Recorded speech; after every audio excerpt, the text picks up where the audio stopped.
we are back. Anyways, so yeah, we are going to continue the story. Our objective is to wait for the researcher to arrive. And Act 10 here is called Of Myriad Paths, Flux, and Dissolution. Oh boy. I have a feeling we're in for a wild ride. Anyways, let's continue.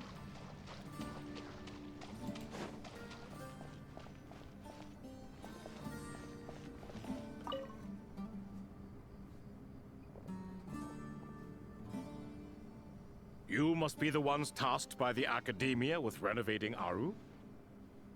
That's right. Good afternoon. I'm Kaveh, and these two are Termezi and Naisaburi. Hey, I'll hate them. Come and introduce yourself. We've met before. This is Thoth, the Ibis King, and everyone knows these two. Afternoon, gentlemen. I've only ever seen these two in murals. Ah, the paintings in the temple. They show us chatting, playing cards, playing chess. Precisely the activities we most enjoy, funnily enough. No, only you enjoy playing chess. We were just humoring you. I wouldn't go that far. Back to the matter at hand.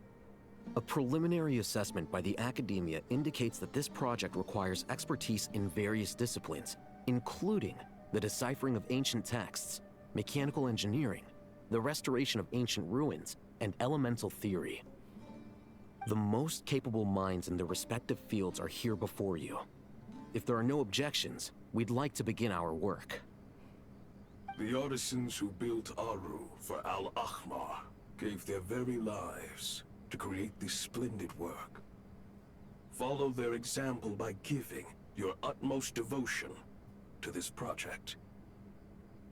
I didn't know that. We'll do our best, of course, but we certainly won't be sacrificing our lives. Such brazen words. Humans these days are a far cry from their ancestors. What little respect you show for King Deshret. No, that's not what he meant. Please, don't mind him. He shares your sentiments, just not your, penchant for hyperbole. Assuming that's what you were going for? I just think it's important to manage expectations. Forgive my lack of courtesy, but we simply can't sacrifice our lives to the gods on completion of the project like people in the legends of old. Here's a first draft of the project proposal for your perusal. Please let us know if you have any requests. Normally, I'd have made it look a lot more visually appealing, but we were really pressed for time on this occasion. I hope you'll forgive me if it's a little rough around the edges. Naturally. If my fellow ministers deem this meager display of respect sufficient, I suppose I can consider agreeing to their proposal. Why are you so preoccupied with the ostentatious displays of respect to Al-Ahmar? We should be trying to make things easy for them. You never know. We might have to rely on these young people to look after us in our old age. Exactly. This is Aru's mainframe. Be reminded to use it with great caution. We certainly will. Thank you for your assistance. You may attempt to lay out punishment should you so desire, though I'm afraid it would be futile. You and I both know that certain components of Aru can only be operated by humans. King Deshret always believed in humanity. Still, the reason that Aru's modules are designed that way is not so much because he trusted them, but more because he was wary of you. Is that true? No wonder human artisans helped to build Aru then. He actually required human assistance to create his greatest work. Naturally. Have you noticed that the Goat King keeps giving superficial responses? It's like he's just going through the motions and leaving the real debate to his colleagues. He understands the art of perfunctory speech. That's what earned him his position as the Minister of Ministers. It seems the rumors about King Deshret being a poor judge of character are baseless after all. Excuse me for being blunt, but it sounds suspiciously like you're putting yourself on a pedestal and mocking me. You're mistaken. And while there's nothing strictly wrong with making every conversation about yourself, it's not exactly a positive tendency either. You? Whatever. I knew it'd be like this working with you. All right, let me past. I need to look at this console. It's your job to activate it after all. Let's begin. Everyone, please proceed with the external checks and preparations as per the procedures outlined in the engineering plan.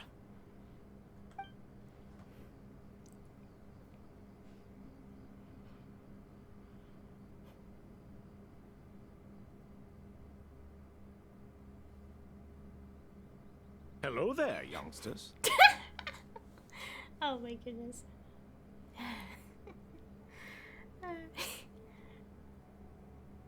Whoa, the Ibis King came to life. What do you mean, came to life? I've been alive the whole time. You did say we could start our research, right? Are you having second thoughts now? I've reviewed the proposal. The work you're planning to carry out on this grand device is ambitious in its scope.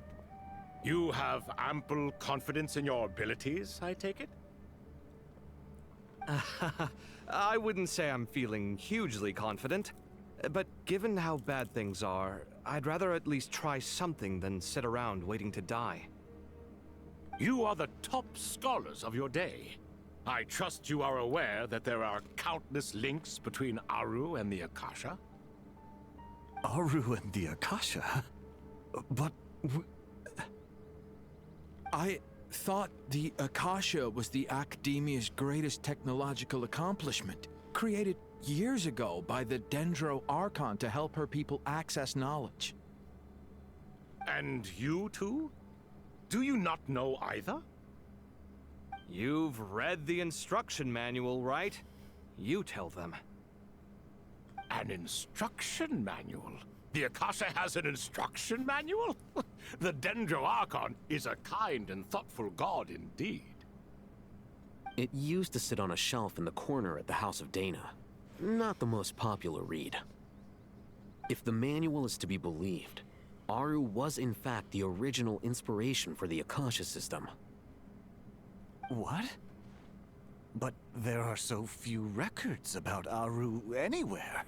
And practically none of the scientific expeditions into the desert had anything to do with it. Ah, but this is something you could not possibly have known. You may have heard many stories about the desert, but what is the most important aspect of history? Consider this a quiz. Anyone from Vahumana present? I'm from Vahumana. It's, well, veracity. Precisely. And a large part of veracity is the chronological order in which events occur. I may as well tell you. In the beginning, Nabu Malikata, the goddess of flowers, descended upon Sumeru. The glory of the heaven was within her. She brought life, oases, and knowledge to this land. Then she created the Jinn, enlightened them, and ordered them to serve her. Two other gods also walked upon this land where wisdom flowed in abundance, and the three met beneath the great green trees. It was the first and greatest alliance. We should speak with reverence of this covenant between the three, which transcended both time and life. For they promised that in Sumeru, wisdom would be shared with all. All the great changes in Sumeru's history began with the goddess of flowers. For King Deshret's sake, she pried into the secrets of Celestia, and for this was burned to ashes by the flames of wrath. So grieved was King Deshret by her passing that he lost all interest in state affairs and devoted himself instead to the knowledge that she had brought back. It was after learning of the technology from that floating island in the sky that he first conceived of Aru. And so, the Akasha was inspired by Aru, while the basis for Aru itself came from Celestia's technology. Well, if the two share a common technological origin, then connecting one system to the other is an entirely feasible idea. Unbelievable. Have you no reverence at all for celestial technology?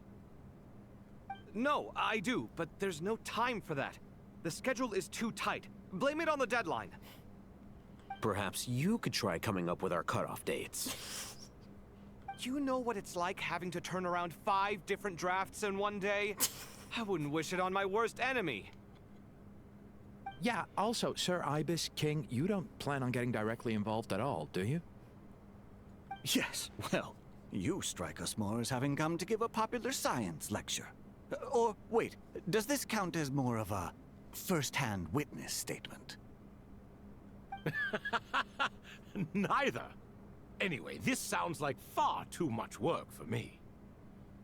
Still, if Aru is so powerful, why didn't King Deshret use it for more ambitious ends? Because it was never fully completed. King Deshret had grand plans, but he perished before they could come to fruition. In the beginning, his wish was to create something that could rival the very world itself. The Lord of Flowers sacrificed everything for that ambition. What he desired, she bestowed, and thus was knowledge brought into the world. Her courage and sacrifice had to be honored with the most splendid of monuments, or King Deshret would surely have deemed it a grave injustice. And that monument, built from knowledge and technology, etched with a sacrificial and courageous love, even in its unfinished form, it deserves to be treasured. At that time, King Deshret said the following to the Lord of Dendro. Since we share an eternal covenant, I shall never be your enemy. Hence, the fruit of wisdom from the heavens is not to be devoured. Remember, it is not that I lack the power to become the enemy of wisdom. Yet you and she have taught me much and shown me kindness. For this, I cherish you both. In the end, Aru was only used to store a portion of the souls. It was but a primitive form of the masterwork the king had envisaged. His final hope for Aru was to return to the past, when she yet lived. So the point you're making is, King Deshret was both powerful and ambitious, and he only ceased his imperious ways out of affection for the Goddess of Flowers and the Dendro Archon.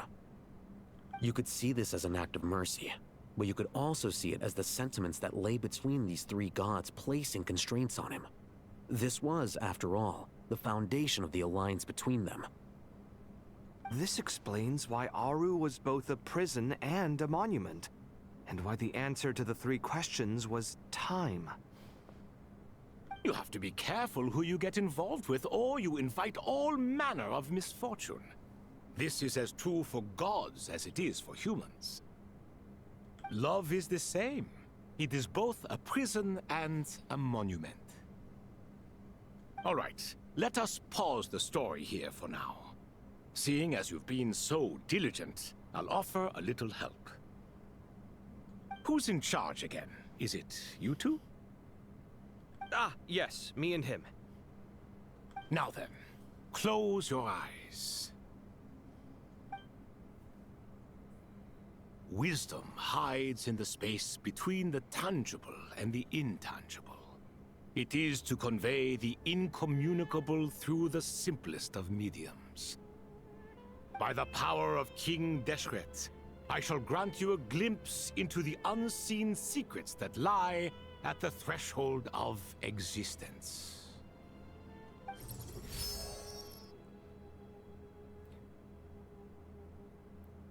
Where did this come from? Is it a new mechanism?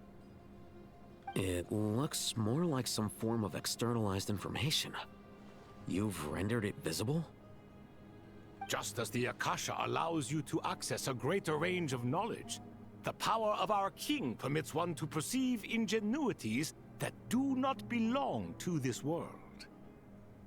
This is no ordinary mechanism. It reflects the internal structure of Aru. Whether you choose to increase or decrease, keep or discard. Come, use these to achieve the outcome you desire.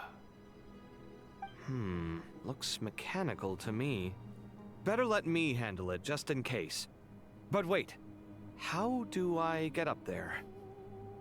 Turn around. So that's where the elevator is.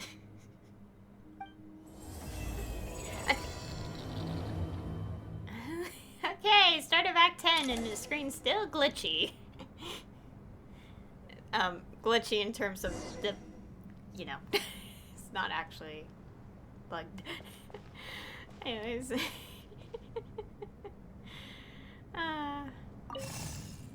Alright, what am I doing? Oh, well, that's obviously not what I should be doing. Alright, what? Okay, study the mechanisms in Aru. Oh, wait, I think... what am I doing? It's been a while since I've been in Sumeru doing these puzzles. Right. So we do this, I'm guessing. Oh.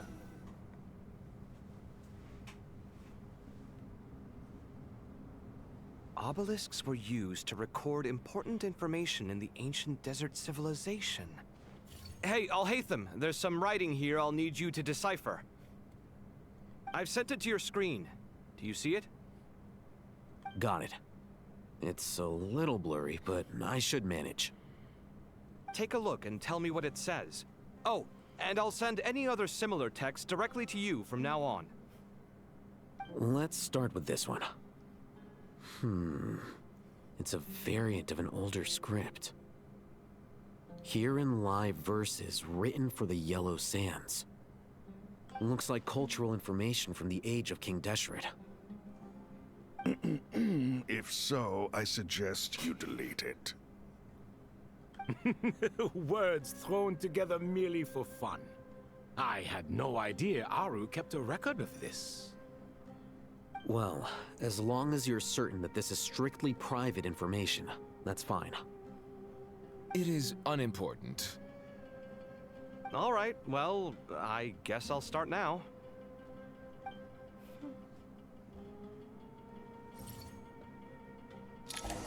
Okay, so continue with. Wait, am I? Oh, I think. Oh wait, it goes there. But I probably shouldn't make it go there because I need to do something about this.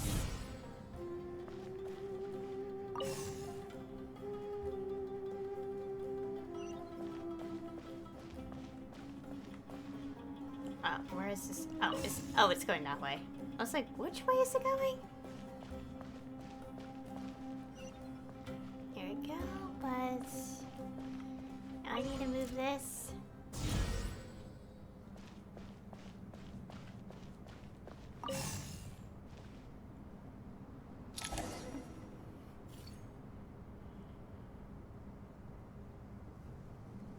Found some more. Sending them over to you now. These are all reports about the Gurubad conflict. Can we delete them? I'd say so. Most of this information has already been archived anyway.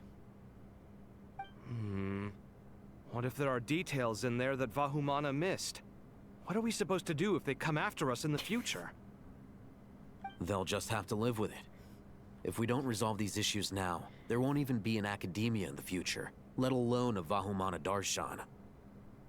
Yeah, you're right. Okay, done. There's some other similar monuments nearby. I'll check them out.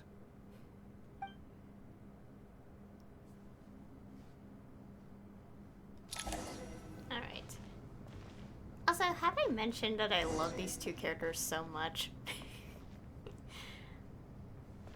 Probably not, but I make it very obvious in quite a few of my streams, I think. Also, what this do? Oh, it moves it. There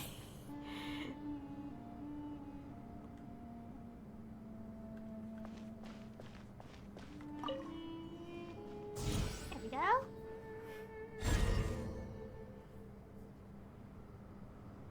Okay. Now to release this. Oh.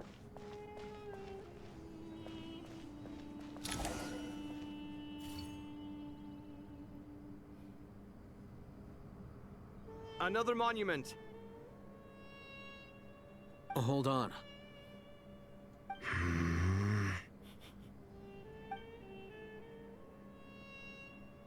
You're still reading it? How long is it? It records the development and governance of the Oasis civilization. Most of it concerns the Jinn, but it also contains records left by the artisans who built Aru. Is it important? Some of it. There was no way for me to read the whole thing in its entirety, so I had to rely on my intuition to pick the parts worth keeping. What about the artisans' records? What do they mention? They're speculations, mostly. For instance, they were wondering how to protect themselves if King Deshret decided to silence them after the construction of Aru was complete. Sounds like pure mythology to me. Surely that kind of thing didn't really happen. The records do emphasize that this was merely their conjecture based on various myths. Still, the artisans did leave details of their plans to survive, including blueprints for their escape route. Even that got recorded? Okay, well, I'll make a copy of this first before I delete it. Is that truly necessary? You won't be needing those. No, the blueprints are important. I want to keep them as a memento.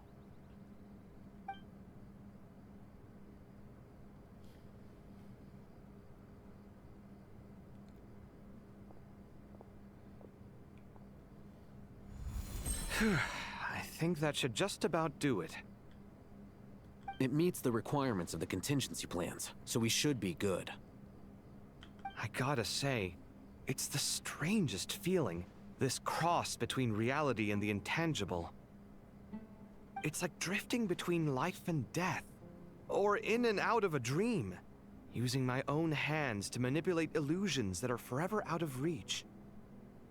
Chasing dreams in the most literal sense. Definitely a novel experience. What happens if my spirit just floats away? That won't happen. Anyway, I wouldn't celebrate just yet if I were you. There's likely to be a phase 2 of this project. All right.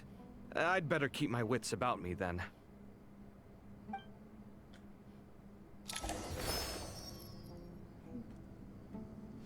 Okay, what are we doing? Rest for a while. I guess that's... I expected that the outside world no longer respected the ancient gods, but even so, I do find the tone of these youngsters to be dreadfully impolite. It should hardly come as a surprise to you. I remember you saying the same thing last time. I assumed that was just a one-off. I did not realize it was the norm. Don't you think that young lad's matter-of-fact tone sounds familiar? It bears a rather uncanny resemblance to you, Goatee. Surely a sign that he is a man of rare intelligence. Oh.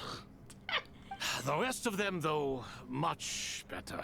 The blonde-haired one, for instance. So sincere. That's the kind of kid I can respect. Oh, really? Well, what about your disciple, Nefer? She's about the furthest from sincerity that a person can get. And now you hit the crux of the issue. Thoth is spouting lies again. He cares nothing for sincerity. He likes Nefer simply because her personality is just like his. Thus, in giving his approval to Nefer, Thoth is simply validating himself. The rest is but smoke and mirrors. You have some nerve saying that. There really is no helping you two. Shut up, chess rookie. What nonsense is this? How dare you tell me to shut up? How can you engage in such banal chitter-chatter at a time like this? Aru has been opened. The glory and splendor of a bygone age is about to sweep over the earth like a flood. And you're here squabbling like petulant children. All three of you are insufferable.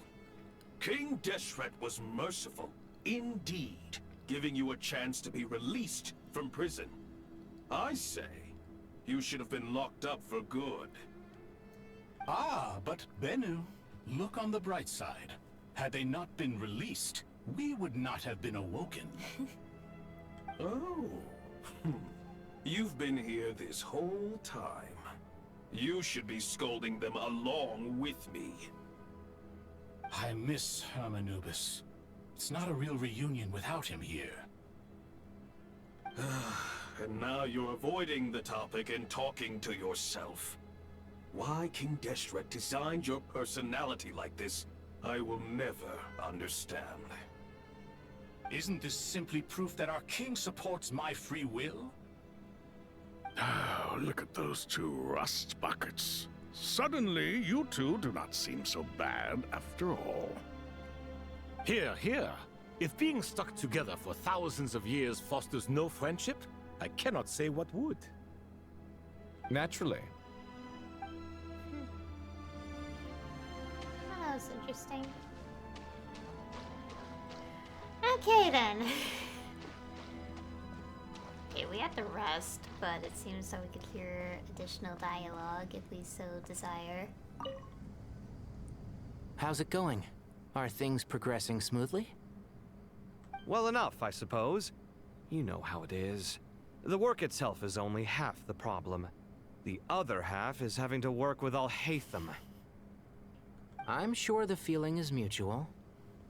Honestly, though, I thought you two had already worked things out. As if. Turns out working closely together is the best way to expose any tensions lurking beneath the surface. Besides,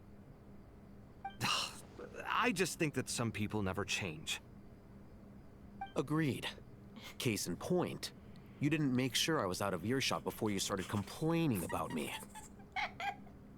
Old habits die hard. Actually, this is for your own good. Maybe if you spend a little more time listening to what other people have to say, you might actually realize that you're the problem. Naivete is another old habit of yours. I had assumed that you both volunteered for this project, like us forest rangers. But now I'm getting the sense that wasn't the case. Definitely not. We were assigned to it by Lesser Lord Kusanali and Nephis. As much as I'd love to be doing normal work for normal clients, these Titan projects are all that's on offer right now. Though I'm sure they wouldn't be roping us in if they had any better options. Just goes to show how short-staffed the academia really is.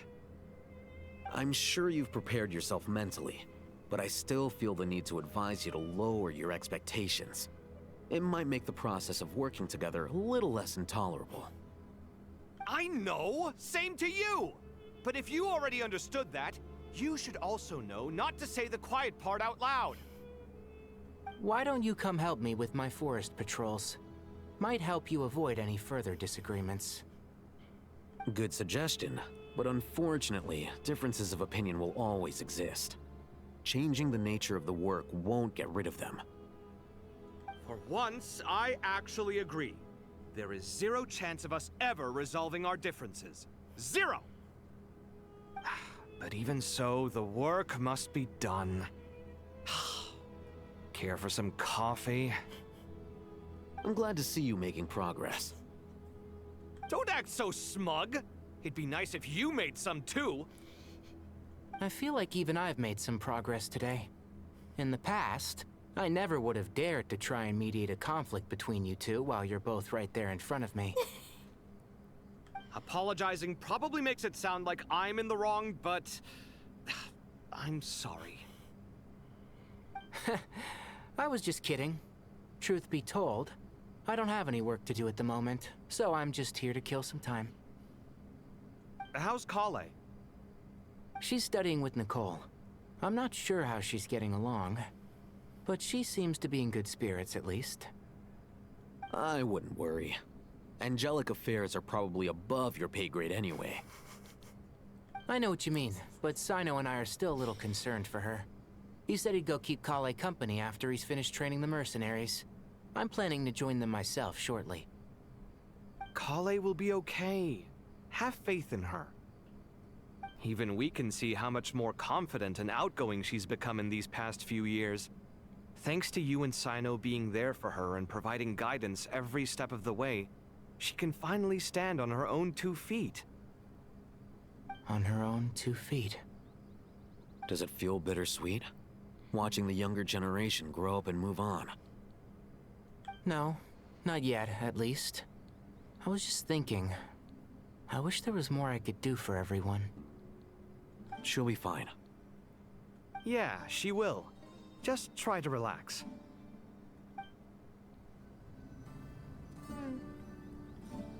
Is there more dialogue? I don't know. Oh my goodness.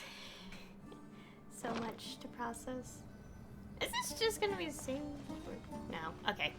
This scene is already done. Just, yeah. Anyways, let's keep going. Oh, we're back with Traveler. Okay. Head to the entrance to King Deshret's mausoleum. Oh, let me take a look at the map. Yeah, all the red mist from the ley lines is still in the rainforest, which so far is, I guess you could say, good in terms of it's not close to us. Anyways.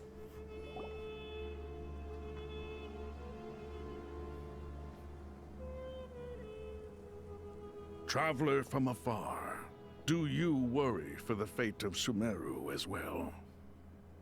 Whoa! It's Sobek the Crocodile King! Greetings, Crocodile King. Please be at ease. I'm just here to chat with you about Lesser Lord Kusanali. Sounds like you really care about her.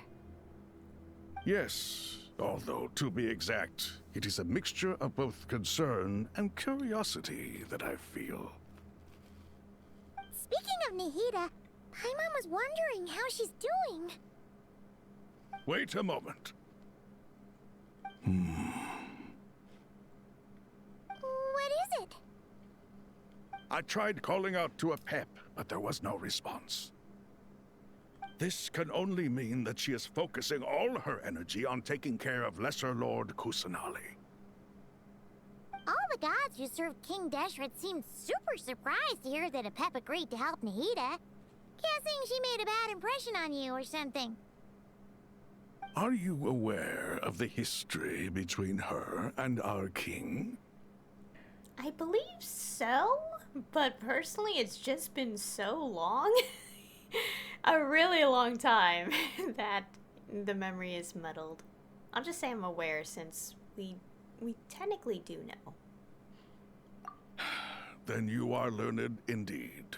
I'm glad to know that Sumeru has the support of someone like you.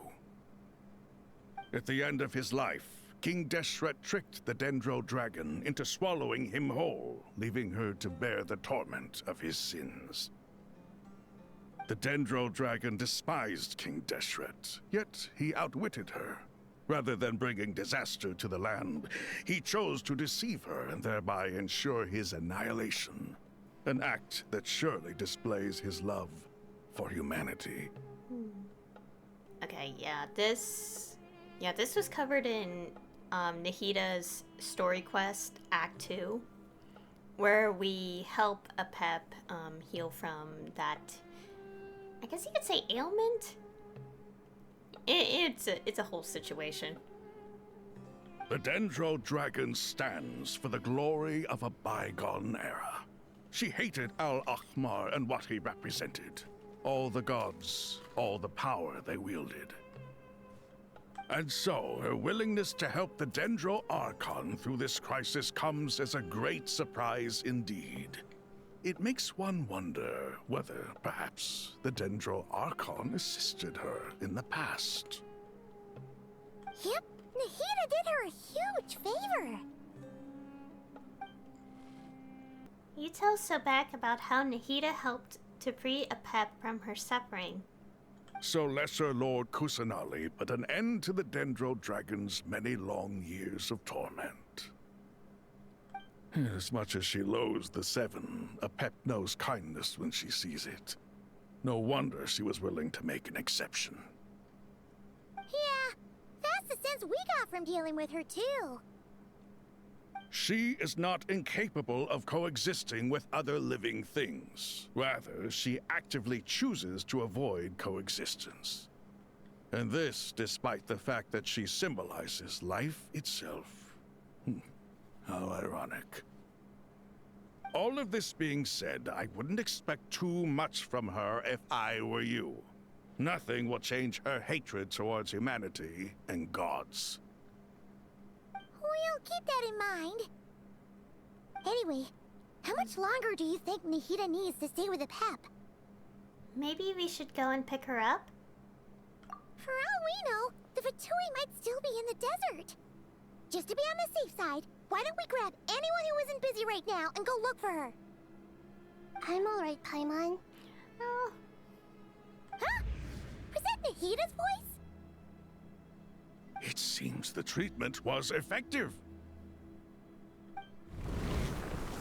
Since when do my deeds require your evaluation? Oh, small. Ah! Here will do just fine. I had no intention of taking you any further. One ought not expect greater generosity than they have earned. You always hide your kindness away like an oasis within a sandstorm. Only those who make it through the swirling winds can know just how beautiful that oasis is, and how much hope it brings. You dare appraise my being? No, I'm expressing my gratitude. I want to thank you for sharing your precious life force with me.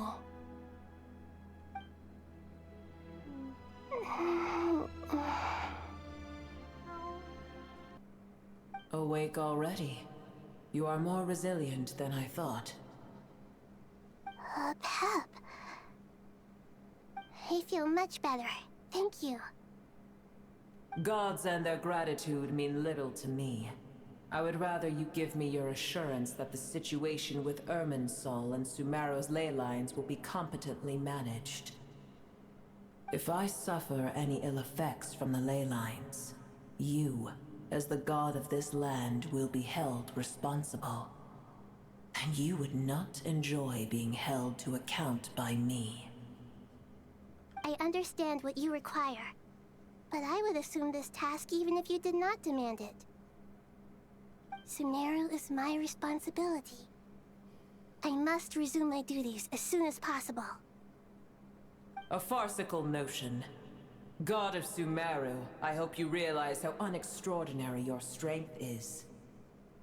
And yet, maybe it is precisely what defines me. A god of wisdom is not meant to rule by force. Then hold steady. We go forth. Well, I'll be. Is that a pep?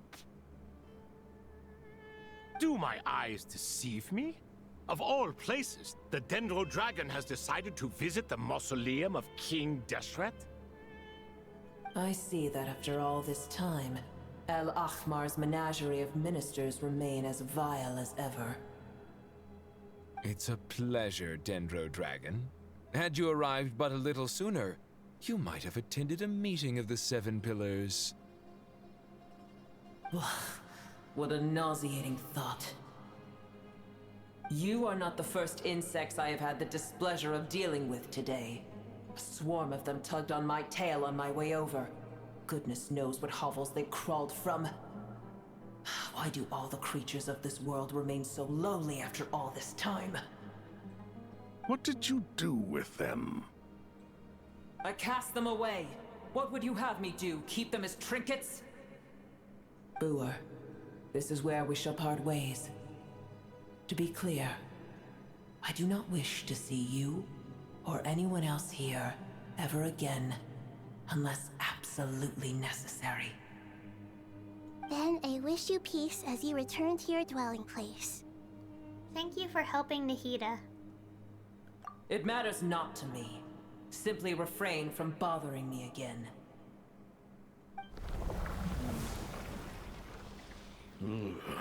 A force to be reckoned with. At times like this, I feel glad that she has no interest in any of this. Hold on, just hold on, okay? We're almost there. Oh my goodness! We made it. Slash. Huh? Wait, that voice. It's... I think her name's pronounced Sorush. Gosh, it's been a while. Sorush? Uh-oh, I'm gonna fall. Oh dear. Oh my goodness.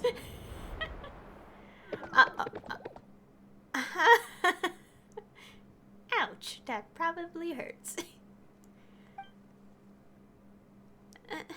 I've got you. Well, that's a relief. A pair of safe hands indeed. The Dendro Archon's familiars. They are the last thing I expected to see here. Huh? Wait, what are the Aranara doing here? Don't you guys hate the desert? Obviously I was worried about the Dendro Archon. I've been supporting them with my Pari powers the whole way here. Oh, they seem pretty nervous. Is it 'cause there are too many people around? Not just people. It's all these non-human beings, too. It's hard on them. I can't believe you made such a long and dangerous journey just for my sake. I appreciate your support so much. Thank you all. I'll have to ask everyone to wait while I help our new arrival settle in. Once I'm done, I'll gather everyone to discuss our next steps. Traveler, Paimon, shall we find a place for our friends to stay? Sure. Awesome! Let's go! Well, first I have some questions. You answer Nahida's questions, bringing her up to speed on everything that has happened. Okay, I think that covers everything. Thank you. We can get going now. Alright. Oh, the Yarnara. And Sorush. Alright, go back inside a mausoleum. Oh my gosh, they're following me. Come, little ones. Gosh, I like this. I like when the game does this. They literally follow you.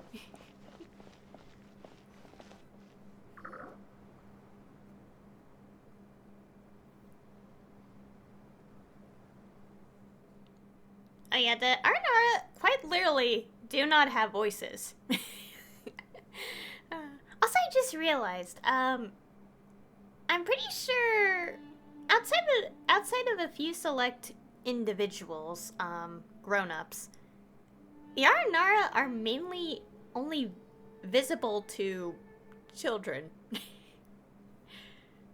So, are they okay, humans, I think, in this case, because I'm like, whatever. Anyways. Big Dendro dragon threw us across the sky. So scary, and so many Nara here. Cheer up, Arapas. They're all looking at us. Wait, they're all looking at us. Oh, they can be seen now? Surely all those Nara can't see us. Nara are always so busy walking here and there. Hide, hide, Don't let Dinara catch us. They can have the pot, but... Wait, no, Dinara can't take the pot. My sister said I have to look after it. Oh my goodness. Dinara are coming! Hello, everyone. It's only us. Oh, Lord of Dendro, Nara Aya, and White Floaty. Lord of Dendro, Nara Aya, Paimon, it's been a long time. It must be very tough for you coming all the way out here, especially since you don't like the Voluka. Is everyone back in Vanarana doing well? Araja is a Vasara tree. Vasara trees protect Vanarana, so that means Araja is protecting Vanarana. Don't worry, everyone who stayed behind will do their part to protect their home, and we'll all do our part too. Ah, everyone's here. Good. Are you okay? You look like you were about to pass out back there. Then you're forgetting who I am. Don't underestimate me. Sarush, the mighty red floaty. Oh, excuse me! Are you comparing me to Paimon? Oh. Well, Araraikan think it suits you. I suppose everyone is gathered here because of me. As we can see, the situation is critical, and everyone is very busy with their various tasks, so... Need help? Arapas can help. We can all help. Arapas brought a pot to make soup. Very delicious. All of us are here to help. Arabalika, Araraikan, Arapaz, Aradashan, Arayuta, Arasata, and Arasaha will all help. Oh my goodness, these names. I can't thank you enough. Right now, we're focused on restructuring Aru, processing excess information, and helping restore everyone's confidence. I'm sure you'll find it all very straightforward. I can help too. Just let me know where I'm needed. Together! Lord of Dendro, Arabalika has something important to tell you. On our way out of Vanarana, we saw some Nara talking in secret. Male Nara, up to no good. Up to no good? Yes, two Nara, sneaking around at Caravan Rebat. That definitely sounds suspicious. Traveler, Paimon, I have other work to attend to here that needs to take priority. Could I trouble you to investigate the situation Arabalika spoke of? No problem. Leave it to us. Thank you. I'm counting on you.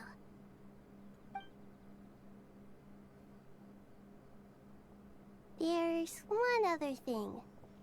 If you are to work alongside the people of Sumeru, you will need to make yourselves visible to them. Is that acceptable to everyone? Well, if we really have to. I guess we have no choice. Don't be afraid, Arapas. You make the most delicious soup. Everyone will like you. There's nothing to fear. No one here will hurt you. But if you do feel afraid, don't worry. Just call my name and I'll be there. Okay. Very well. Now, I shall bestow a small blessing upon you all. Whenever people see you and interact with you, from the moment their gaze meets yours, they will experience the most beautiful of dreams. Nahida gently raises her hand. You don't know what she did, but you feel a wonderful presence, like something out of a lovely dream indeed. Sunlight trickling through the branches, glistening like gold leaf. The trees chanting softly in the breeze as the flowing water plays a symphony. Your heart swells up like a balloon as it fills with happiness. There are many terrible things yet to be resolved, but in this moment, all you feel is peace, friendship, and love as you stand side by side with dozens of other creatures together in the forest. The people around you turn their heads and scan their surroundings. They hear it too. Ancient voices speak from the forest, soothing everyone's hearts. Do not fear. Do not be afraid. Do not be overcome by the storm. Do not fear. We will face it together. This too shall pass.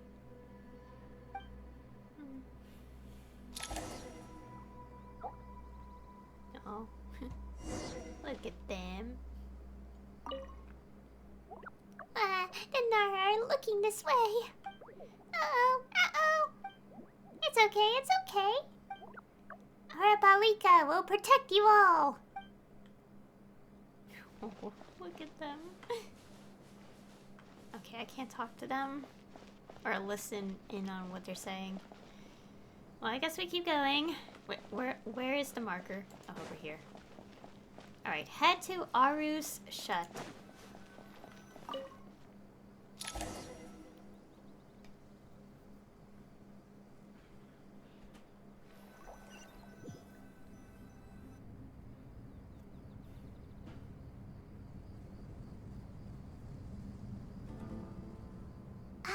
Everyone's here. Wonderful. Dendro Archon, you're back. Are you recovering all right? You mustn't push yourself too hard. I'm doing very well. Thank you for your concern. The scholars update Nahida on the progress of Aru's renovation. I see.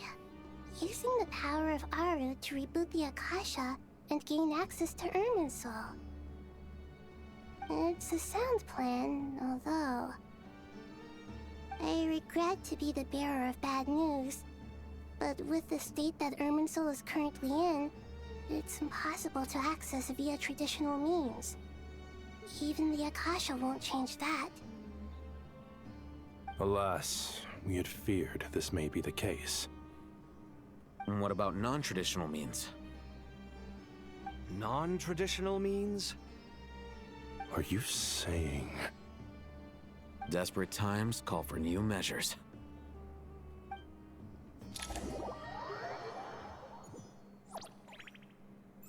Oh. Okay, meanwhile...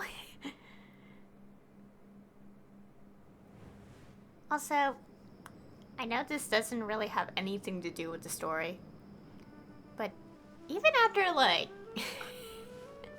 3.5 years, I guess, at this point, I think some of us still question why Alhaitham just has this, like, green gemstone embedded in his collarbone or something. Some people may say that's part of clothing. No, it's not, if you look closely.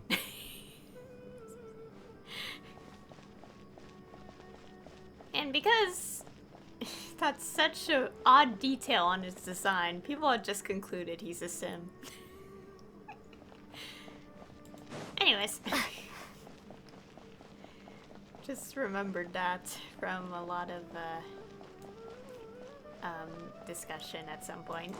Hey,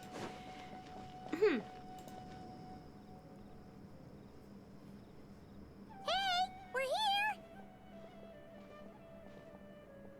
Ah, it's you. Is there a situation?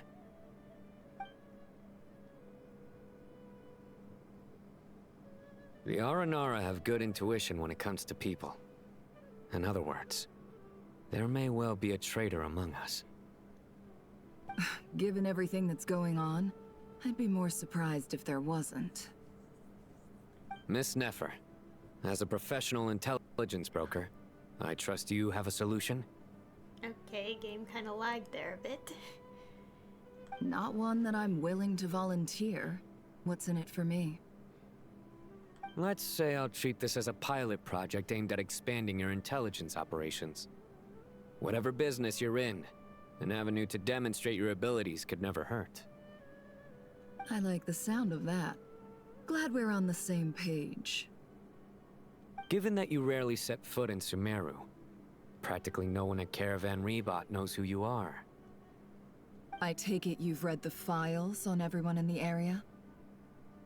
Yes. I also skimmed the list of evacuees, and am more or less up to date on where everyone stands. Any initial suspects? Limiting the scopes to males whose recent activity could be viewed as suspicious, I've identified 3 names. The Aranara saw 2 people talking, but currently we only have 1 suspect. The other person was probably just a messenger, and in all likelihood has already left Caravan Rebot. Everyone is heading for the desert per the evacuation order. Anyone willing to turn back at this stage is almost certainly with the Fatui. There's no way it was a spur-of-the-moment decision to act at a time like this. This spy must have been planted long ago. We need to smoke him out from wherever he's hiding. Sounds like you have the beginnings of a plan. Sino and Nefer quickly exchange intel and narrow down the relevant information. I see. Your suspicions are well-founded. I'd be watching him too if I were you. So far, we still lack solid evidence that he's been bribed. He hasn't made any recent purchases that would indicate he came into some cash.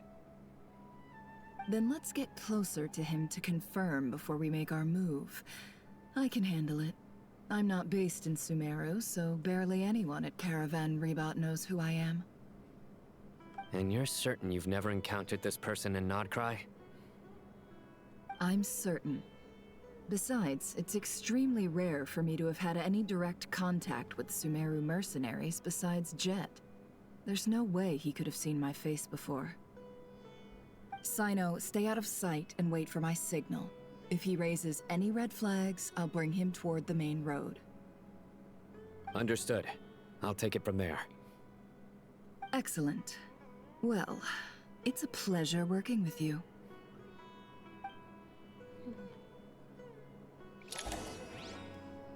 Alright. What exactly are we doing? Okay. Investigating the suspicious person.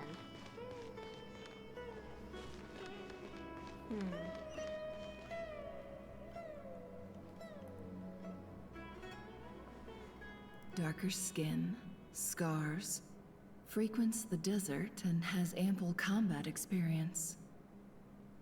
Nothing unusual about how he dresses or acts. What's that he's looking at? A coin. Interesting. Could that be how his contact paid him? Conveniently discreet for someone trying to hide any unexplained income. And yet it could be highly valuable. Sorry to bother you. Has everyone here already left? I don't suppose you happen to see a lady wearing a hat? Ma'am, what are you doing in Caravan Rebot all by yourself? The main group evacuated some time ago. Didn't you pass them on the road? My friend and I lost some of our cargo along the way. I didn't want to miss out on potential business, so I told her to go on ahead and meet the client while I retraced our steps.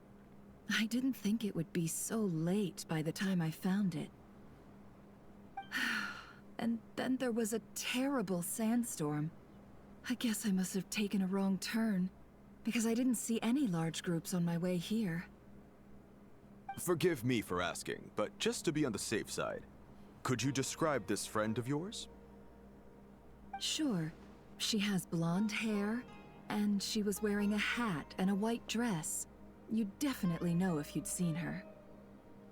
Yes, I think that does ring a bell. Ah, my apologies. During this exceptional time, the Core of 30 are under orders to be extra cautious when dealing with unknown people, whoever they might be. I understand. Well, sir, is there anything else you need to know? If not, I'd better try and catch up with them. Hey, wait! They left a good while ago now. You'll never catch up with them on your own. Why don't I give you a ride? I'm here to collect the last few people anyway. We have plenty of carts, so one more won't be a problem. That would be amazing. Traveling with a group will be much safer. I'll have to pay you for your trouble. Hey, let's not worry about the money for now. Wait here a moment. Once I'm done packing up, I'll take you to join the rest of the group. All right, thanks. Let me know if you need a hand carrying anything. No need for that. I'm strong enough for both of us. Okay. Well, I wish there was some way I could repay you. Guess it's my lucky day, running into someone who knows what they're doing here. You might have just saved my life, you know? You're not wrong there. I mean, what kind of cargo is so important that it's worth risking your life to get back? I hope for your sake that it's priceless. Actually, I suppose I can tell you, since you've been such a big help. But be sure to keep it to yourself, or we could both be in big trouble. Oh, really? Sounds mysterious. We're in the antiques business. You understand? Some of our goods aren't acquired through the most legitimate means. We have to be very discreet when we're selling them. That's why I had to go looking for the missing cargo alone. Ah, no wonder. Well, ma'am, in that case, it turns out that maybe there is something you could do for me. I'm all ears. But to be clear, our commission isn't cheap. Think carefully before you ask. We don't want to ruin our relationship before we even hit the road. I'm sure that won't be a problem. My issue is, I have something that's a little difficult to sell on as well. Take a look at this. The mercenary reveals the old coin in his hand. Thanks to her dealings in Notcry, Nefer has seen plenty of antiques in her time and recognizes it as a very rare, high-value item. The ancient coin used to pay off the mercenary is made of pure gold. At first glance, it's hard to discern its country of origin. If sold to an astute collector, it would fetch a very high price. Pure gold? That's quite something. How'd you come across it? Dig it out of some ancient tomb? If you look hard enough, there are many treasures to be found in the mausoleum of King Deshret. It has no distinct Snezhnayan markings. That'll be why he's going with that story. And he clearly doesn't want to arouse suspicion, so he's on the lookout for an opportunity to make a quiet trade. Surely you have an existing business partner. Won't they take it off your hands? I hope I won't be attracting the wrath of my competitors by helping you sell this. The shop I used to work with is having cash flow issues at the moment after losing some money. I'm under enough pressure as it is without having to deal with them. On the off chance anything went wrong, I'd never get my money back. I understand. Gold is the last thing that traders with cash flow problems want to see. Well, in that case, I think we can work something out. As it happens, I'm just about done packing. Shall we make a move? Sure. Let's walk and talk. This evacuation was a huge operation. They needed a few people to stay behind and tie up loose ends. And I ended up being one of them. You're lucky you ran into us in time. I certainly am. I don't know how this happened. One thing led to another, and look how it ended up.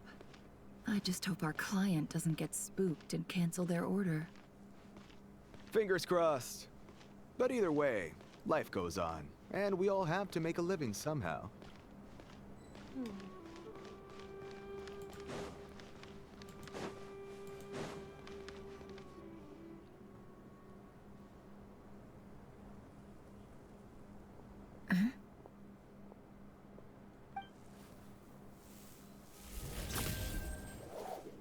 hands where I can see them. General Mahamatra! No, wait! What are you doing?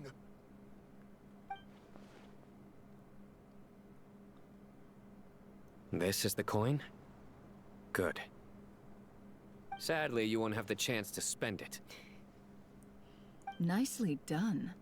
Looks like Sumeru's Matra are a well-oiled machine nowadays. Unmarked gold coins are quite difficult to trace. Thanks to you, we have secured the evidence. Here's what's gonna happen. Sino nods to the group, then turns and leaves with the suspect. Before long, he returns with the intel he got out of the suspect. Southeast from here, leeward side of the hill. That's where he's meeting his contact. Great work. Candace tells me your interrogation skills are highly effective. Hers are quickly catching up. She's improved a lot in recent years. Looks like it's over to you for the next step. Because I'm quickest on my feet? Because you know how to trail a target. Plus, it'll be easier to monitor their activity from the air. Fine. I'll be quick. One more thing. The Traveler just brought a message from the Dendro Archon. Once you're done with this, we're to meet up at the mausoleum of King Deshret. Got it. Will do. Are you sure you'll be okay on your own? Gee, I don't know. Maybe you should come with me. Okay. Then Paimon's coming with you. Really? You do know this is a stealth operation, right? Meaning, you have to be quiet? Paimon? Are you sure about this? Well, Paimon at least wants to give it a shot. Like everyone says, if you never try, you'll never know. Besides, being the best guide in Teyvat has to count for something. This should be a piece of cake. Fine. Join me if you want. But be warned, if anything goes wrong, I'll have to gag you and shove you into a bush. Oh my goodness. No need! Paimon will be super careful. Promise! Good. Then what are we waiting for? Let's go. Ah! Coming! Coming! Alright. Head to the designated location. Where is this on the map? All the way there. Behold! So we'll just use this ability to at least travel a little faster.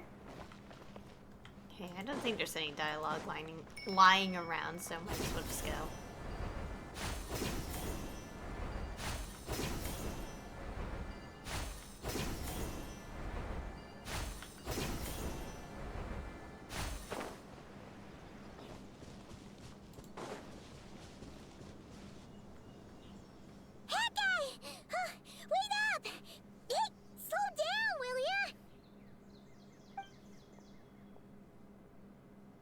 We're here. Now, we wait. Okay, yeah, cool. Cool. What's on your mind, Paimon? Huh? Oh, nothing? I thought all you cared about besides being a guide was food and sleep. Why the sudden urge to go on a dangerous mission?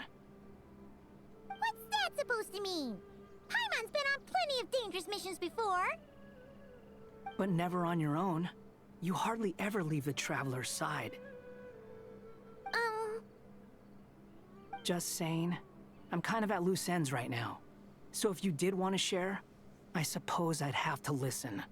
If not, suit yourself. Makes no difference to me. That guy? Do you think Paimon is useless? What? Where's that coming from? When we were in Notcry, Paimon suddenly realized something. though Paimon's with a traveler every single day, whenever we face real danger, she can't do anything to help. Paimon doesn't get like this very often. She just got really scared when the traveler got kidnapped that time.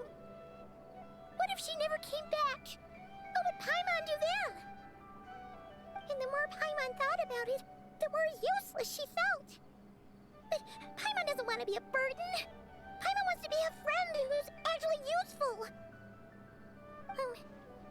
Does that make any sense? You know, that feeling of just being completely useless and... Oh, Paimon probably sounds so ridiculous right now. You asked the right person. Boy, do I know that feeling. Oh, that guy. I'm not gonna try and encourage you. What I will say is this. When you start doubting yourself, you have two choices. Give up or change. You have to make the decision to move forward. Otherwise, no amount of consultation from other people is gonna help you. So ask yourself, what do you want? To get stronger? To learn more? Whatever it is, go do it. You won't have any regrets if you can at least say that you tried. Oh, all right.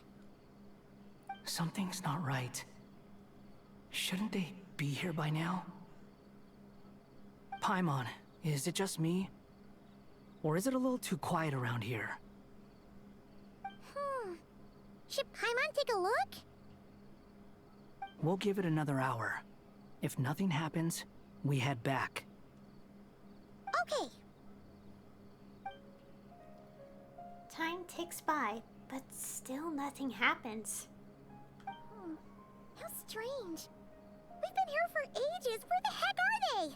Have we been stood up? What is it? Did you think of something? Something feels off about this whole situation, but I can't quite explain why.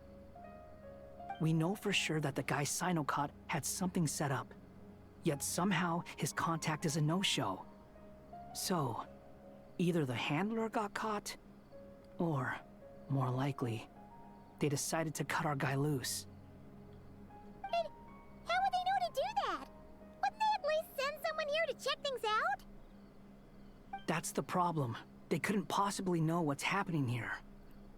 Unless... This feels all too familiar. Come on, let's head back.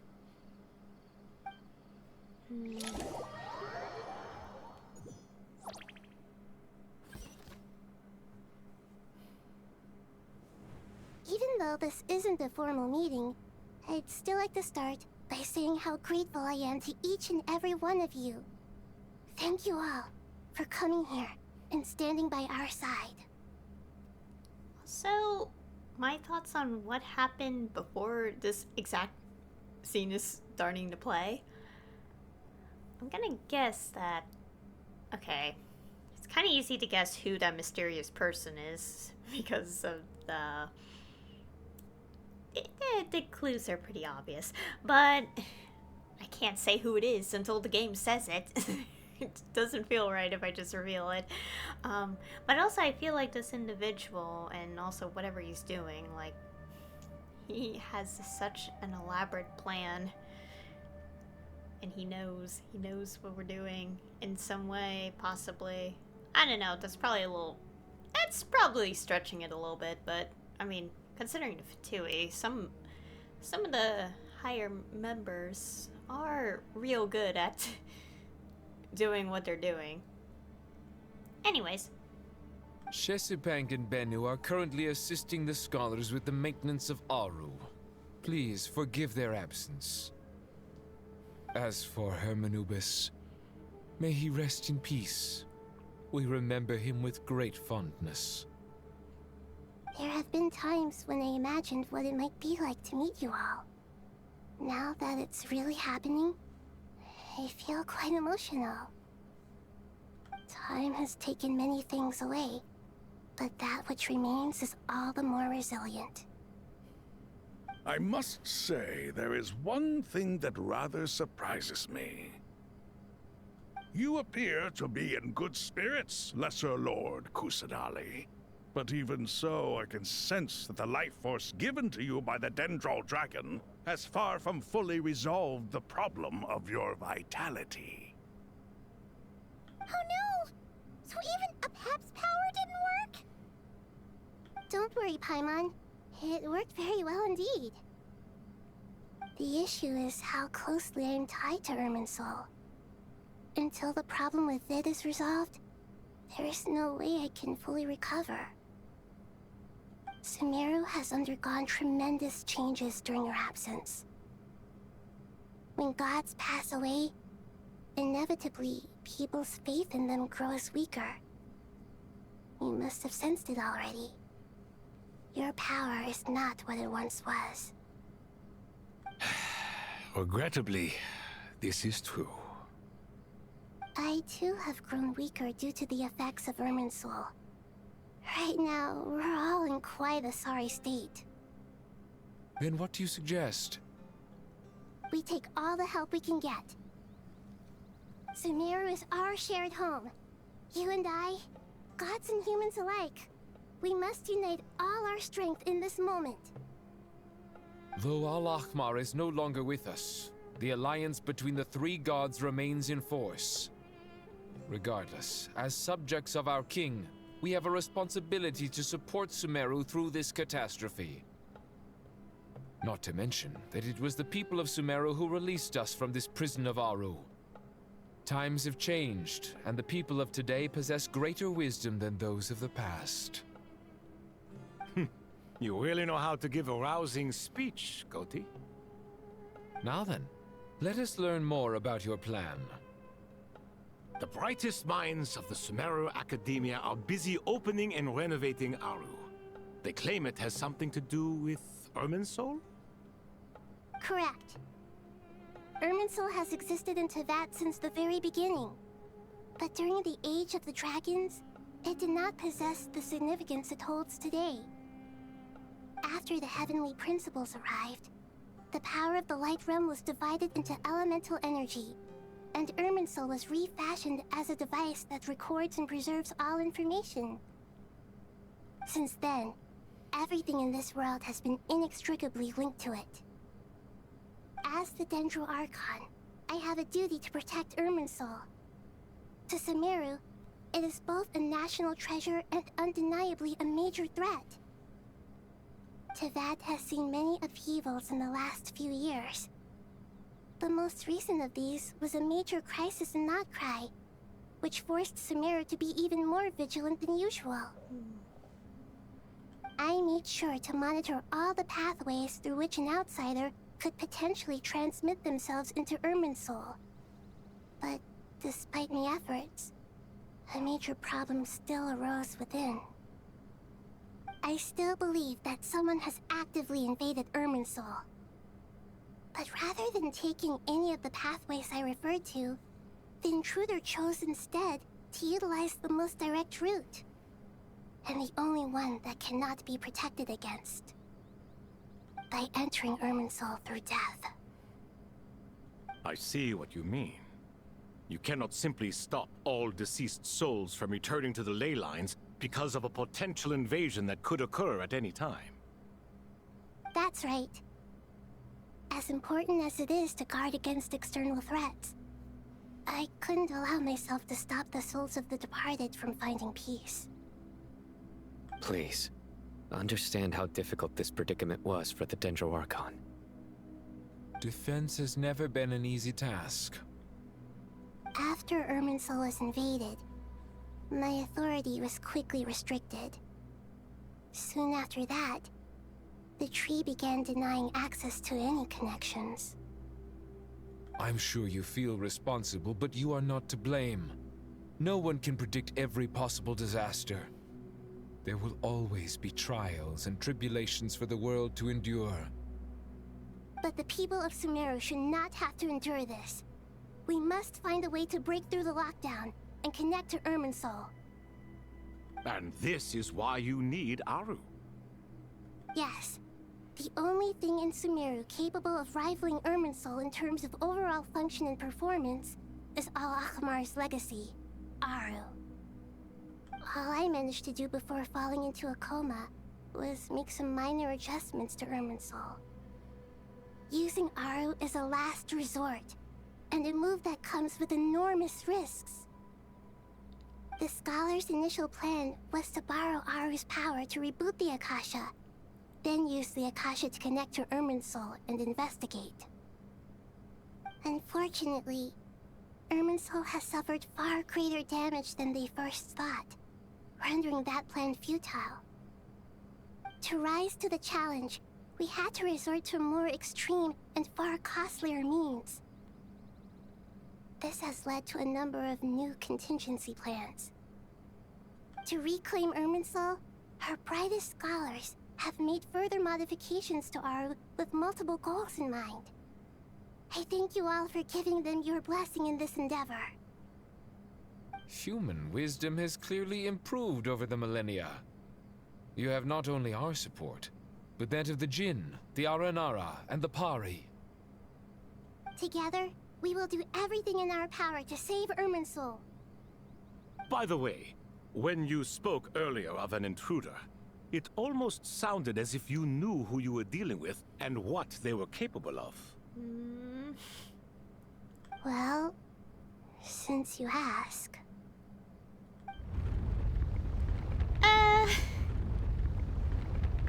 Uh-oh.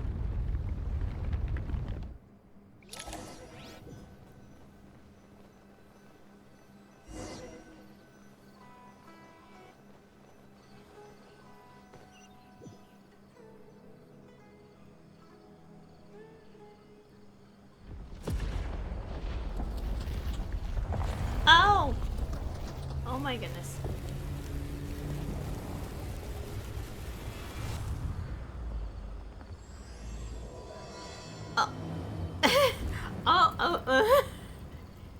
Truth amongst the pages of Piranha. Oh my goodness. Title drop after 5 years. Master Tainari! What is that? That was a pretty cool title transition. I mentioned years because we first heard the name Truth of the Pages of Piranha from the Travail video trailer. And for reasons unknown, every single title for each story chapter in that trailer was used for an Archon quest. Except this one. And when the special program happened, I was like, huh? Looks like it's finally used. It actually is used in-game. In a slightly ominous way, because, well, this doesn't look good. Is this Irminsul? How did this happen? What's going on inside? Luckily, we managed to evacuate everyone. What in the world was that? That was terrifying! Nahida, so this is the catastrophe she's been fighting against all this time? Oh my. I understand now, Dendro Archon. You make yourself quite clear indeed. Not once over the millennia has Irminsul been so terribly afflicted as this. Please continue, Dendro Archon. Irminsul's root system is what comprises the ley lines. In the past, it has always been hidden away, going unseen by the general populace. But now, an evil intruder is making it reveal itself. It has become a tree of unbridled greed. A clear sign that a deranged experiment has advanced to a new stage. Blasphemy. From where I stand, an experiment in the name of blasphemy sounds rather improper. But, if we are to honor Dottores' will, this is what we must do. The birth of this tree proves to me beyond doubt that this incident is connected to him.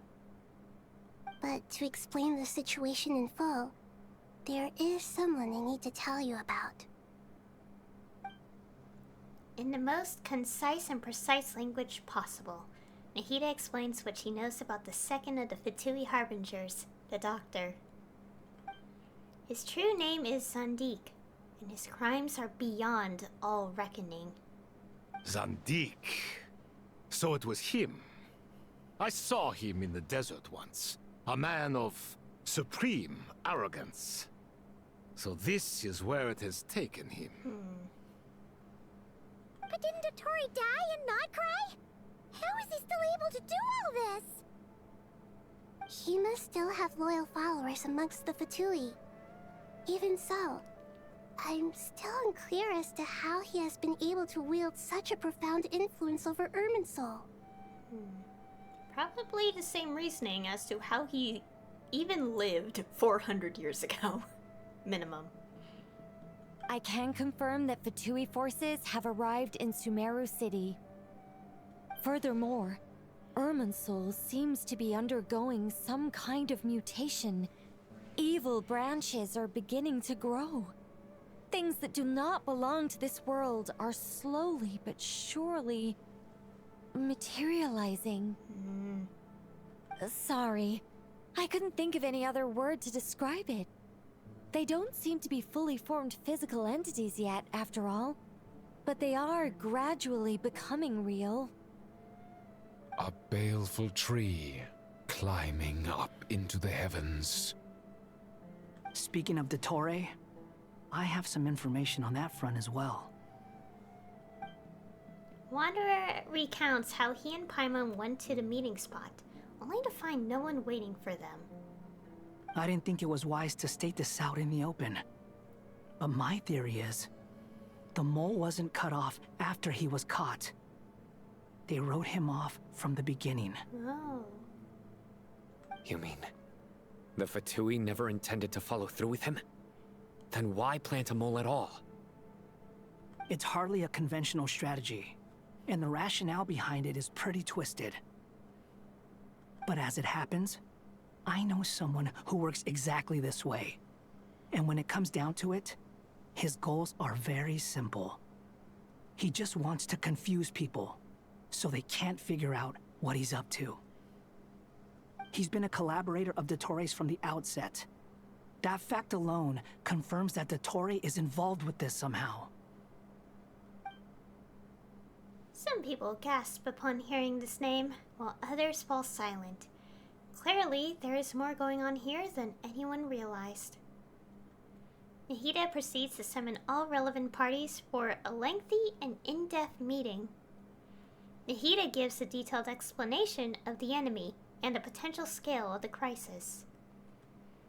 After further intel provided by Nicole and Nefer, a plan is formulated, and everyone prepares to get to work.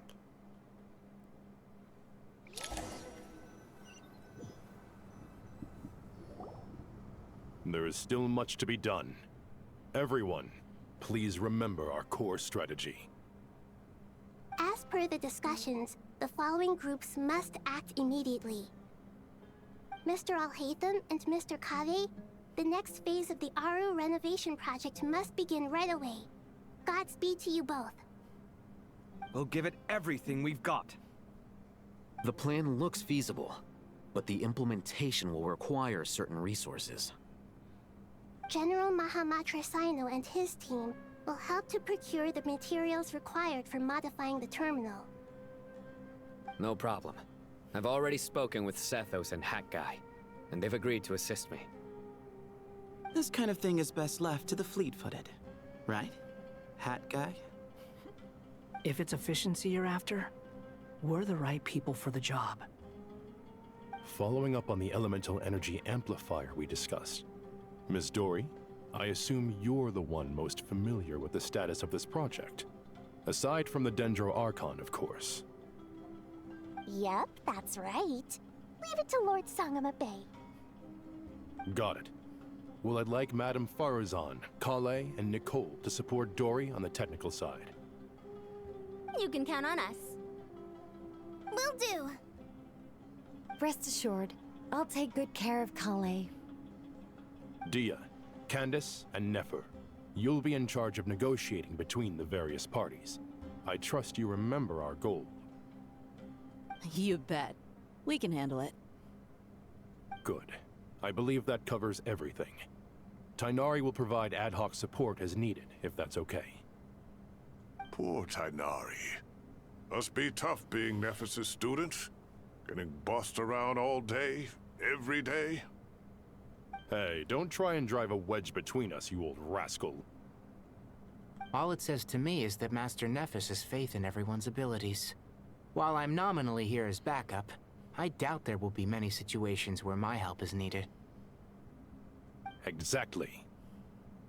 Finally, Traveler, you and I will head to the border between Sumeru and Natlan. Once that task is complete, I'll be asking some of you to accompany me to the Eternal Oasis. The Eternal Oasis? I thought that was just a legend. So it does exist after all. Regarding your trip to Natlan, under normal circumstances, a meeting between our two nations would be a far more formal affair. Unfortunately, Sumeru is all but completely cut off from the outside world at present. So regretfully, we won't be able to give the Pyro Archon Mawika the grand reception that she deserves. My apologies for the inconvenience. Not a problem. We'll do our utmost. No point putting too much pressure on yourselves. That goes for everyone. Right. Especially you, Dendro Archon. I'm sure you're still feeling quite weak. Don't worry about me. The Dendro Dragon's life force will sustain me. Plus, we'll be there every step of the way. Nahida will be just fine. Yes. I believe in myself. And I believe in every one of you. Well, time to get going.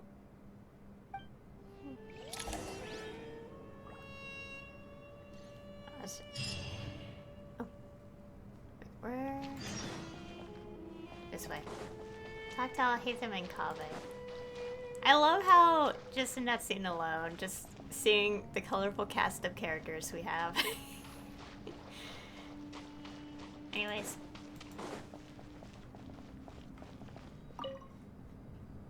To what extent we can implement the final plan depends on how successfully the Akasha can be modified and configured.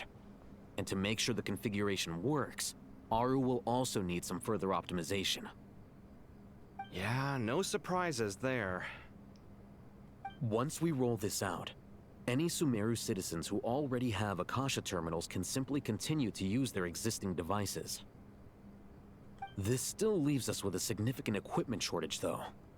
Many groups of people were never issued Akasha terminals, including mercenaries, the desert folk, and many others.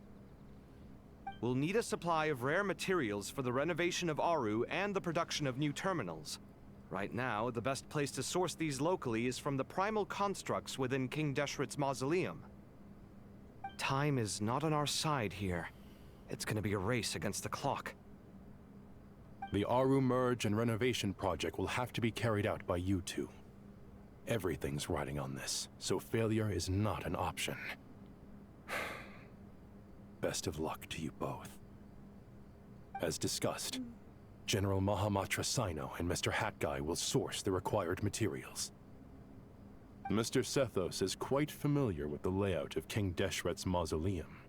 With him accompanying them, things should go quite smoothly. I have every confidence. In the meantime, we may as well take a breather. Makes sense. There's not much we can do until the materials arrive. Get information and stay close. What is this, boot camp? Knock it off.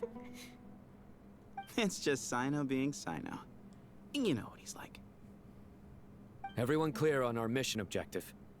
Look at the excess primal constructs, dismantle them, and extract the required materials. And King Deshret's 7 pillars agreed to this? If they're just sitting there doing nothing, we might as well put them to use. Thoth's words, not mine.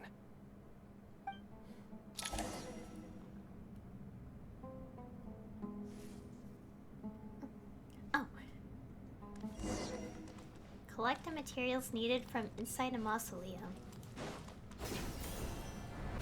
Alright, so... Okay, up there.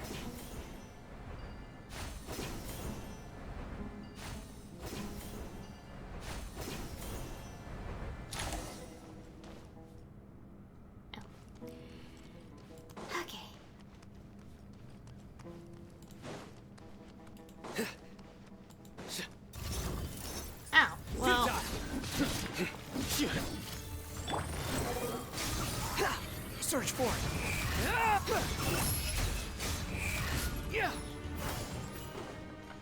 Give me some space.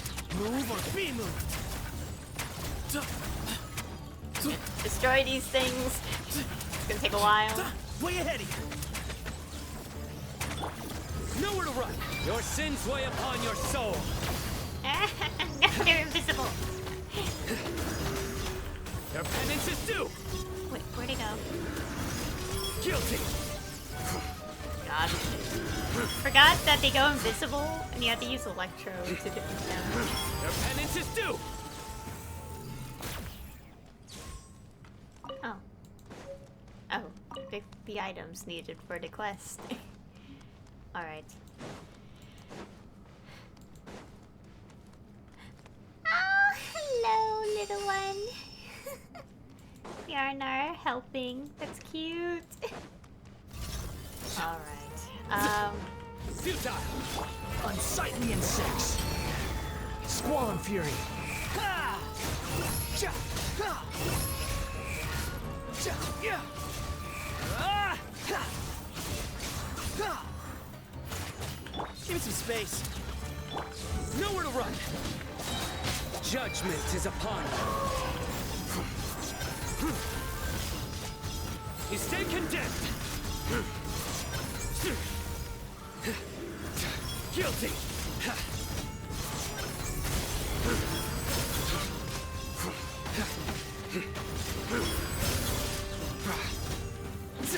Cry louder. The wind rises.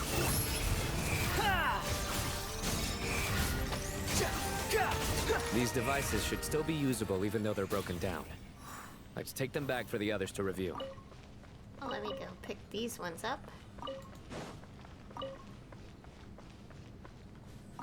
Here we go. Quit following me. Alright.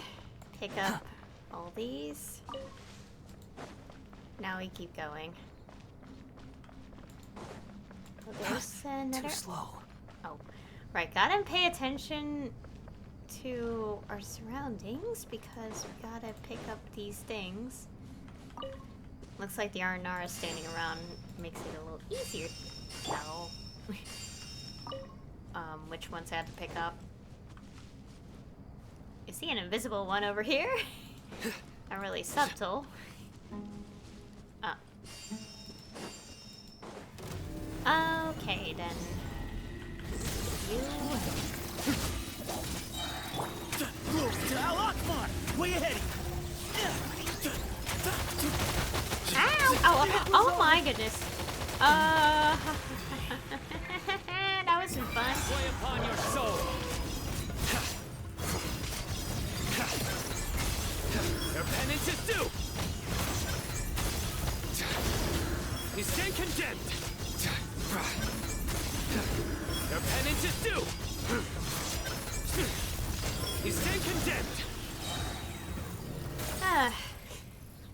How many do we need again? Enough to make an Akasha terminal for everyone who doesn't own one. I remember you telling me how revolutionary these Akasha terminals were. You've used one before, right? The Academia declared the Akasha to be the most powerful and comprehensive wisdom dissemination system in history. That should give you an idea of how powerful it is. Certainly sounds impressive. Neither Hat Guy nor I have ever had an Akasha terminal. Well, if it all goes to plan, that's about to change.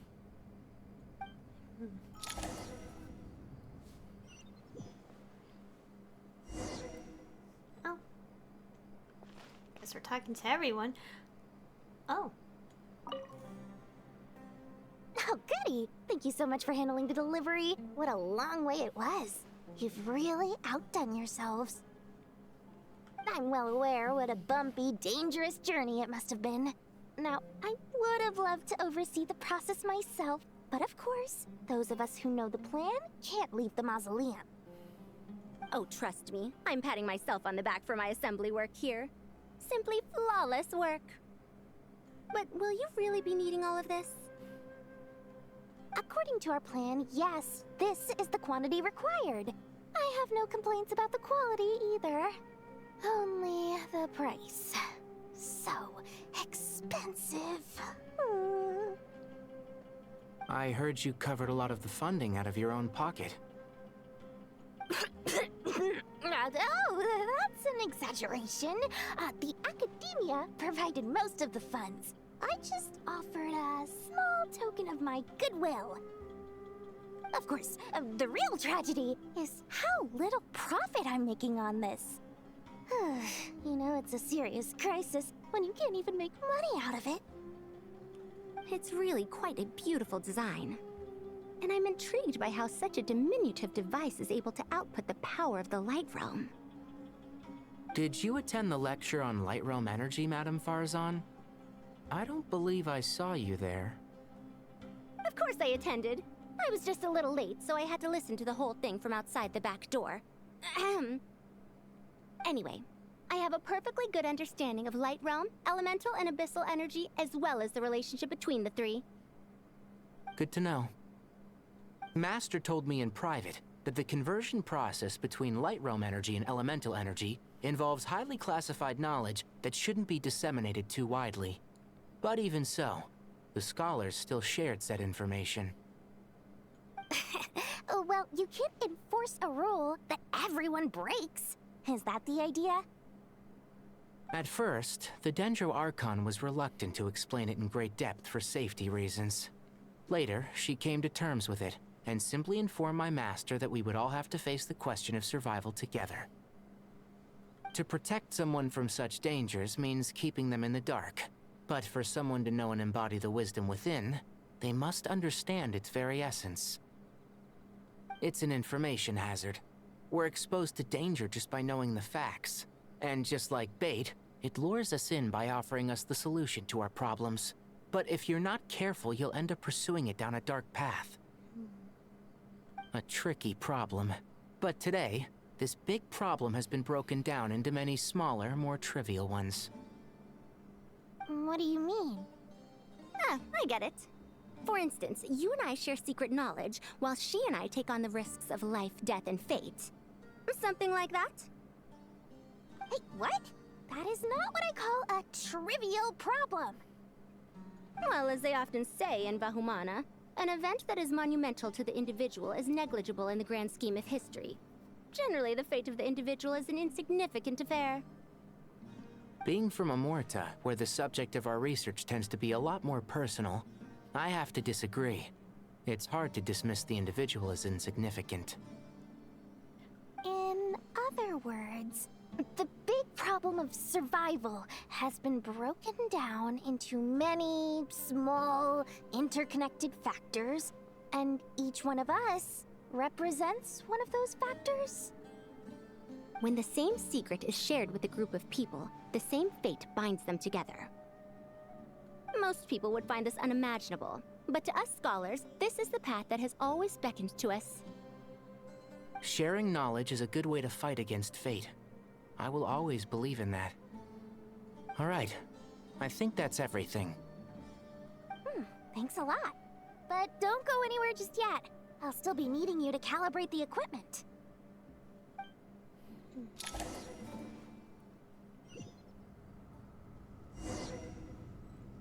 Alright. Inventory the materials and start the modification. Over here. Okay.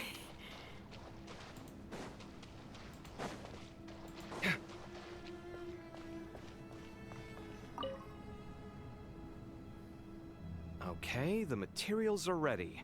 We can proceed with the next phase. Al-Haytham, how are you getting along? Most of the information in Aru is written in ancient desert scripts. some of this is written in a tribal language, while other parts seem to be a variant of an Oasis script, based on the glyph forms. Oh. Not lost to history, I hope. Some are. All we can do is infer the meaning based on the rules of related languages. Although, this section actually fills in some of the missing historical record. I'm transcribing it so we can bring it back to the academia. After Aru started up, 2 more lines of text appeared here. Can you read them? Humans may not read what is written by the gods, except by not reading. Victory should not be easy to attain, for it symbolizes divine wisdom. Knowledge must not waver, for it has external borders. Is this a clue to solving a puzzle? Or is it being symbolic? You can't read it unless you don't read it. Victory is wisdom. Knowledge is confined by borders. Wait, I think I've got it. It's a metaphor, isn't it? It's talking about... a chessboard. Oh my goodness. You were right. The youth of today are skilled at solving riddles. Also, isn't the one area in the desert, whatever the name was, what is it? This? Yeah, isn't it kind of chessboard-like too? Have the secrets buried in the desert not been unearthed over the years all the same? Since Aru is a place reachable through wisdom, this day was bound to come sooner or later. Oh, I've always been against overly cryptic sentences. Don't you get tired of reading and writing all that? Ah, it's you 3. Just in time. We've been delving deep into Aru, and now this board has appeared. I've heard this was how you'd while away your free hours. You must be quite the experts by now in that case. It is true. King Deshret's chess games are some of the most well-loved of all his wonderful creations. If you have ever been to Safhe Shatranj, you may well be familiar with the chess pieces you see here. Is this chessboard supposed to be another visualization of the interior of Aru, then? Naturally. Visitors, everything is ready. Only by completing the challenge on the board in accordance with the rules will you be permitted to overwrite Aru. 1 second. It's not dangerous, is it? Dangerous? Why, yes, of course. I should be the one to go, then. Wait for me here. Sounds like the self-confidence of our present company has rubbed off on you. Don't be ridiculous. I'm your upperclassman, and that means I have to look out for you. I appreciate the sentiment, but a game of chess typically requires 2 players. Besides, I'm sure they won't let things get out of hand. Keeping things relatively safe is in your best interest too, isn't it? Fair enough. I mean, you guys are controlling the difficulty, so please don't go too hard on us, all right? Ah, but Bennu said he wanted to put some respect into these whippersnappers. All right, all right. Thank you. Obviously, we'll still try to be careful. This doesn't seem like ordinary chess. Is the goal to defeat the opponent? No, you must enter the board and pass the trials we have placed there. Ready? Let's do it.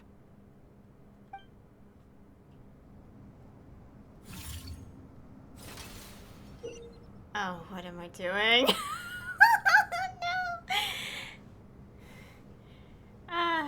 Guess I have to read this because I can lower difficulty if I want. Well, what's the fun in that? We're gonna suffer together. Anyways, during the chess trial, Haytham and Kaveh must move separately, consuming actions as they do to traverse the obstacle-strewn chessboard. A trial can only be passed once both Haytham and Kaveh reach the end. Okay. The areas will be marked. Okay, so no overlapping, basically. Turn to an area that has already been marked. We'll remove it. Okay. Maybe it's not as difficult as I think it's gonna be. It's in another card game. How they can move some of the pieces, but he can only push them toward empty areas. Either can activate some pieces on chessboard to unlock certain areas. Gosh. The first trial is posed by me. I don't think this is gonna stop us. Ah, but the key to this game lies in working together. Otherwise, you will be deemed to have broken the rules. Looks like it's up to me. Marak, can you open it? King Deshret's favorite primal construct. Oh. Living on in suitcase form, of all things. Amusing. Wait. Oh, excellent work. What am I doing? What is...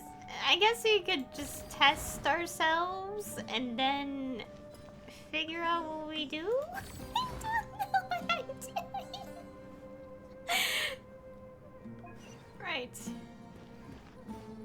I know it seems that we have limited spaces to press the buttons, but also, what am I doing?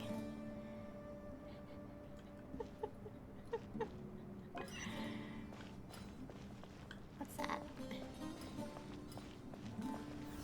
Oh wait, is this how I'm supposed to do it? Oh. Okay. Oh gosh. Okay, it's not that Now hard. is the time for my trial. Now, don't be nervous. I'll make it nice and easy for you. Really?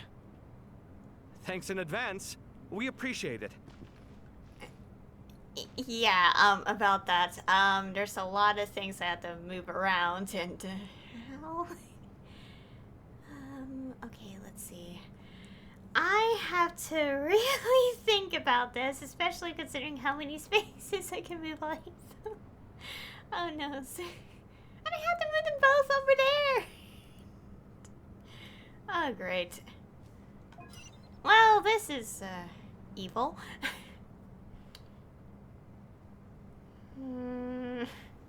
Oh, wait, no. Okay, wait. I think I know what to do. Maybe. Okay, yeah, okay. I think I was just thinking way too much on that.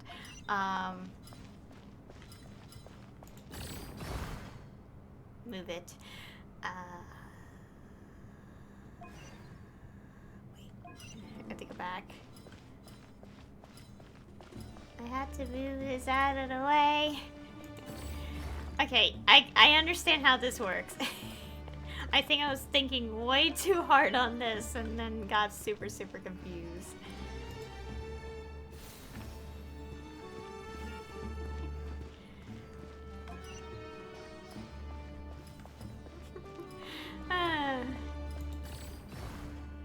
Alright, so... Wait, no. Oh!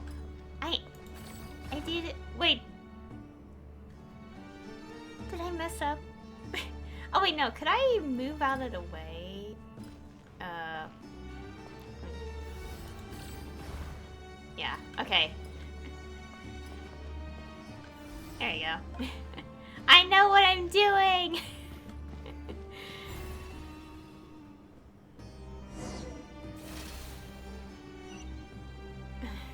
Ibis King, don't you think this all rather inappropriate? You may as well be handing them victory on a silver platter. Do not expect me to follow your lead. Ha! Suit yourself. Alright. Guess we should just... Okay, the thingy is all the way there. Right. Oh gosh. Don't overlap on the buttons too much. Maybe I'm doing this wrong. Maybe I... Oh my gosh. Wait, no. But... I feel like... Yeah, I don't think this is right, but I'm gonna try my best. Maybe I have to move. This is probably not right at all. I just don't know how to make it move and stuff and all that, and that's not the right way, is it? Okay then. Please.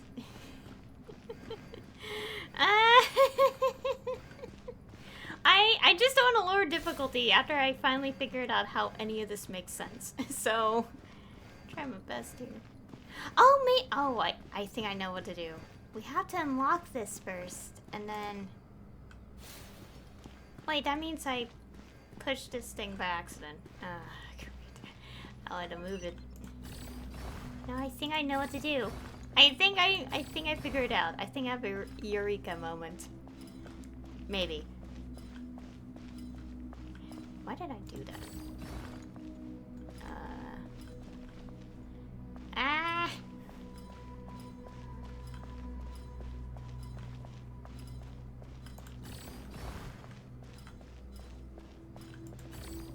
There! I did it! Oh my goodness.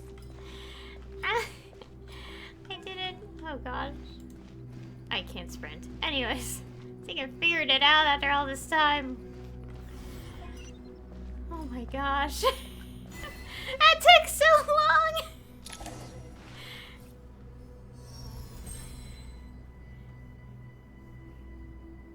Done. Finally. It's over. But seriously, that was incredible! Standing on the chessboard felt completely different from standing on solid ground. And also... Oh, sorry. I'll save my thoughts for later. Thanks to the three of you for helping us out with this. Is it just me, or were you giving us quite a lot of guidance along the way? We made but a humble contribution. You lived up to our expectations. Bravo! Our aid was not given for naught. In addition to the existing functions, I'd like to ask you for another favor. Since Aru's interference shield can cover the entirety of the mausoleum, it should be possible to extend its range even further. Perhaps you can find a way. So, building upon the existing functions to...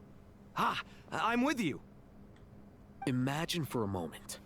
What would the ideal outcome look like if this function were compatible with the devices? I agree. This is the best solution possible. Please, everyone, we beg you to help us. Me, oh my. Well, since you ask so very nicely, I suppose... Goti? Croco? What do you say? Naturally.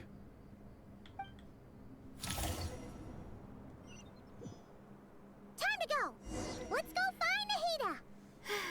Okay. Guess things are finally going into motion. Oh. There you are. Miss Nicole truly is an angel. She shows great wisdom in guiding others, and she has already sent word to Natlan on our behalf. She said that while the other members of the Hexen Circle are busy with important work, she is quite free, and she's more than willing to accompany the people of Sumeru for the entire journey. Oh, there's Nicole, all right. Always super patient and loves to help everyone out. She's the best. She is. So kind and enthusiastic. Well, time for us to get going. Let's head out.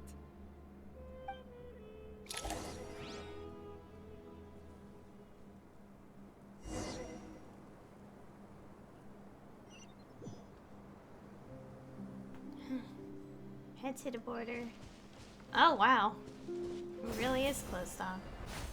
I mean, obviously we knew that, but like, we never really saw the barrier until now. Oh my goodness.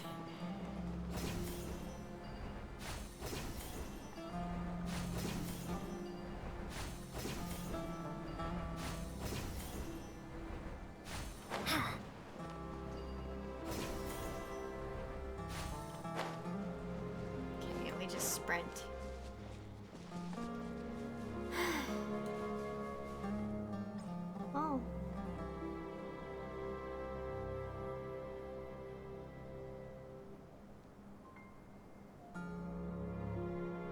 This should be one of the closest places to Natlan in all of Sumeru. There's the barrier Nicole and Nefer mentioned. It completely cuts this nation off from the others. But why? Why separate you from the rest of the world now, specifically? And if I'm not mistaken, Irminsul was polluted once before, wasn't it? I think that's right. The forbidden knowledge was eliminated, but the fact that Irminsul was polluted should remain unchanged.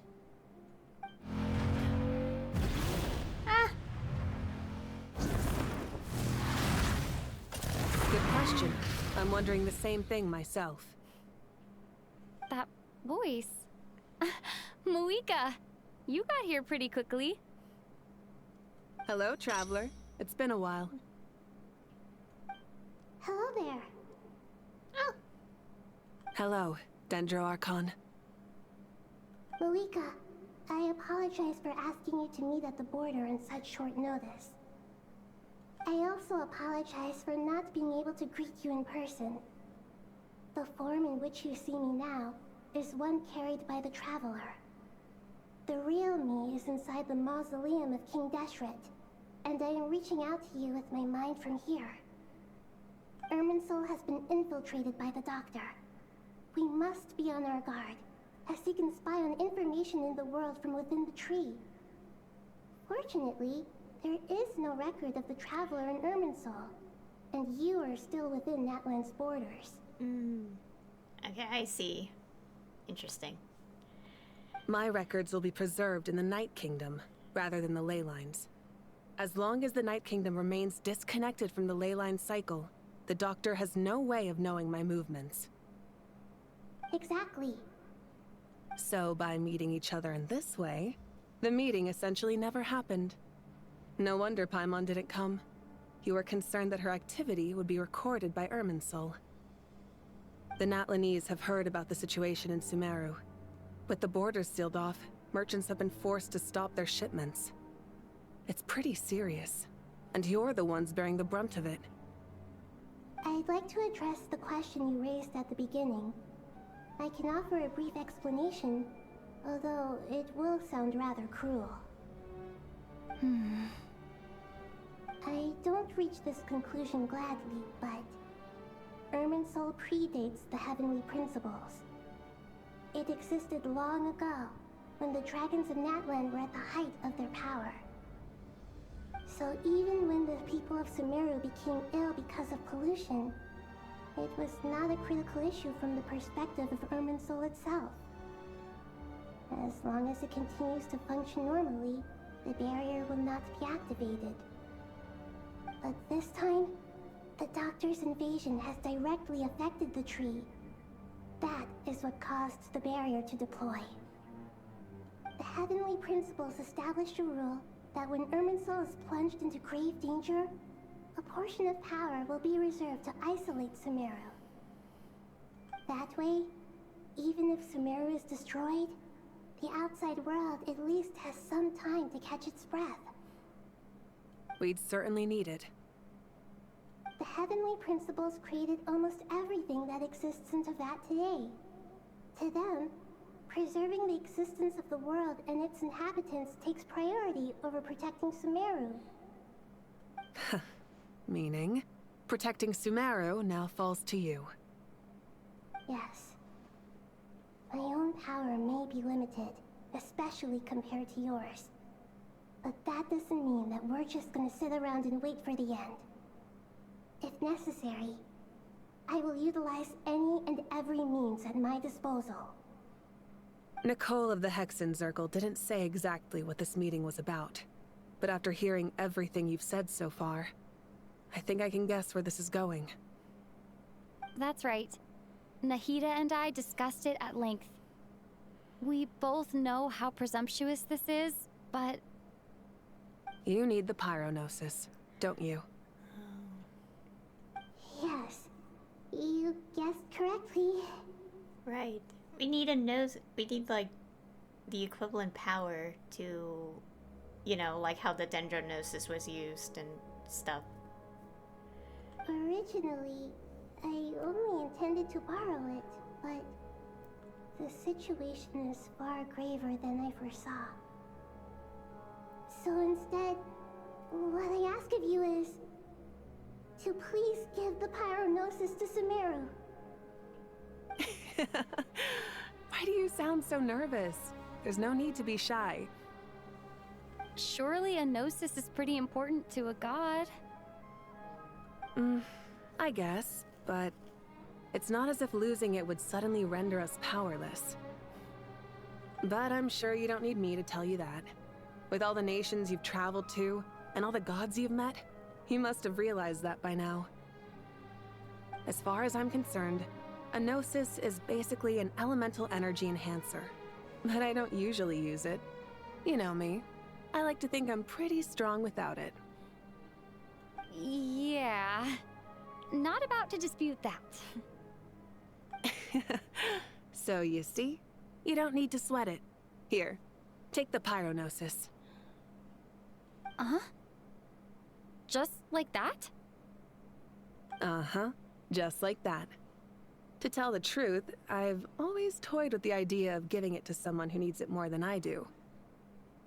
I know you accompanied Nahida here to try and increase the chance of success.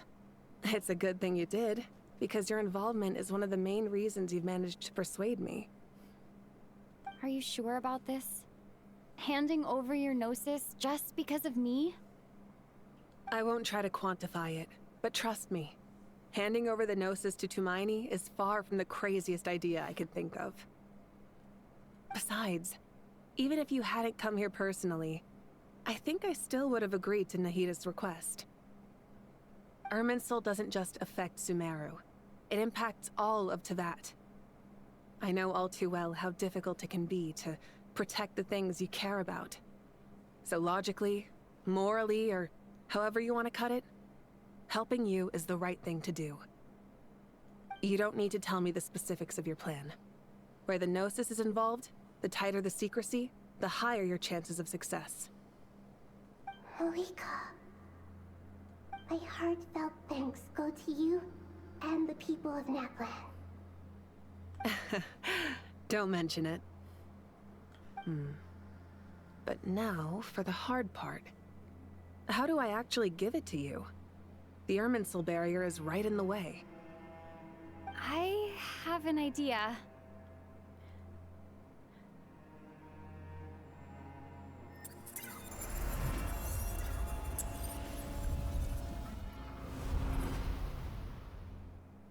Just as I thought. Incredible. What did you do? Just made a lucky guess. This seems to happen quite a lot. Things that apply to everyone else don't seem to apply to me. I figured the same might be true here. Irminsul usually produces effects based on the records it holds. Since the Traveler is a descender, Irminsul contains no records of her, and thus has no way to impede her. Yeah, we're like immune to this. Is that right? You really are full of surprises. Catch. Whoa! Thank you, Moika. Thank you for trusting us with something so important. All right. No need to get so formal. It's not like we're strangers. Besides, there's still one problem. You might be able to pass through the barrier, but I don't know about the Gnosis. Any other surprises for us, Traveler? Let me try something. I have the pyronosis in my hand. It feels strangely ordinary. Not particularly heavy. And yet, this tiny thing symbolizes the mighty authority of a god.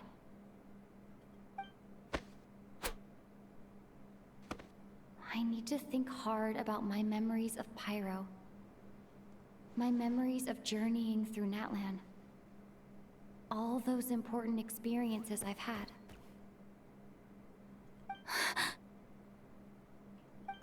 Pyronosis disappeared. Oh. Traveler, are you alright? I'm fine. The pyronosis disappeared into my body, just like phlogiston. Maybe it resonates with you because you've mastered the power of phlogiston. You might not be recorded in the ley lines, but you're still our Tumaini. Whew.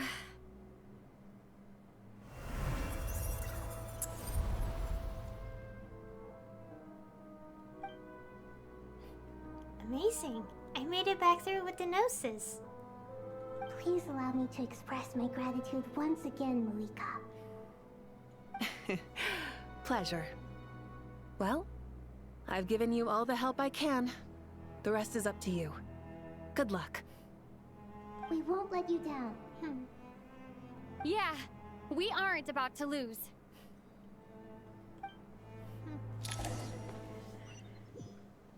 Oh boy. Seems like we're getting close to the climax, I believe. Wait, can we see that Irminsul on the map? That giant tree? Oh, yeah, we can. It's... I was curious, and I was like, I probably should look at this when I have the chance right away. Yeah, it's right here. It's grown right here. So close to Sumeru. The big tree there is so tiny in comparison. Where is it? Oh my god, yeah, look at that. Good thing I decided to check now, because I think this might go away considering its location. Or it won't. I feel like it will, considering I don't think it's meant to be out here, considering. Anyways. Traveler, Paimon, how are you feeling? Paimon's a teensy bit nervous, but only a teeny tiny bit. Seems like she's gotten way braver over the last few years, huh? Of course. After all the adventures you've had with the Traveler, I'm sure you've gained a lot of experience and grown as a person. I'm doing all right. What about you, Nahida? How are you holding up? With the negative effects of Irminsul, I'm a bit like a piece of fruit that's been burrowed into by hungry insects and left to rot. I'd be lying if I said it was nothing. But please don't worry. We all know what we're getting into, and we've prepared as well as we can. I believe in everyone. I believe in you. And I believe in myself. Stoking the fire inside oneself is certainly one way to live, but knowing when to rely on one's companions is also a form of great wisdom. I've been quietly learning little things from everyone, like plucking tufts of fur from a sumpter beast. Me too. With the constant traveling, I'm always learning and growing. That's the journey of life. I think there's someone else here who would share that sentiment. Don't worry about what I think. I was just passing by and happened to overhear your conversation. What are you talking about, Hat Guy? This is the top floor. No one passes by the top floor.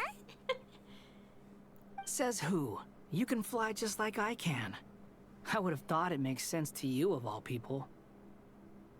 I don't know why, but I feel a little more relaxed now. It shows that you feel comfortable laying down your burdens in our presence. It means that Sumeru is a place you can trust, where you know we have your back. And we feel exactly the same way around you. That's what it means to be friends.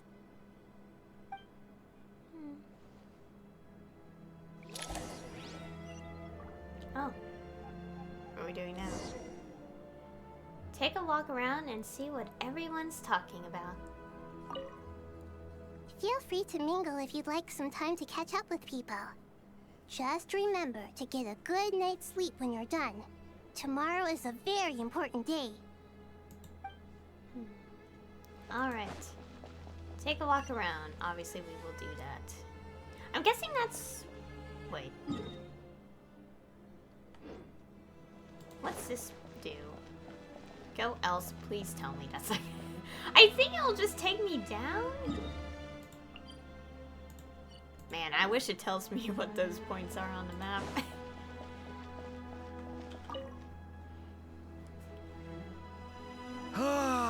It's finally done. Ugh, but I have a nagging feeling that there's something I've forgotten.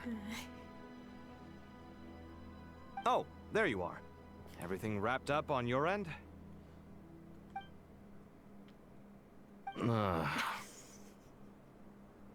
Okay, fair enough. That was a pointless question. We were working in tandem, after all. You must really be exhausted. Well, it's been a busy day for both of us. When work ends, you clock out. No looking back. Yeah, we're definitely due a break. Probably a little late to start drinking now, though. I'll stick with water. Here, this one's for you. Thanks. You want a bite to eat? I can grab us something. Or wait, I think there's a stove nearby. Let me take a look. Are you nervous? A little, yeah. Unlike you, it seems. How are you not feeling at all nervous? Because everything that happens next is beyond my individual control. I don't worry about things I cannot influence. What do you mean, cannot influence? You're the one who came up with half of the strategies we ended up using. There's only so much I can do. I was only doing my duty. Was it like this last time, too? You mean with Azar and his accomplices? Yes and no.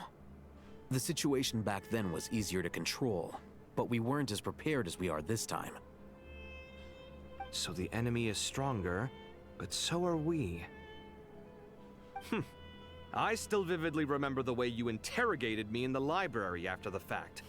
Where were you when Sumeru needed you most? If your memory is so vivid, you might also recall that it was you who came looking for an argument. You're often the one who initiates these things, you know. I came for a conversation! I didn't know it was gonna turn into an argument! Anyway, at least I showed up this time. So, what do you think? What do I think? I think we're certainly better off for it. It's good having me around to help out, huh? Absolutely. As a citizen of Sumeru, you displayed a remarkable sense of responsibility in the face of disaster. Certainly feels that way. I just shudder to think how the world would have ended up if we hadn't gotten control of the situation. So, do you think this is what impending disaster looks like? The sky is so clear, and there isn't a whiff of decay or destruction in the air. It's hard to imagine that the fall of humanity could happen on an ordinary day like this. Awful things happen all the time. Sometimes people can stop them, and sometimes they can't. What you and I have done is increase our chances of stopping this one. Lofty ideals may provide no defense at all against nihilism, but perhaps little decisions can. Oh, nothing. It's nothing. I hope everything works out tomorrow. It will. As long as we stick to the plan, our chances of success are good.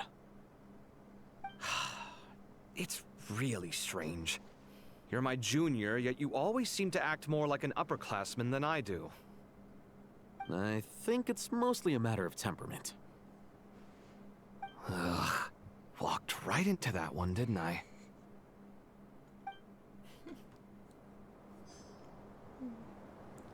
Alright. What happens if I do this? Take a walk around and see what everyone's talking about. Okay, okay, it's all required. Okay. So I'm guessing, oh, I didn't notice. Yeah. So when the title changed, it changed this. Change it here too. Please tell me this is not gonna activate like Retin X. Okay. I don't know why. I just thought this thing looks exactly like the thing that lets you activate story mode. So I thought it was going to progress. Okay. I guess the upper level. Wait, aren't we at the upper level? Yeah, we are. I'm like, wait a minute. Middle level. Let's go.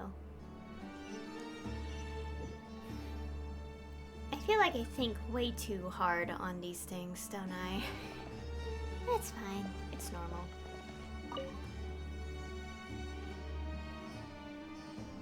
We'll make our move after sunrise tomorrow. Good. Is everything ready? As much as possible. That'll be enough. Don't let the pressure get to you. We'll take things one step at a time. That's how we've always done it. Master Tainari! Mr. Sino! So this is where you were. I brought some juice and some water. Would you like some? I know how easily you get dehydrated in the desert, so you should definitely have some water. In which case, I'll have the juice. I gotta ask, though. Who's on juice-making duty at a time like this? Madame Farazan said she was feeling a little nervous, so I told her about the automatic juicer my friend invented. She took it right off me and started making carton after carton of juice.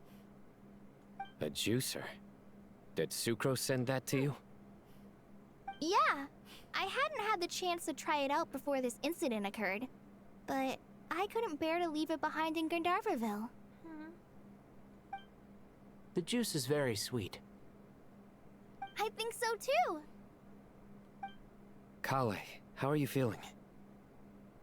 Physically, I'm okay, but it just still feels strange to me. Why would a great power like this come to someone like me? I know the feeling well. That same question ran through my mind every day as a kid. At least now, you have someone who can relate to you. All the more reason that you should apply for Spontamod. Tainari fiercely opposes the idea, though. Those two things are completely unrelated. What are we all chatting about, Would anyone like any juice? Oh, you have some already. I had some earlier, ma'am. Maybe give the extra to someone else? Very well, very well. I shall be off then. There's this enormous power, and then there's little old you. You feel like there's no connection between the two. And that sense of dissonance is difficult to get used to. Yeah. But after all this time, I can't believe this stuff still gets to me sometimes. Makes me feel a little childish. Kale, just because we normally keep the conversation light doesn't mean we can't discuss deeper issues. I don't think it's childish at all. You were the victim of a terrible crime. It's normal to struggle with the fallout from it. You have absolutely nothing to be ashamed of. My professor once told me that no incident can be considered truly resolved until the victim says it's over. Your rage and your pain are completely justified. Thanks. Miss Nicole said that the same god remains which were once used to inflict so much pain upon me have now become a weapon with which I can protect everyone. It's like my own personal kind of evolution. Every innocent person who's been hurt needs time to realize that it wasn't their fault. I was the same. But it's all about to be over. Tomorrow, it ends for good. I don't know if you've noticed, but you rarely stumble over your words anymore, and your outlook has become much more positive. It's a big change from how you used to be. And since this isn't over, you can settle the matter on your own terms. It's time you seized back control. I believe in you. Yeah. Sumeru is my home. And it's so important to me. I have to protect it. No. I will protect it. And once you're done, how about you come back and apply for Spontamod? Stop it with the sales pitch, would you? Hey, excuse me. There are still 3 unclaimed cups of juice here. Why don't you take one each? Ugh, my arms are getting sore from carrying them around everywhere. Madame Farazan, why are you... Here, let me take them off your hands. Thank you, Madame Farazan. Drink up and enjoy my handiwork. I think I'm going to make something else now instead. Please, try to relax, Madame Farazan. Your nerves are starting to get the better of you. I know, I know.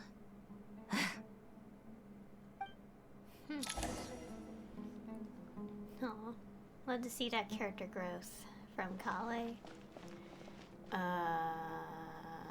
Do I have to go further for another? No, don't rest for tonight. We need to talk to everyone.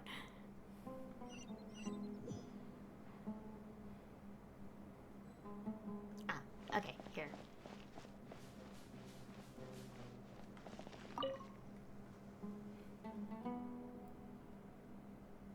Something on your mind, Miss Nefer?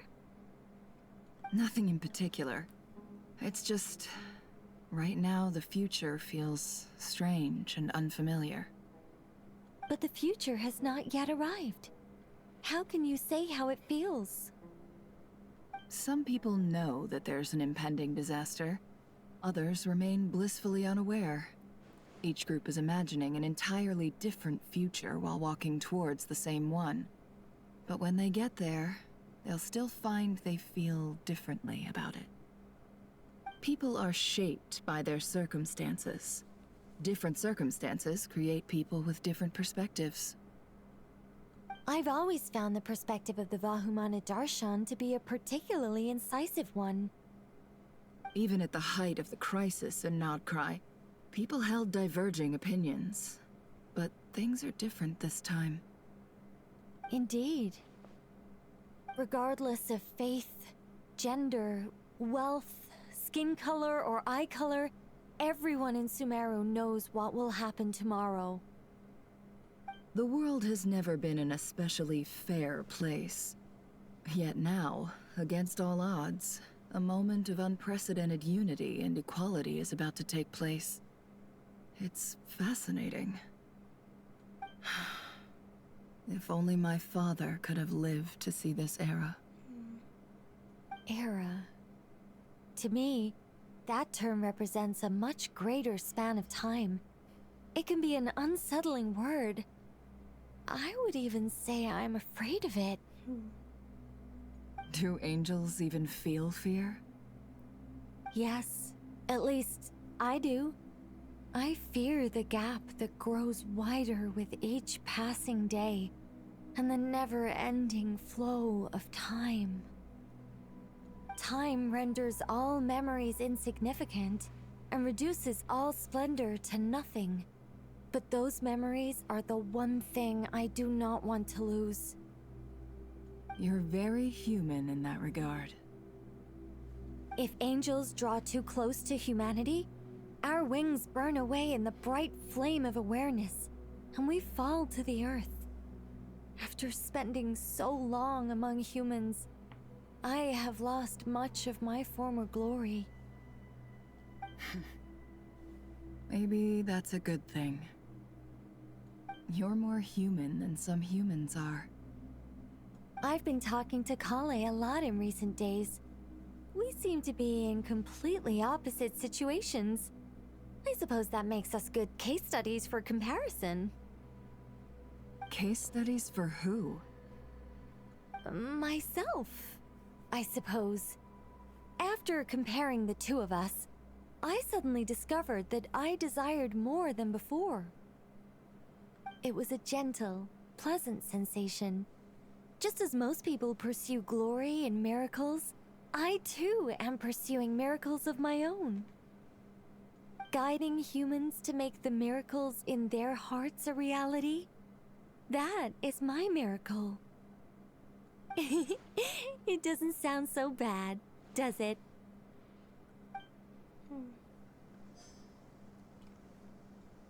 Alright. And one more the entrance. Careful not to press the other button. Ah. Okay.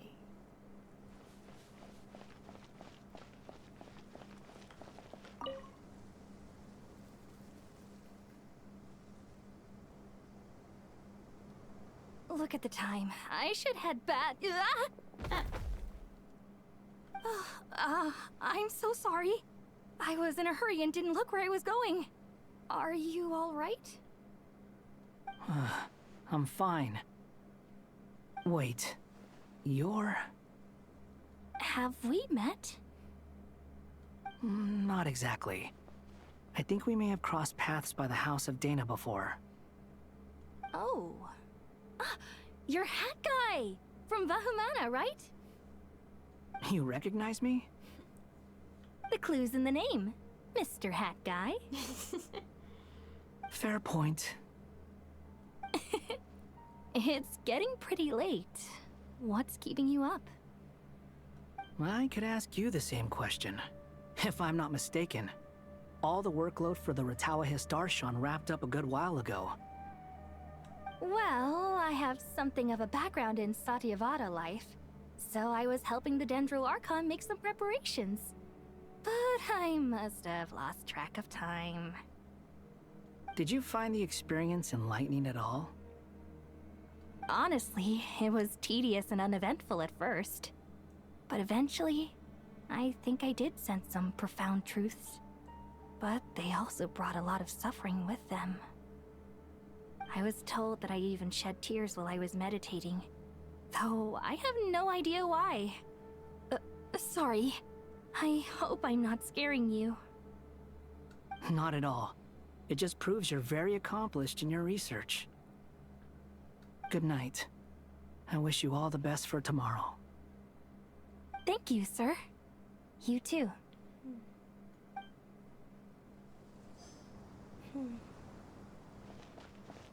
And... what? Okay. Why is there like 2 markers? Okay, it's just these 2 left.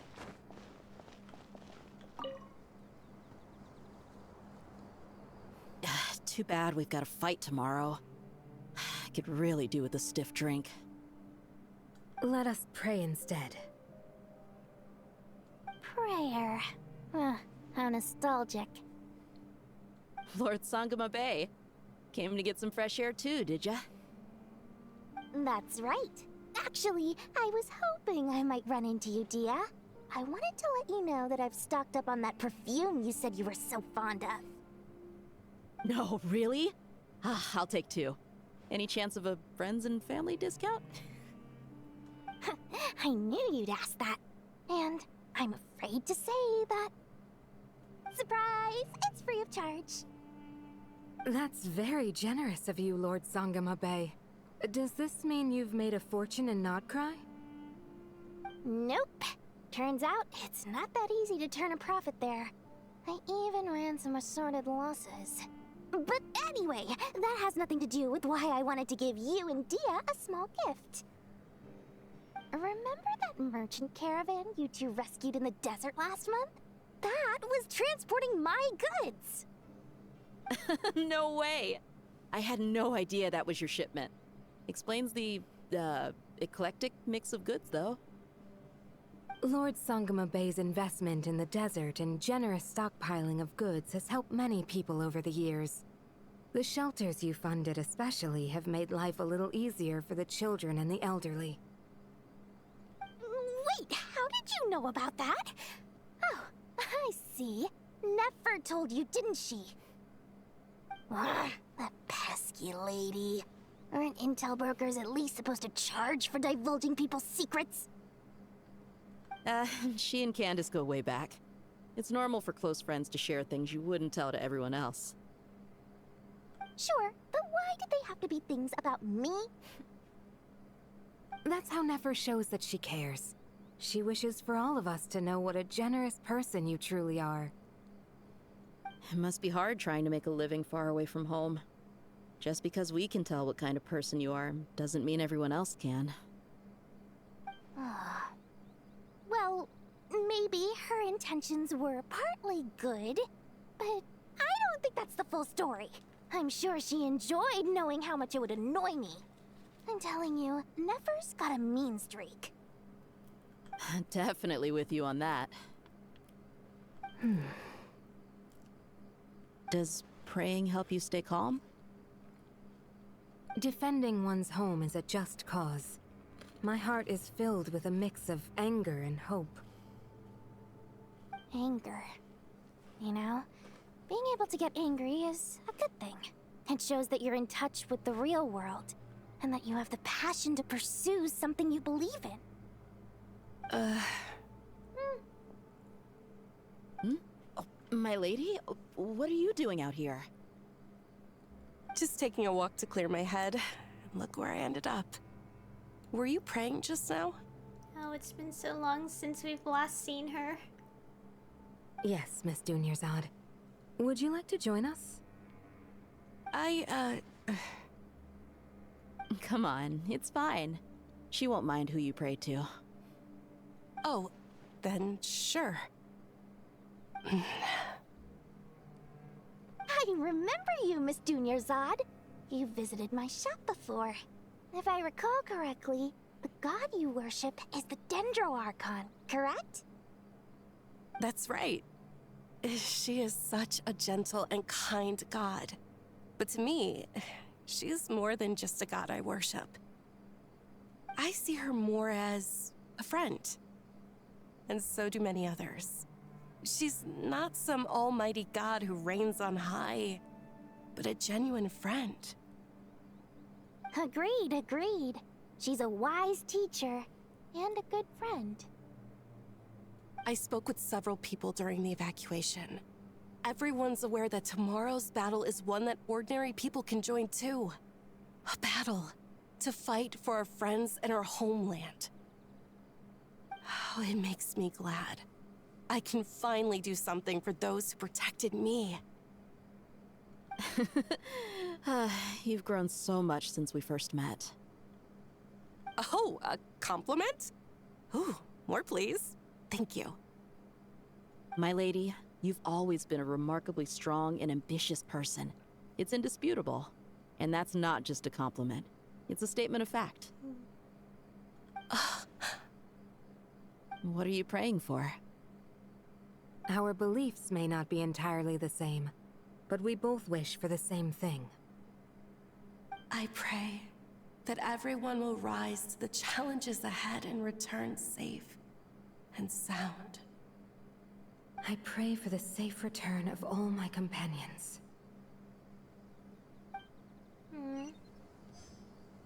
Oh. All right.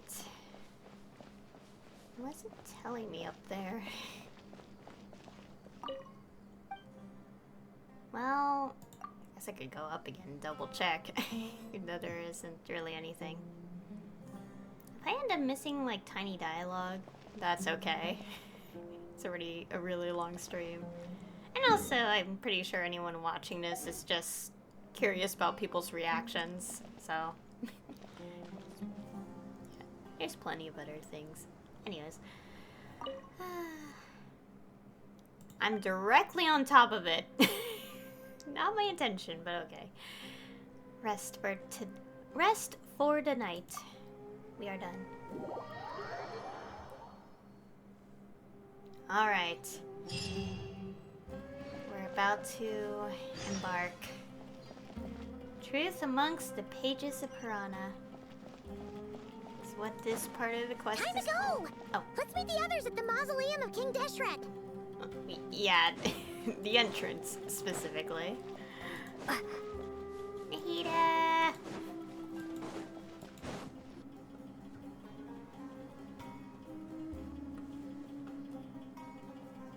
I have not felt this way in a long time.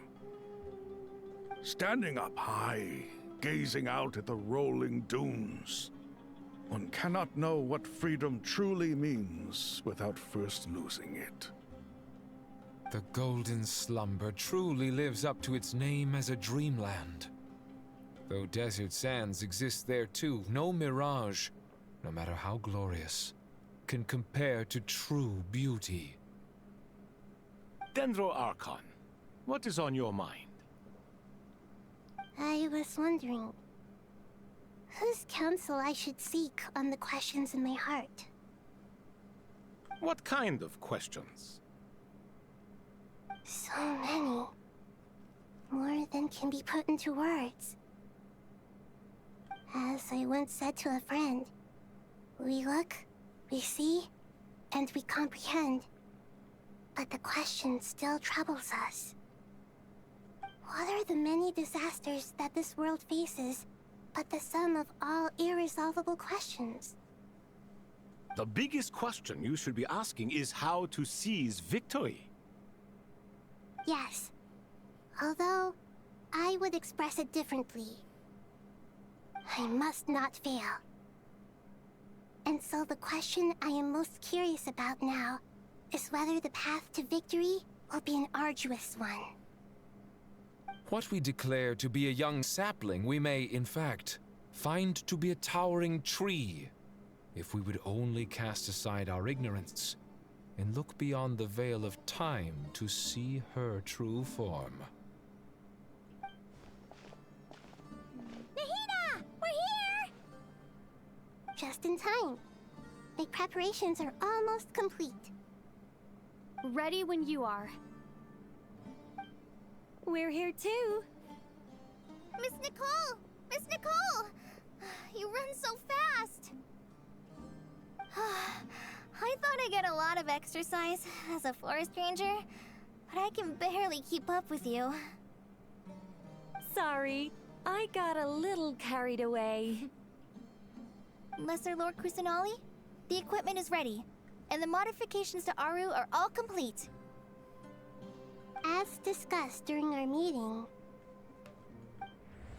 Accessing Irminsul via the Akasha is no longer feasible at this stage. There are other options, it's just... they're a little more extreme, and more technologically demanding to implement. Maybe you should take it from here. The architecture and functionality of the Akasha terminals overlap considerably with Aru. There is reasonable evidence to suggest that one was developed based on the other, or that they both utilize technology of the same origin. As long as the transplant and merge operation succeeds, Aru should theoretically work on a scale greater than the Akasha and approximately equal to Irminsul. It will become the largest active computing device in all of Teyvat. A system this powerful is capable of a lot of different things. In the past, the Akasha was primarily used for one-way information transmission, but I suspect it could also serve as a central bridging hub. In the pursuit of greater knowledge, some scholars have attempted to connect their consciousness to Irminsul through the use of terminals, incense, and meditation. Correct. In academic language, scholars who reach that stage are said to have entered Satyavada life. Hypatia has performed this practice many times in the past, and she was once under my care for a period of time. Right. And this at least proves that there is a zone within Irminsul that can be connected to. that's right. Providing wisdom to the people is one of the very reasons for Irminsul's existence. I think I understand where you're going. Please, continue. In that case, I'll skip to the conclusion then. We need to further modify Aru, merge it with the Akasha, manufacture terminals, and distribute them to every single person we can reach. Every person? Even the desert folk? Yes, everyone. I've already calculated the amount of raw materials we need. So you mean we're going to get new Akasha terminals? Yes, but this time the people of Sumeru won't be using them to acquire knowledge, just to connect to Irminsul. That's the key. When we evacuated the city, we brought all the important assets from the House of Dana, in case we ended up needing them. Fortunately, this included the Akasha system's main terminal. We've checked all the relevant records, and one thing is certain. Nothing like this has ever been done on this scale before, so... Everyone in Sumeru is part of the plan. Whoever controls the people controls the situation. Since this function of Irminsul was introduced, it has only ever been made available to scholars, who don't constitute a particularly large group of people. But by expanding the scale to include all the people of Sumeru, all the individual connections will stack up to create a significant load on the system. Under normal circumstances, Irminsul would be able to cope with the additional load. But with it already being under strain from other activities, its remaining capacity is limited. Thus, it might be possible to shut it down completely by overloading it.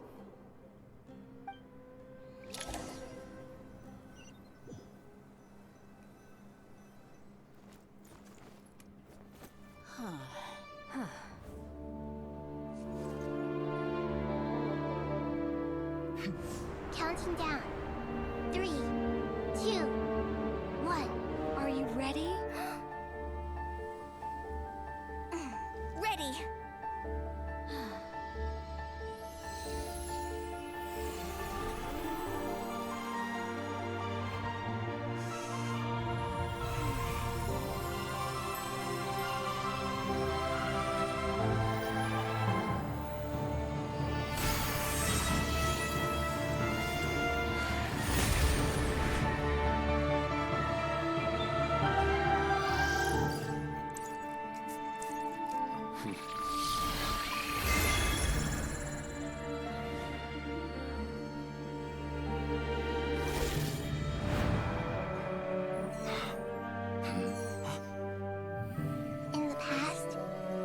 People sought knowledge, they turned to the Tree of Wisdom.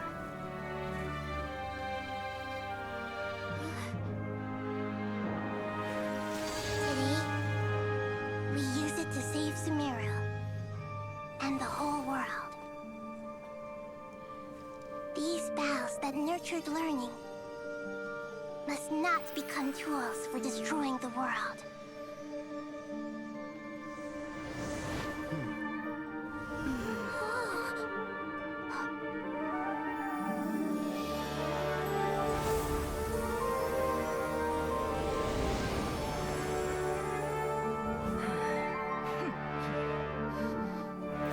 Stop. Please stop. End this transformation.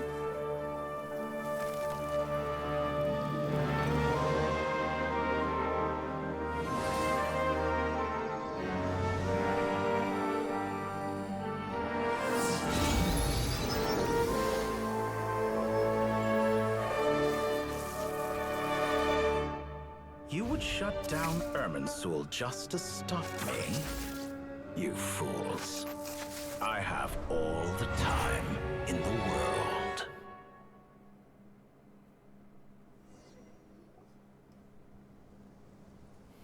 Success! The evil Irminsul tree has stopped growing! Great.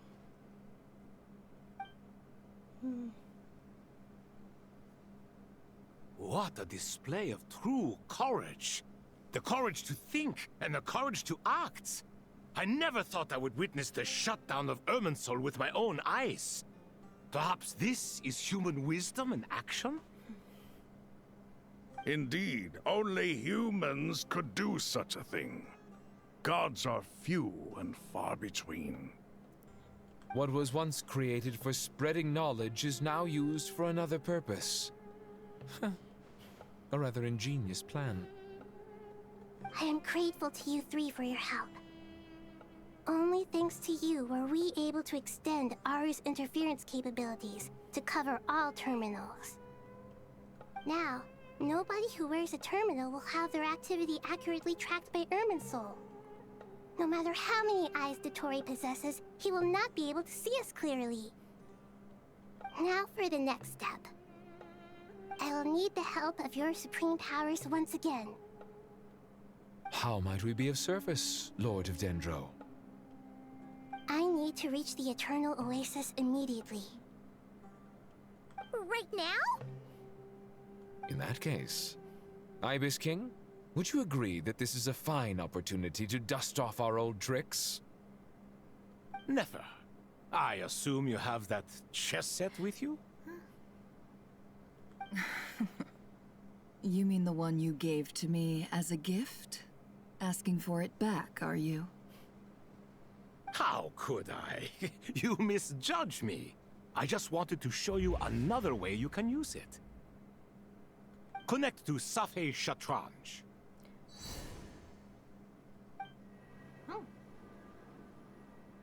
Safei Shatranj? You mean that place in the desert?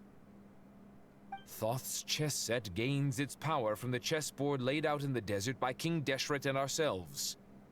All ceremonies conducted using the chess set must be activated via Safei Shatranj. In other words, the chess set is an extension of the chessboard. In the past, moving a chess piece was a sacred and momentous act. Transfer initiated. Entering live combat mode.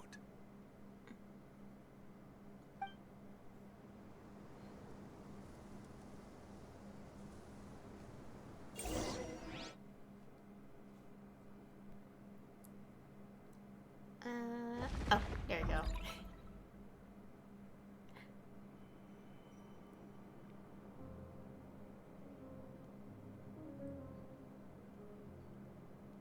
We haven't heard a single word from our spy in the desert. I'm afraid he might have been captured. Never mind. But we spent years turning him. And a lot of Mora. Nothing comes for free in this world, but the loss is not without its purpose. For a small price, we have wasted a precious amount of the limited time they have. Quite a bargain, if you ask me.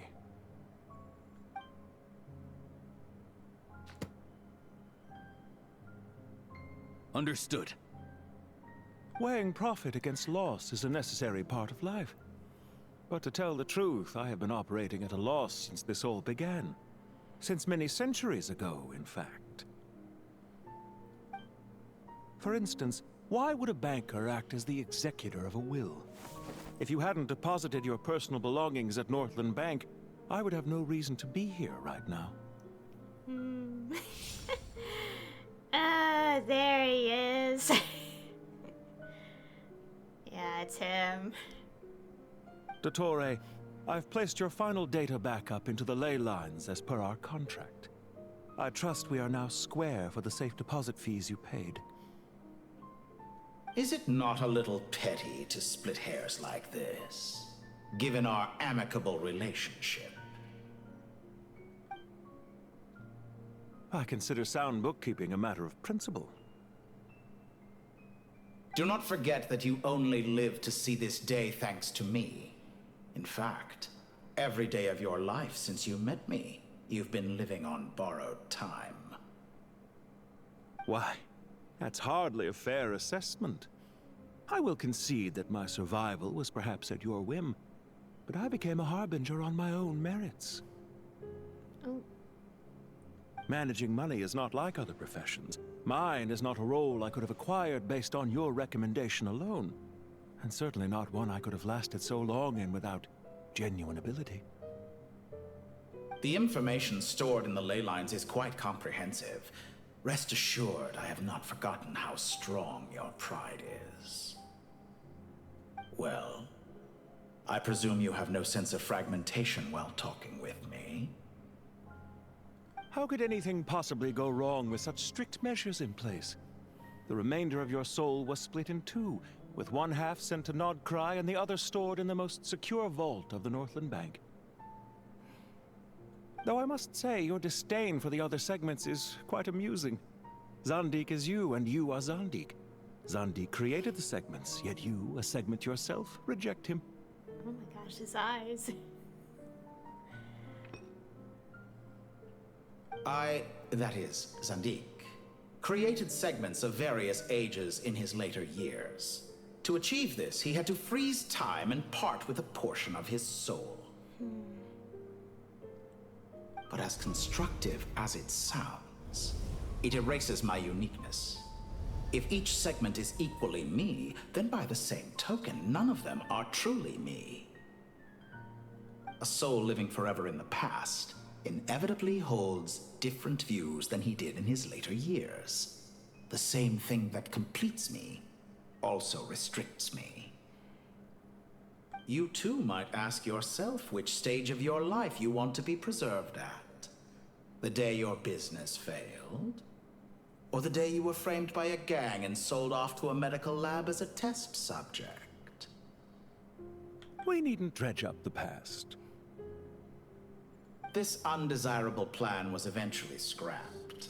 Lesser Lord Kusanali was quite right. I needed an opportunity to eliminate myself. And after that, I concluded that there was no more effective plan than directly splitting the soul. Once the soul is transferred out, you will find that creating a physical body is far simpler than creating a puppet. The other half of your soul suffered a crushing defeat in Nodcry, you know. And yet in the process, I obtained the information I always wanted, did I not? Because now we finally know where the best testing ground truly lies. I once thought your ultimate goal was to ascend to godhood. But as it turns out, that was merely one of your experiments.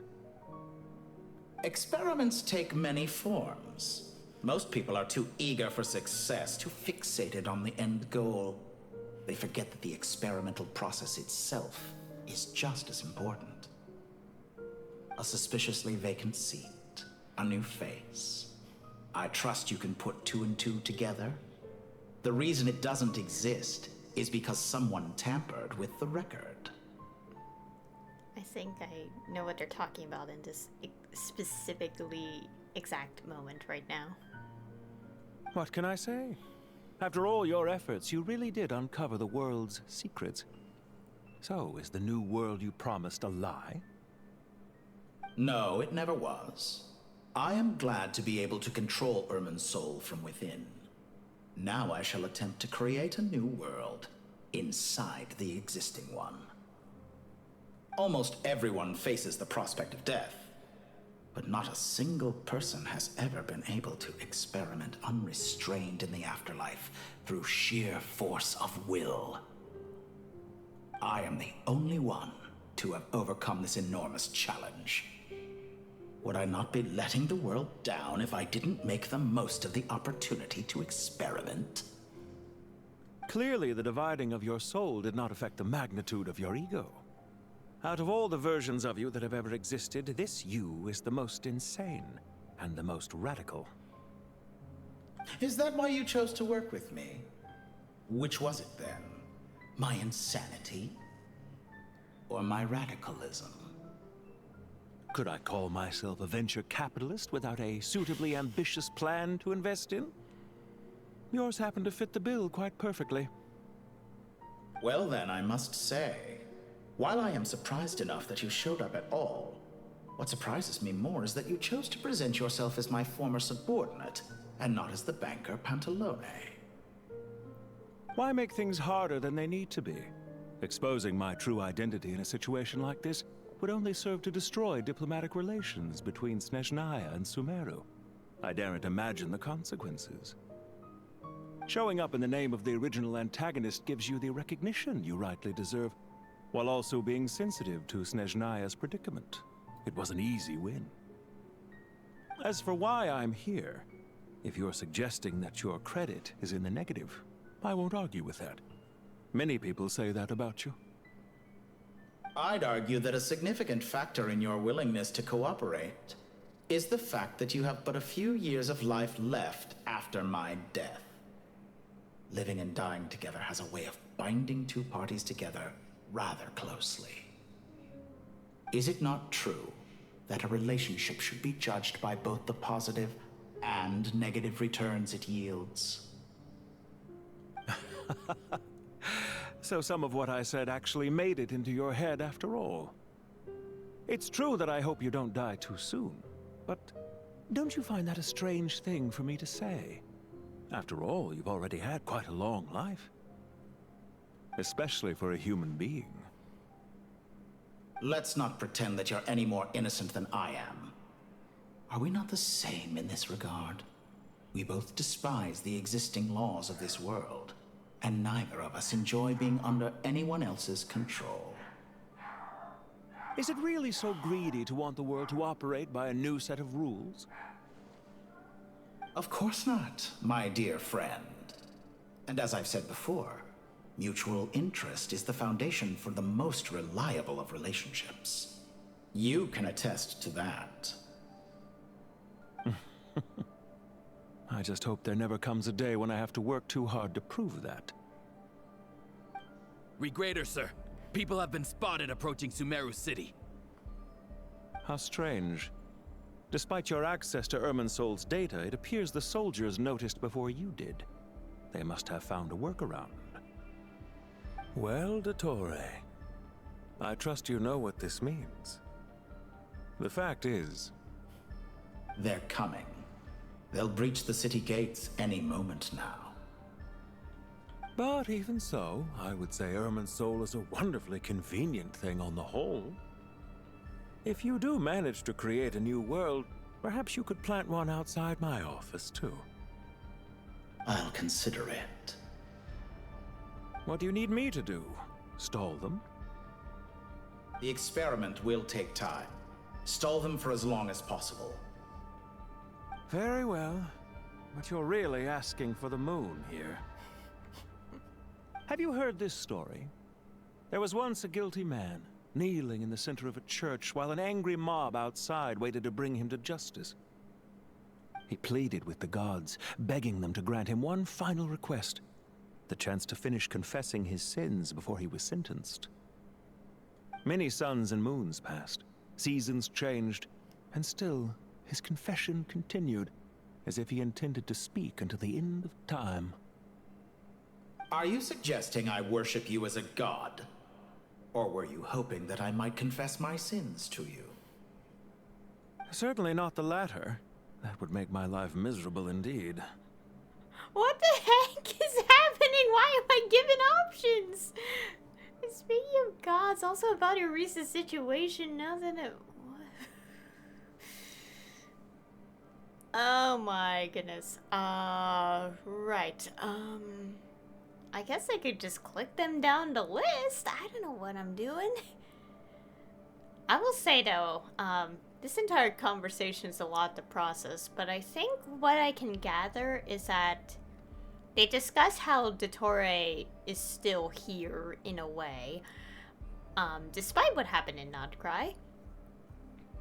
They probably caught on to the fact that Skara is like Skara's existence and how the empty seat makes sense. But then again, there is the 10th Harbinger seat that is strangely vacant as well.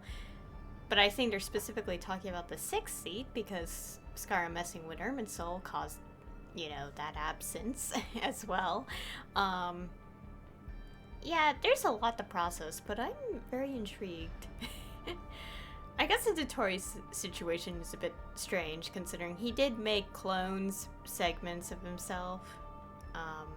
Yeah. Anyways, I guess I could just click through this, because what? Why do I have control? We're not going suddenly to Deltarune path, are we? Anyways. Speaking of gods, also about your recent situation, now then about your plans for the future, now then, and then see you. I guess I click, I don't know what's happening. For someone who despises them so, you never seem to have any objections to me creating or becoming one. At first, I thought you'd be furious. Concerned I would terminate our partnership, were you? Not at all. You had reasons why our partnership must continue. Don't you find people's attitudes toward gods amusing? A god descends from the heavens and people worship it unreservedly, blindly following whatever rules are given to them. And yet, when they see an ordinary person gain godlike levels of power by virtue of their own hard work, they treat him with nothing but suspicion, even if he is a compatriot. Is that supposed to be a compliment? No. I was just thinking. I pity the man who would call you a compatriot. There's no need to be so self-critical. Also, about your recent situation.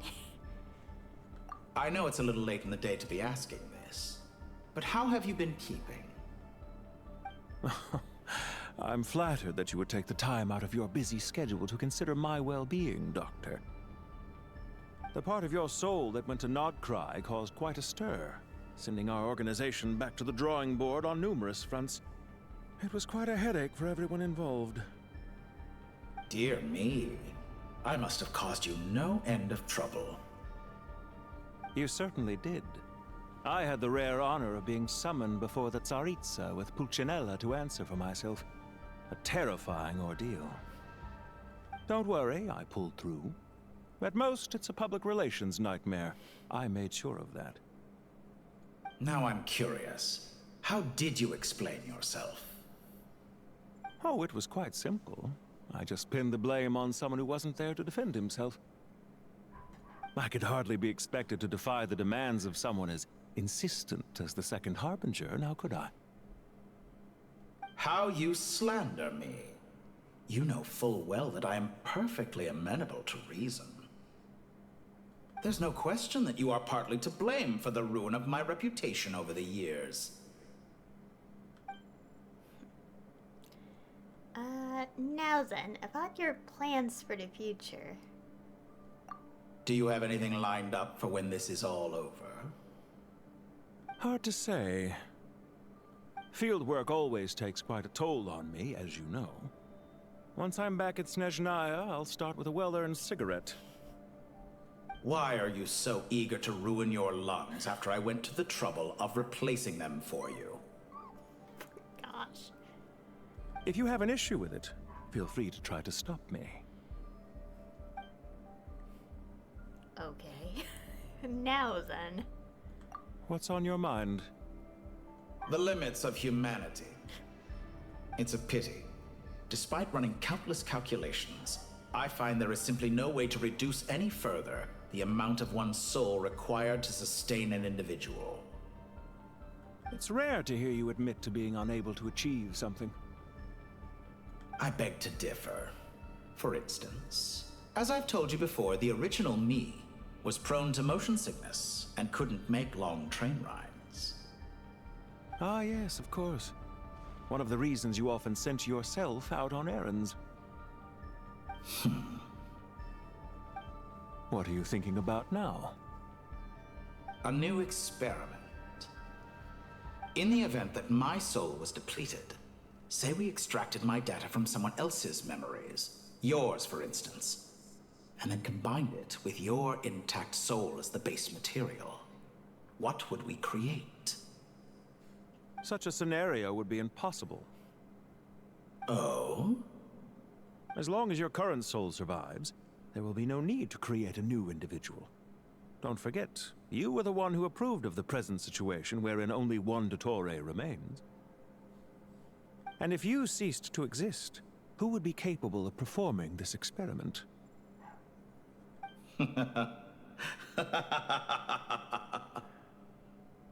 Since the day I met you, you've always excelled at talking your way out of a quandary. Oh, my goodness.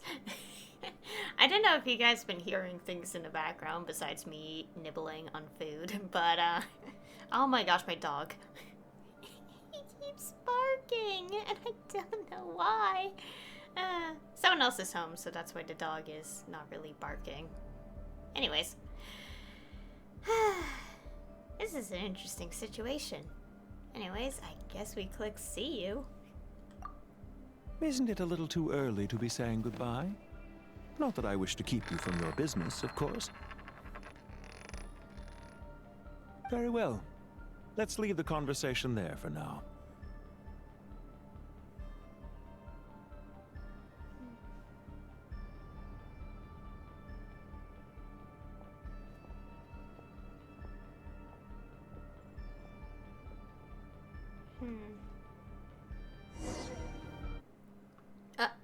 Okay. He's He's an interesting antagonist, I will say that. Gosh, maybe also wake the computer so it doesn't fall asleep while I'm streaming.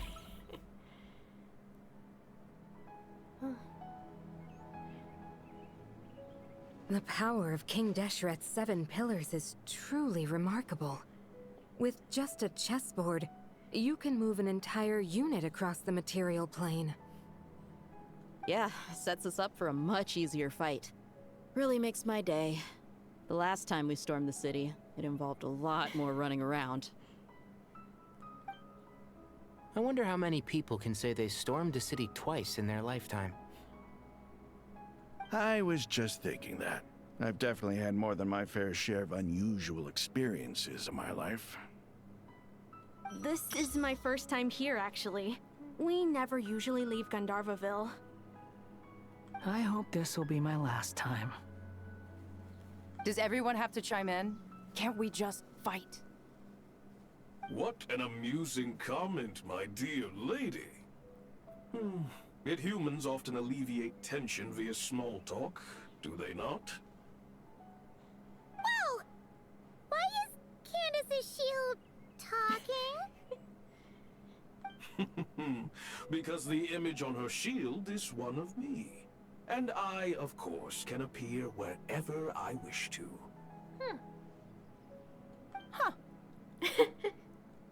Well, la-di-da. Isn't that fancy? Could I get in on this? You wish for your gauntlet to speak? Why, certainly. Ahem. I think you'll find that it is I whose image is carved hereupon. Thanks. Definitely feel stronger now. You're welcome, my lady. I am glad to lend you my power. Sino, what's the situation? There are troops stationed at every entrance. As we expected. A frontal assault will suffice. Everyone, stick to the plan. We'll take the main entrance. You head for the House of Dana's side door. Move out.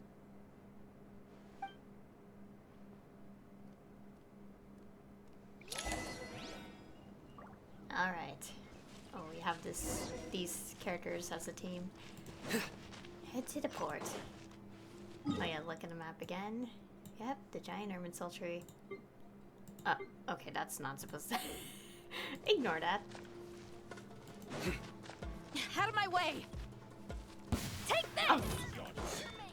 Watch out! Get lost! Thank you, Jet. You gotta be more careful. If you're not ready to put your life on the line, you can't be certain of defeating your opponent. She's right. Keep your wits about you, Rana. Hear my prayer! Oh gosh. Look alive! Ha! Oh gosh. No escape. Ah! Wait, where'd the enemy go? Oh, here he is. Can't run from death. Oh boy. Take them out and secure the harbor. Reinforcements will arrive by water. Consider it done. Show no mercy. And it's just do!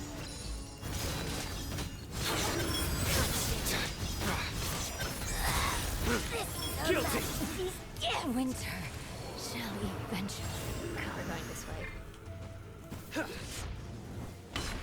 Looks like we're in Change of plan. fight. Do your worst! Oh, ow! Enemies! Stop it! Buckle up! Surrender! Judgment is upon you. Somehow this is causing my PC to make more noise. Stay condemned! Not in a bad way, though. I won't say that. Repentance is due! It is a powerful PC.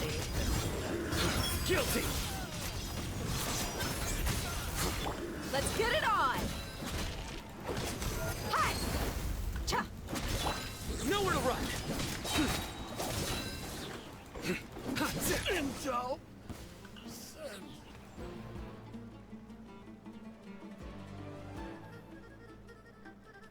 Waterway secured. Brothers! Sisters! Perfect. Just in time. Welcome. Once we've linked up, we'll continue the advance. The team has arrived at the north entrance, as planned. Good. Press on. Alright. Okay. Continue onwards.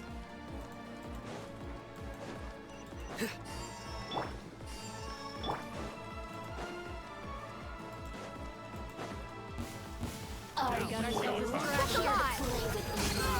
The more... Grant us your blessing! Your sins weigh upon your soul. You stand condemned.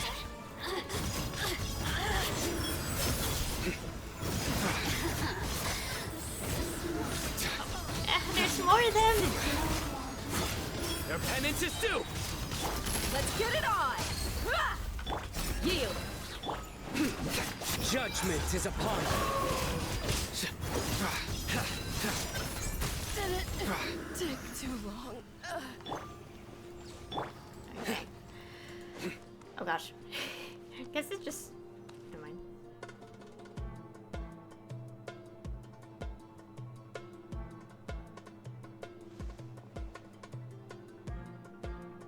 Look out! It's an ambush! Finally. We need to hurry. Take the middle road now. Mahamacha Sino, area clear. Don't relax just yet. More Fatui approaching from the right.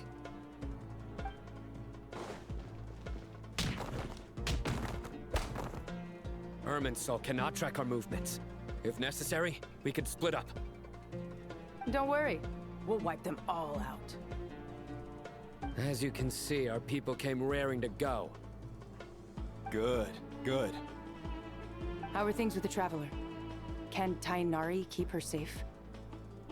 Don't underestimate Tainari just because he's a forest watcher. He can handle it. All right. You know that's not what I meant.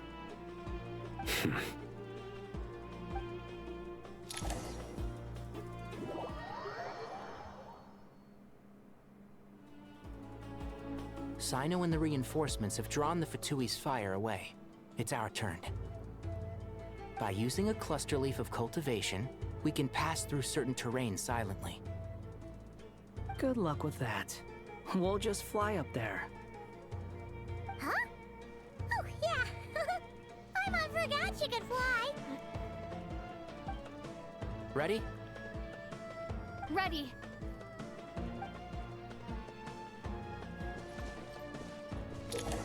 Alright. I know about that. Why is it giving me a tutorial? I'm guessing it's like in case you forgot after like, who knows. So, just follow the trail. Interesting to see Irminsul there too. Well, I mean, you know what I mean.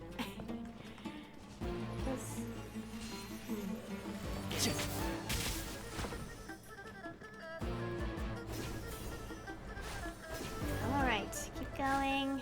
Oh.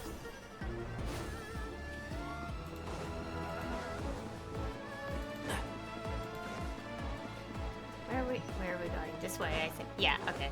Thank you, Trail. Telling me. Can't see?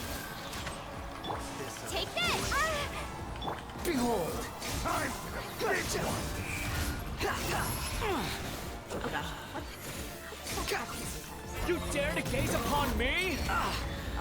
That did not hit anyone. Okay. Let's nip that in the bud. Bellowing thunder! Lightning flash! And shroud!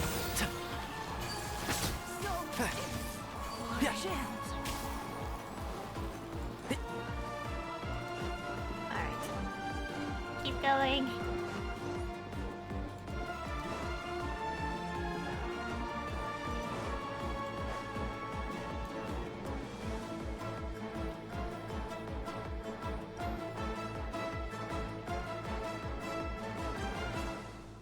Fatui soldiers up ahead.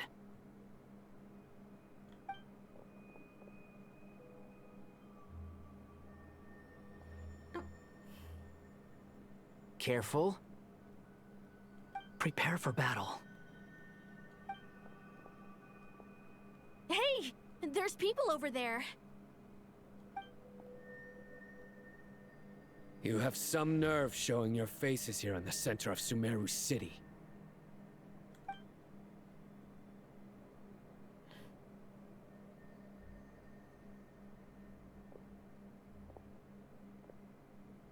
You're right on schedule. Well, this guy sure as heck isn't your average Fatui sergeant. They've stationed quite a few people nearby. It definitely looks like they were waiting for us. But something feels off. Everything about this guy feels too deliberate. I highly doubt he's just a subordinate of Dottores. And he's no mere sergeant. Whatever his rank is, it's high. Much higher than we thought. So you've been waiting for us. But it looks like you're geared up for a conversation, rather than a battle. Very clever, General Mahamatra Sino. I know you're the one in charge of this siege, and I look forward to making a deal with you. A siege? Sumeru City belongs to us! Historically, yes. But things can always change. We have quite a sizable force with us, you know. For instance... There's a Fatui ambush at the north gate. Can you handle him? We can for now.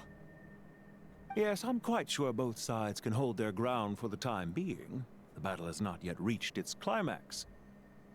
But what happens next? Do you enjoy watching bloodshed? Surely some of those here are people you count as friends. Once a war begins, some people must die. I doubt you wish that fate upon anyone you know. Wait a second. It's a trick. He's not even there. Silence! He disappeared. What was that? A ghost? Curses! He was never there to begin with. That was just a shadow projected there to lure us in. Enough talk! Attack! I apologize for being unable to accompany you at this crucial moment, but I am compelled to leave for reasons beyond my control. Please excuse me. Sumeru's General Mahamatra is quite ruthless. It's a good thing I wasn't there in person. Your illusion held them up for a time just fine. But now that they have seen through it, they will realize you were just a decoy. Decoy or not, what matters now is that they will be heading your way imminently. Not imminently. They are already here.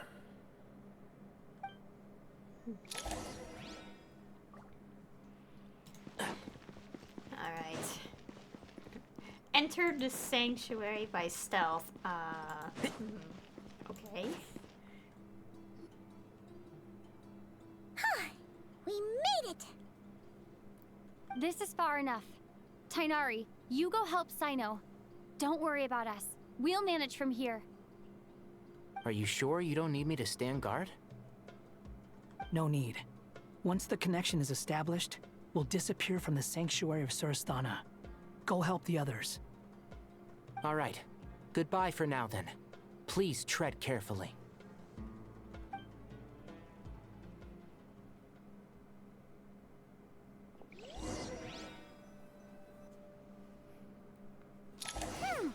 Now where's the interface Nahida mentioned? Come on, where's it hiding? Found it. It's over here.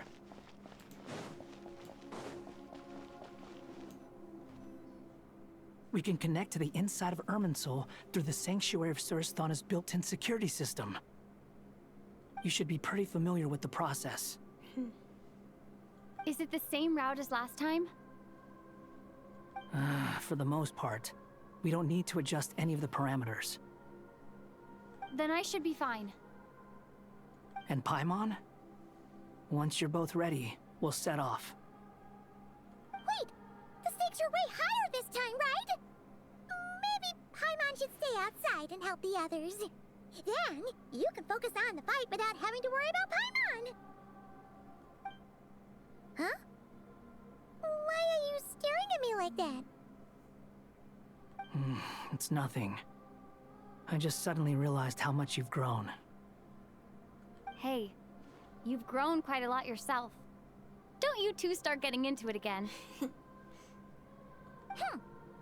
anyway, Paimon thinks she's pretty knowledgeable. Who's the best guide in Vatican? And don't forget, Paimon's a college student now.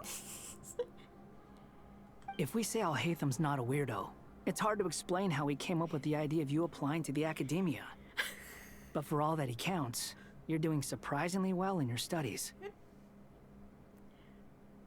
If I'm not wrong, are you telling me that everything in the birthday letters is actually happening in canon?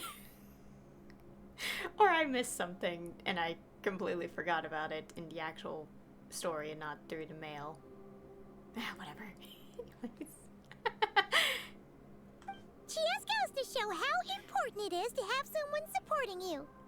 And Paimon's not the only one. Let's not forget that you only became a student because of Nahida's personal recommendation. That's fair. I have learned a lot in Sumeru. Oh yeah.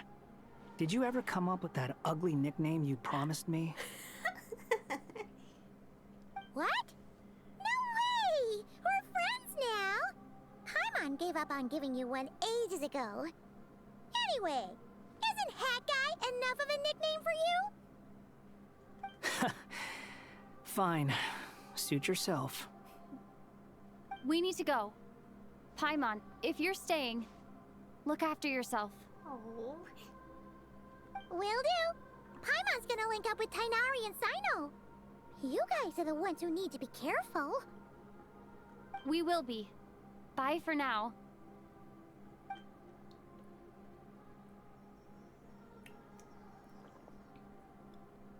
Initiating connection.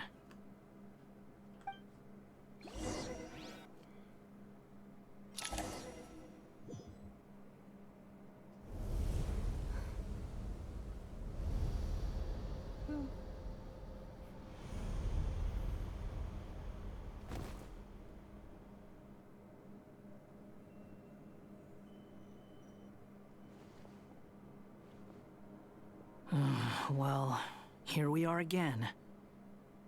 Come to think of it, I still don't even know where we're going. Thanks to our terminals, it should be impossible for Irminsul to read. I can... Don't tell me. Only you need to know.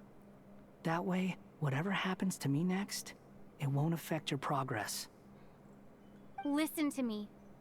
Your safety is just as important as mine. Don't even think about sacrificing yourself for the greater good. We came here together, and we're leaving together. All right, if you insist. I won't argue with you. Oh. Okay, we're Pyro Traveler inside Irminsul.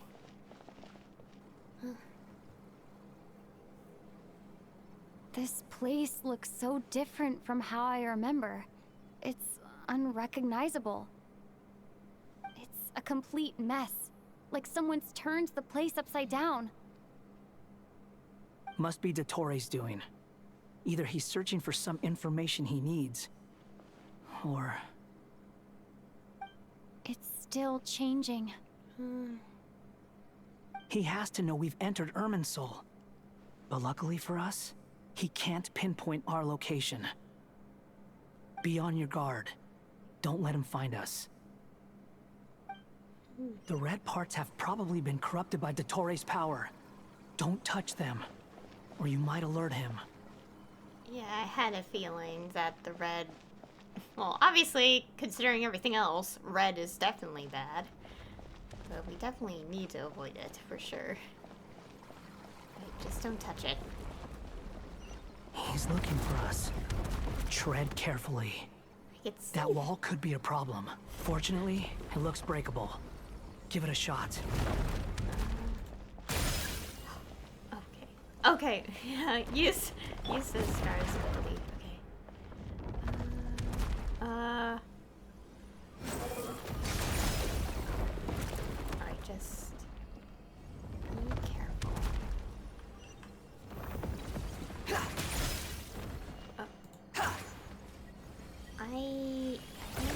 Oh, yeah. Squall and Fury. Okay. After we hit it, it won't touch us. Alright, I need to... Oh my god, do I have to...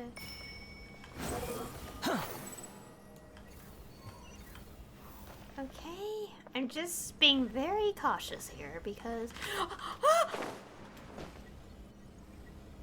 Oh, thank you, game, for bringing me back. I accidentally walked off the edge, not realizing the cooldown was gone. Okay. The wind rises. Go. Okay. The same old trick again? Are you kidding me? Let's handle it just like we did before. This cheap trick isn't gonna stop us.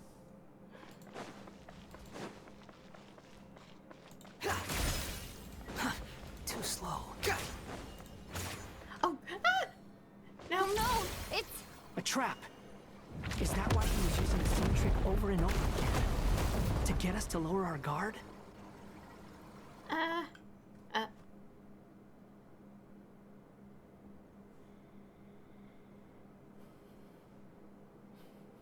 I'm trapped!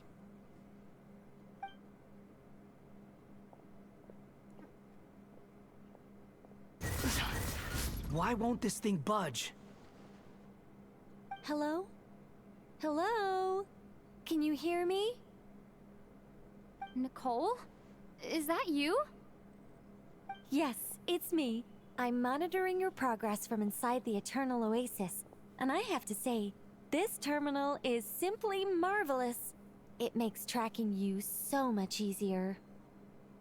I couldn't see anything at first, but now that you two are inside, I can use your location with support from the terminals to get a partial view of the situation inside Irminsul. It's not the clearest image, but it's better than not being able to help at all. So, here I am. I can't intervene directly, but I can help to guide you out of the jam you're currently in. So please, just follow my lead. Dottore in his current form is a blight upon both Irminsul and the ley lines. Pay attention to your surroundings. There must be sources of his contamination with— Is that one of them? Precisely. Good work. But we're not done yet. Stay close, and let's see if we can find any others like it nearby. Oh gosh.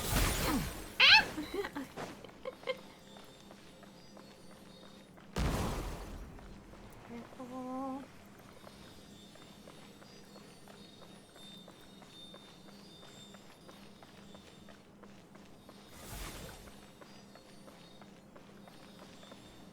Behold! This must be another one. Agreed. Now... Oh, wait! Watch out! Oh. It's Dottore. I think he's found us. Okay, I guess we have to wait.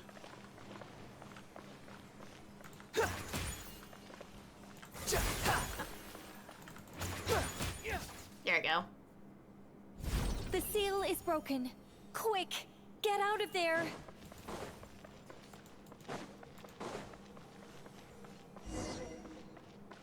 And where exactly do you think you can run to? Uh-oh. What is that?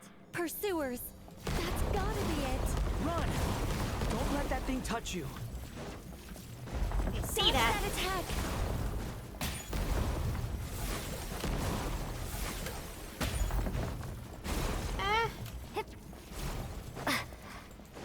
going. Don't. There's more than one path. Which way do we go? To the left. Trust me. I'm coming. Fleeing like vermin. What a pathetic sight. Hey! Watch yourselves. Stay focused. I'm trying my best. I'm dying. There's a cliff ahead. Jump! More of those corruption sources. Destroy them as you did before, and open the exit as quickly as possible. They're relentless. Is he trying to wear us down? You'll just have to destroy these too. I think the pursuit is over. Hard to say. Stay alert.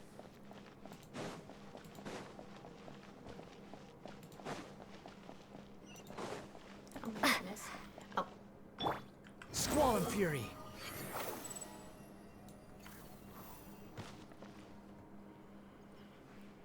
Whew. I think we've made it to relative safety.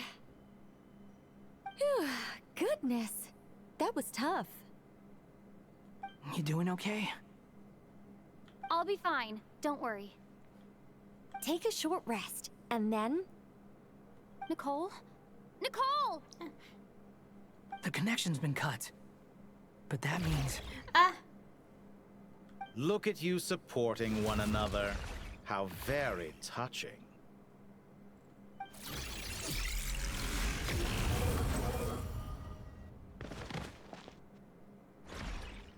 Dottore!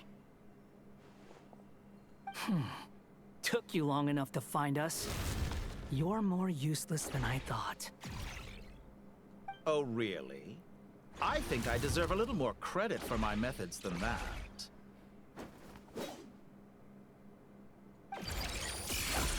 Rather than hunting you down, I chose to let you roam free. Oh my gosh.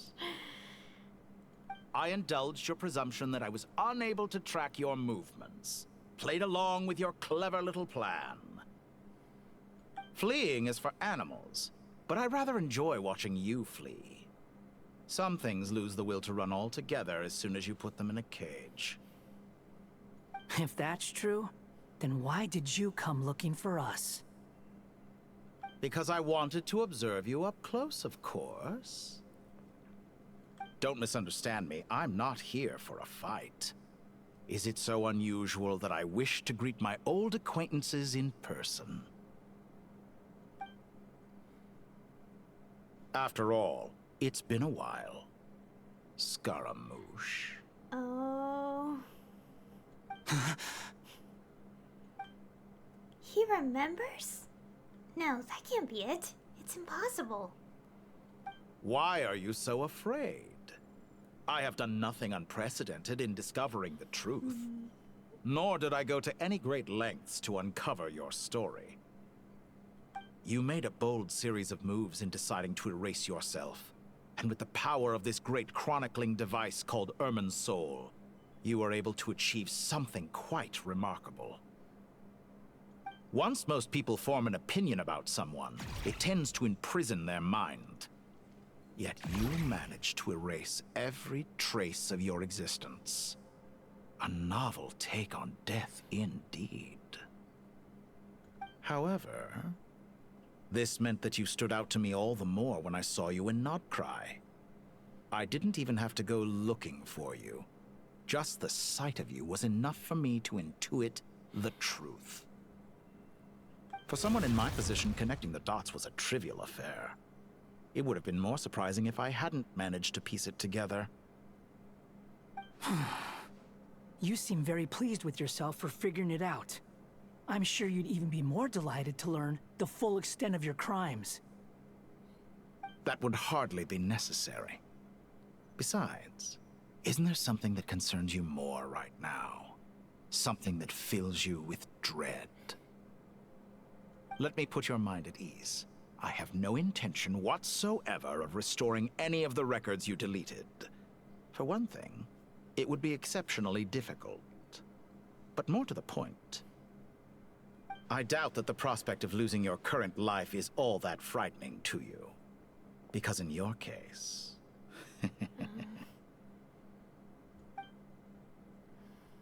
The cruelest twist of fate is that you'll never again have the chance to make up for any of your mistakes. Isn't it? Dottore?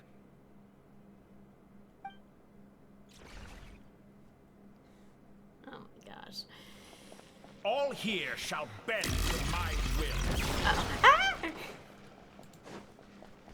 Is there... Guess...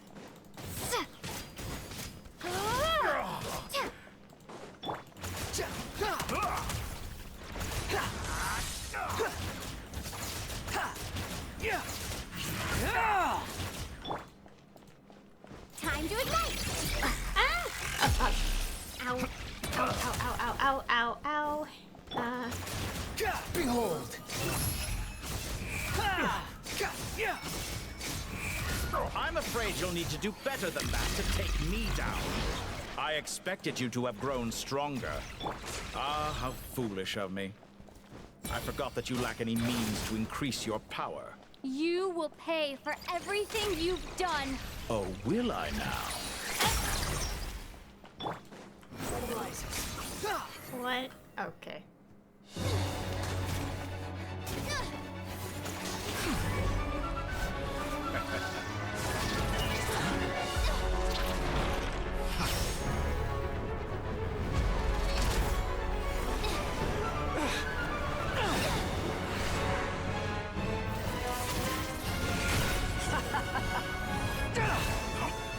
Does the prospect of death amuse you? I could ask you the same question! I'll distract Dottore. You focus on the mission. Got it.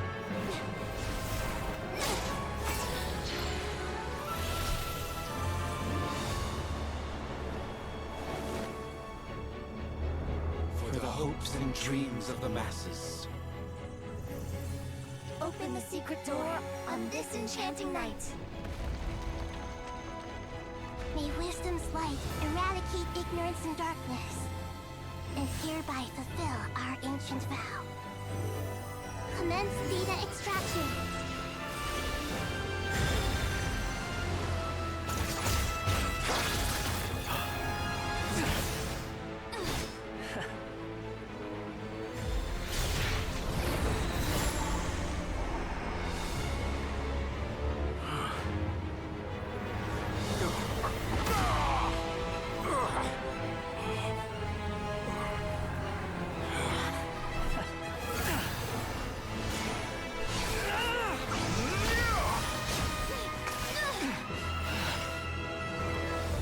Cling to outdated ideals and stand in the way of progress.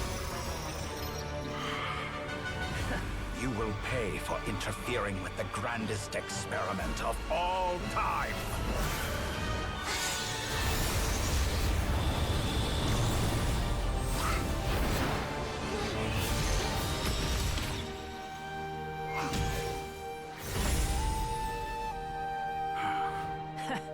Good timing.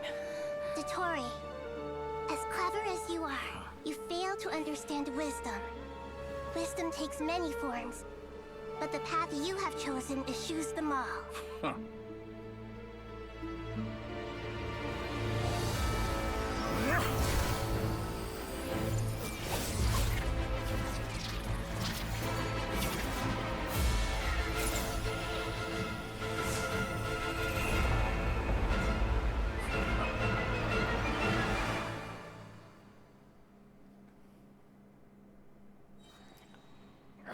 My strength is fading! Since you are within Irminsul, it stands to reason that any power you wield comes from it. You're extracting the information from Irminsul just to strip me of my power. I will find his weakness. Okay. Oh, right. Oh, I'll do that. Okay.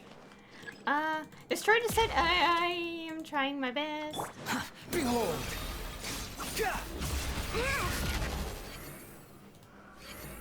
What? I admire your attempt to introduce a new variable.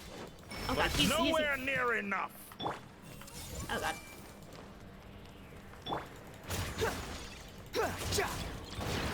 Oh gosh, why is it so awkward without any audio?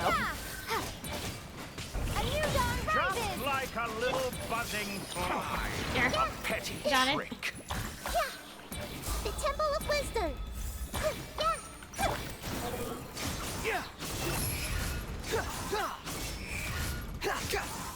Know your place. I hear that there's supposed to be music, but why is it so quiet? Is it because we're inside Irminsul? Oh gosh.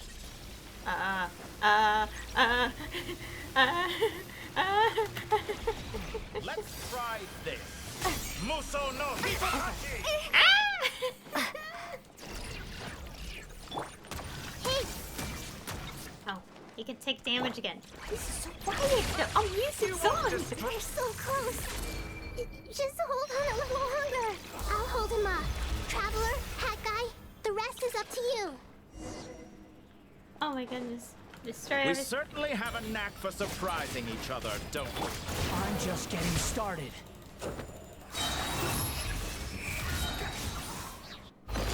It's time. Say your prayers. Stay on the offensive, but watch your back. Scorch and burn.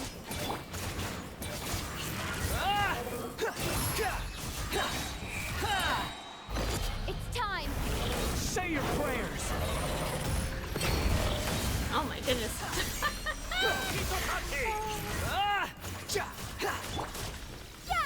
Uh-oh. Jump, jump. Ah! It was slow. The wind rises. Burn all before you! Blade! It's time. Say your prayers. Oh god. Heal, heal, heal, heal. Ayya. There's ouchies.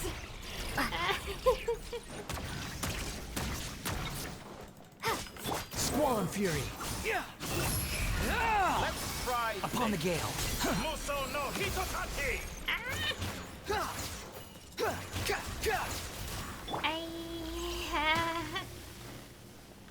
Oh. Scorch and burn. Really, there's supposed to be music. Burn all before! It's time.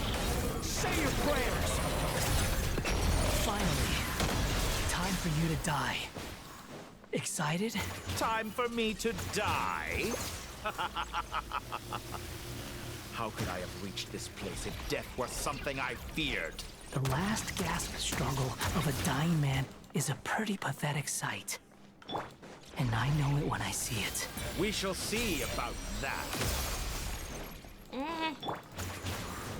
Squall and fury. It's time. Say your prayers.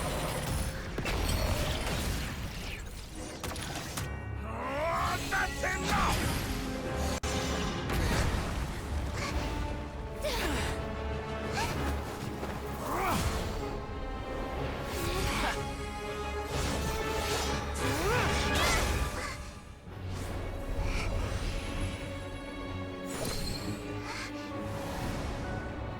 It's all yours. Do with it as you see fit.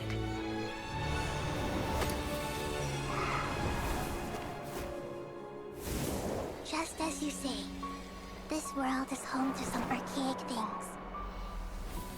And as you suppose, you are a formidable opponent.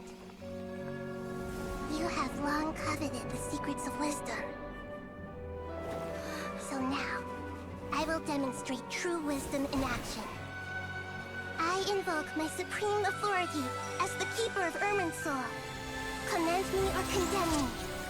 But give your verdict now!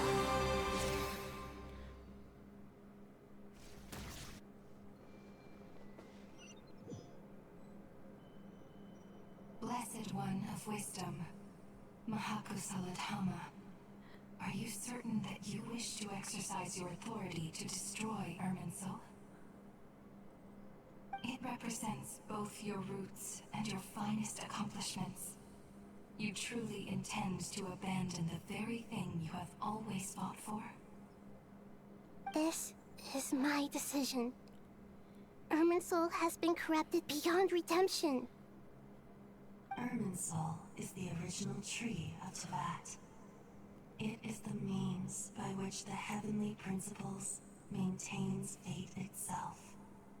The 7 archons should honor and revere it, for their authority was bestowed upon them by the heavenly principles. It is precisely because I honor and revere it that I fight for the humanity it exists to protect.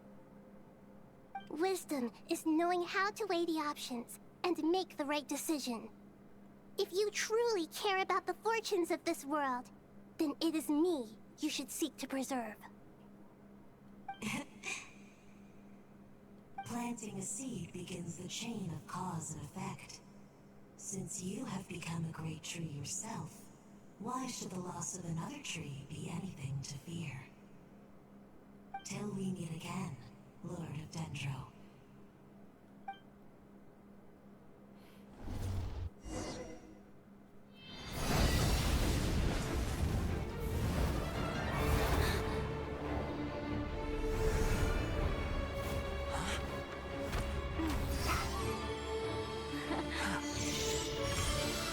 The first flame. The pure, cleansing fire.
Shall we? Where were we? I was suggesting that you needn't perform when signing a contract. You're only sitting here because your bank demanded an evaluation of the trustee. So you told a story about a young scholar from a merchant family in Sumeru? I told a compelling tale, didn't I? The post-expulsion story is far more captivating. The human experiments or the elixir of immortality? The part where you die. Ah, yes. My favorite part. The 35-year-old Segment thought of himself as Dottore, reserving the name Zandik for the original specimen. Of all the Segments, he was the most selfish. After his expulsion, Dottore searched for a new direction. He joined the Fatui, studied Elazar in great depth, secured resources. He was rather fortunate in his career. Zandik turned to Conrian technology and successfully created his segments. But this was not immortality. Even with backup segments, his body would still age. Still, thanks to Snezhnaya, Zandik found the ideal base for his experiments. Then a perfect partnership materialized at a crucial moment. The year that both parties realized they needed more time. Fortunately, Zandik succeeded. In a miraculous turn of events, he gained the extra time he needed. I seem to recall it differently. All right, it's true. No matter how much elixir he took, Zandik remained human and continued to age. Then, on the morning he turned 85... Help me up! Call for help! Surely he would be rescued, Zandik thought. But to his surprise, no one helped him. Zandik was too selfish for that. Don't forget, you're one of us. Yes, And we're all waiting. Waiting for me to die. Pantalone arrived for a meeting and happened to witness what followed. He found it unsettling. I never said that. But the Zondiques were unfazed. It was a rare opportunity for self-dissection.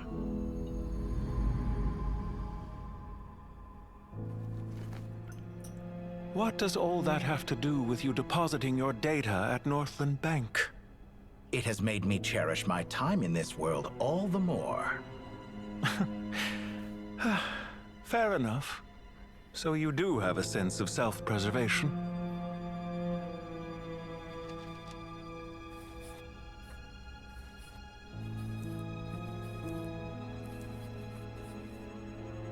What do you mean? You're hardly normal, and you don't cherish life. You just don't want to admit defeat in the limited time you have.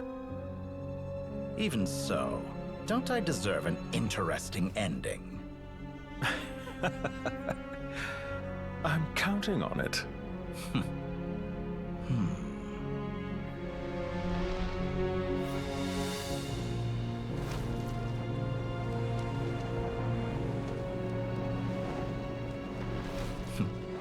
If nothing else, I expect my funeral will be a grand affair indeed.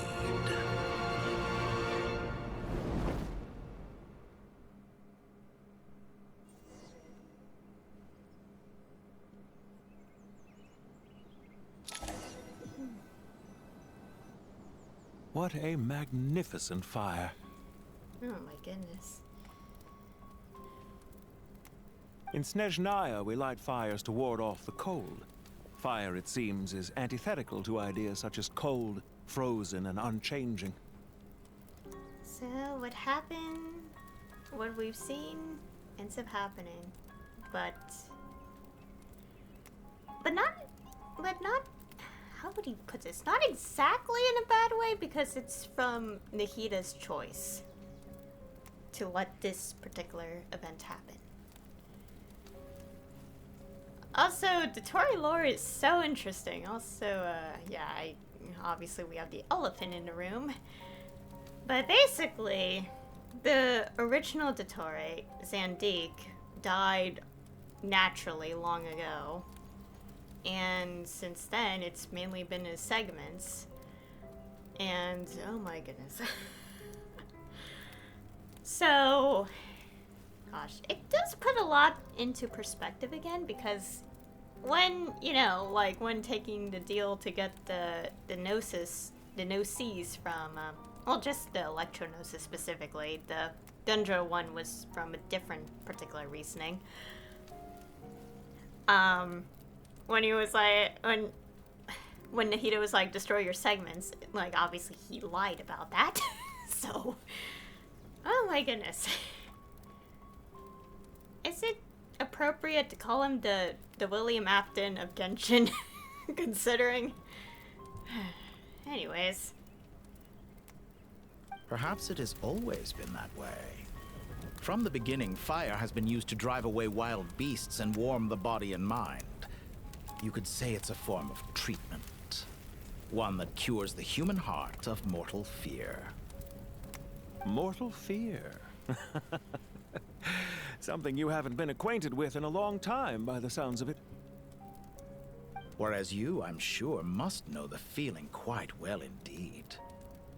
I remember when we first discussed the elixir of immortality. You claimed that extending your lifespan was about buying more time.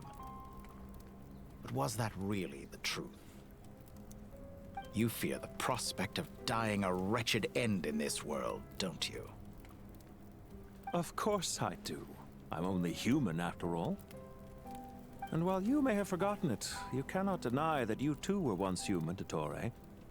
I do not believe that there is no such fear in your heart. Perhaps you are right. But I abandoned it long ago and devoted myself to my experiments. I have felt no fear since. From the very beginning, I never thought you could win this game. But still you came. Contract in hand. to honor our agreement. Because I am a reputable partner. And as we have discussed, experiments are about more than results alone. The process is equally important. I have come here and completed my creation, and I do not regret my decision. I'm afraid your journey ends here. After I die, there will be no one to make the elixir of immortality, and your remaining stock will only last a few more years. How then will you prove that you didn't perish in this incident alongside everyone else? When I feel optimistic about market environments, I never forcibly adjust them. They have their own direction, and I myself am one such environment. I have been quite particular about many things in my life, but where the manner of my death is concerned, I choose not to be. You make yourself sound so magnanimous. Oh, but I am. And I hope you will be too. It may have been a long time since anyone told you this, Dottore, but I recognize that you are a truly rare talent. Ha! I can see it. The experiment in blasphemy that I've been performing all this time. It has been a long process, and I do not care about the results as much as people might imagine. If the very goal of your experiment was to explore infinite possibilities, then there was never any reason for it to end. Indeed. Yet now, the experiment has officially drawn to a close.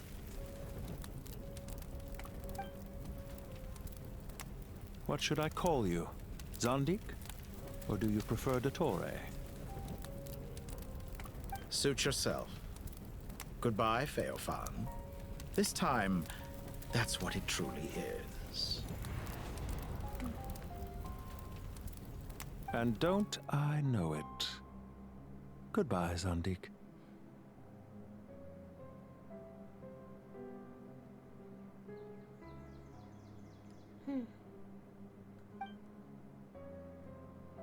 I could have carried out many more experiments, but to me, Lord of Dendro, this outcome is certainly not the worst.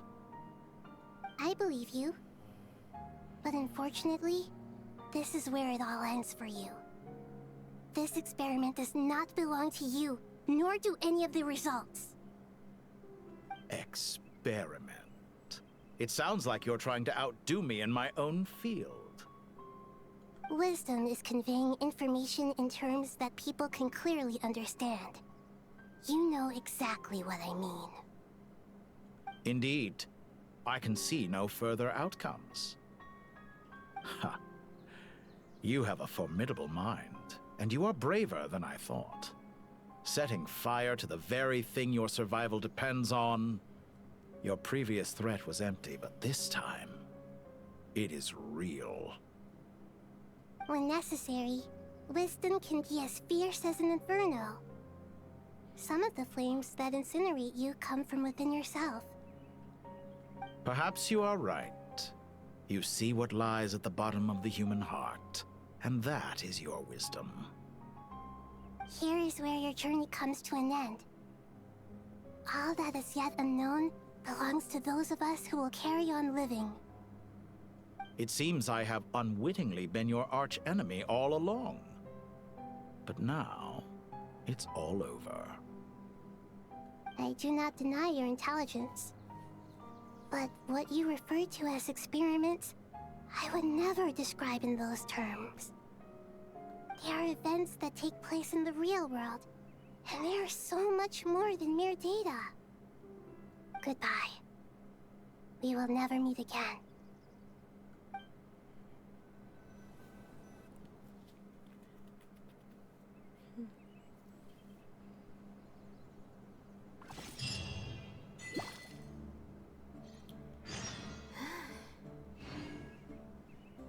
And that was that. We're back in the regular overworld again. Let's go wrap this up. Also, why is the quest navigation not on?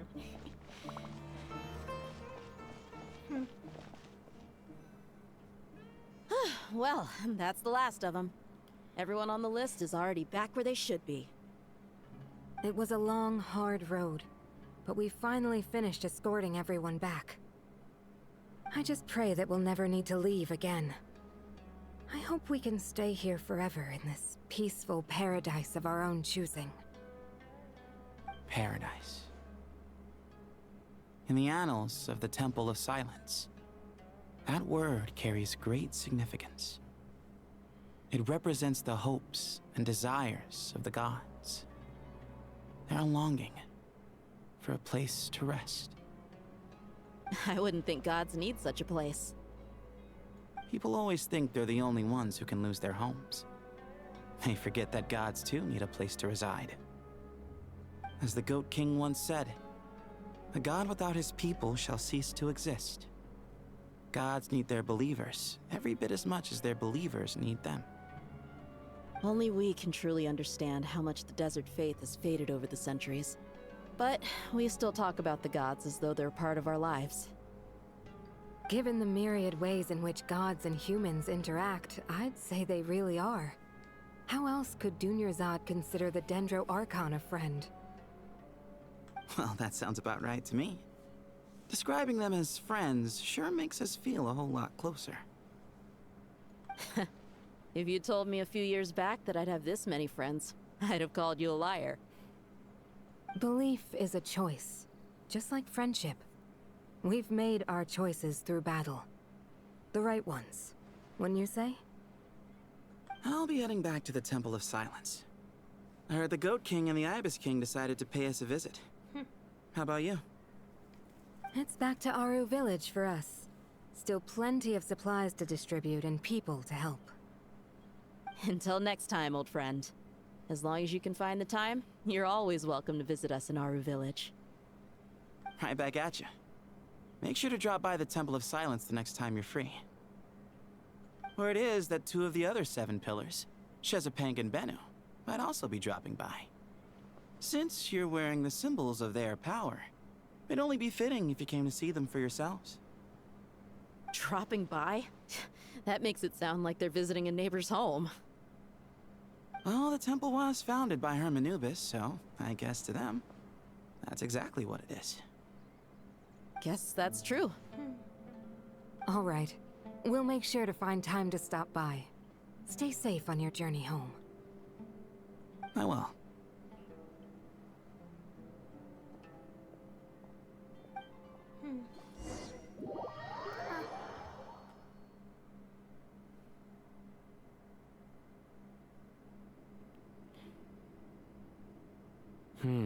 You do have a point. See? Retirement has always been a problem, especially for old-timers like us who've been locked away all these years. You finally step out into the light, and bam! You're face to face with a whole different world. Naturally. What do you think, Layla? Huh? Why would you think to ask me? How could I possibly be qualified to decide where the servants of King Deshret should live? Oh. Sorry if my question was unclear. Do you think their statues will stand out too much if we place them here? Hey, I never agreed to this. How could we possibly allow our statues to be left in Hermanubis' home? That would be like breaking into someone's house, then pretending it belonged to you in the first place. Different beliefs can coexist. We still need to respect one another. By which you mean, you two plan to stay at the Temple of Silence, for a while at least, but you have no intention of relocating your statues here. So, you see this as sort of a family visit? Is that correct? Family. You could say that. In a sense, Hermanubis would view this as his home. Just look at this place. Magnificent, is it not? The sad truth is, in the past, all 3 of us invested so much into misguided ventures. We failed to build what we should have. and wasted so much time instead. And what do you mean by that? I mean that for the most part, time spent associating with the likes of Sobek and, let's say, Thoth, might reasonably be considered wasted. Why does that not surprise me? Go on. Anyway, given how much time we'll all be spending together, I'd say that the bonds we built will end up proving to have been a sound investment. Once Sethos, the current leader of the Temple of Silence, returns, you can discuss the matter of staying here with him. But judging by the expressions of everyone here, I imagine you'll receive a very warm welcome. This sacred ground houses untold knowledge, after all. What better place for the servants of King Deshret to appear in the mortal world? How about we share a meal together first? I imagine it's been many years since you last tasted fresh food. Oh, that sounds wonderful! After so many hundreds of years, I can only surmise that desert cuisine has become a lot more varied. Are we having a get-together? If you'd like, I can help prepare some food. After all, Lord Thoth, you helped me so much in the desert, and I still haven't properly thanked you. Oh, my, that would be wonderful. I'm touched that you still remember. How the times have changed! To the people of today, it seems the Ibis King has become a kind and passionate god. And you, Mr. Herreshoff? What kind of god do you wish to be? To be honest, I haven't given it much thought. How about you, Dendro Archon? Do you have any hopes for your future? Me? I'm very happy with my current life. Forgive my bluntness, but you do not seem to derive your authority from majesty and might, like Lord Al-Ahmar. Clearly your approach has its advantages, but also its dangers, don't you think? I do, but projecting a majestic front doesn't really suit me. Besides, my relationship with others isn't simply one of a god and her people. Not putting on airs might earn you more adoration. Exactly. Besides, I really like parties where everyone brings their own food, and we all come together to share. You should join us. I'm sure you'll find it fun. Last time when we got together for a picnic near the Avidia Forest, it was quite the occasion. Seeing as you're already here, how about we hold the next one in the desert? Can we do that? Wouldn't Tainari have to transport a ton of drinking water? Don't worry, I can help out. Layla, would you like to join us next time? Me? Sure. The more the merrier. That way we... Don't take this the wrong way. I just think you should know.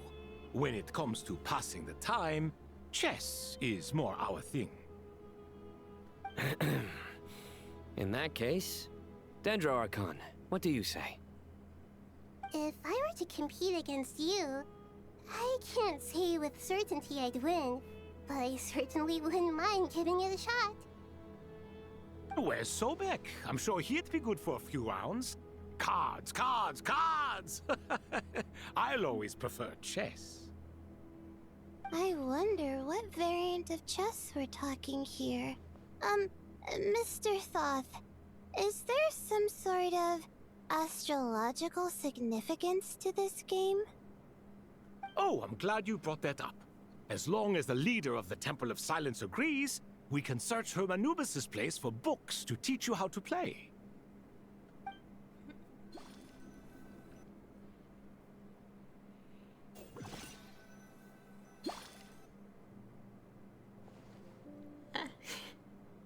Such devastation visited on Sumeru City. So many houses destroyed or damaged in the fighting. Who could have foreseen this? Look at all of this. It's going to take me forever to tidy up. I suppose living below the academia doesn't always work out to your advantage. I would have thought a little appreciation of my sincerity and effort in helping to clean up this mess might be in order. Helping? Effort? This is your house! Of course you should be putting in the effort! If anything, I'm the one who's helping! So you see yourself as just a helper in this situation. I must admit, I'm rather shocked. If you're trying to say that since I live here too, I have an obligation to tidy up, fine. I suppose I do. Wait a second, stop changing the subject! Nevertheless... In the wake of a great storm, a missing roof is a predictable inconvenience. Can you stop making it seem like I care more about this house than you do? Doesn't it upset you at all to see your home in this state? Isn't the house the one involved in that project they did in the past? Whatever. I won't pretend it's ideal, but that's no reason to be upset. This is the roof over your head, your shelter from the cold. The furniture is scattered, the paintings have fallen off the walls, the windows are shattered. Don't you feel even a little disheartened? The way I see it, these problems are easily solved. Ugh, this is precisely why I hate talking to you about sentimental things. It's like banging my head against a wall. You simply don't understand just how much work goes into making a proper home. It sounds like this is causing you a lot of anguish. You mean the house or the paintings? I mean your sentimentality. Oh, well, yes. But I'd rather not dwell on such things right now. Generally speaking, when anguish becomes the norm, people usually make an attempt to improve their situation. But there are so many people and things in life that are difficult to change. It's not like you can force them. Besides, anguish can be a source of inspiration, and I'm not sure I could break my reliance on it. I'm glad you're able to make yourself think like that.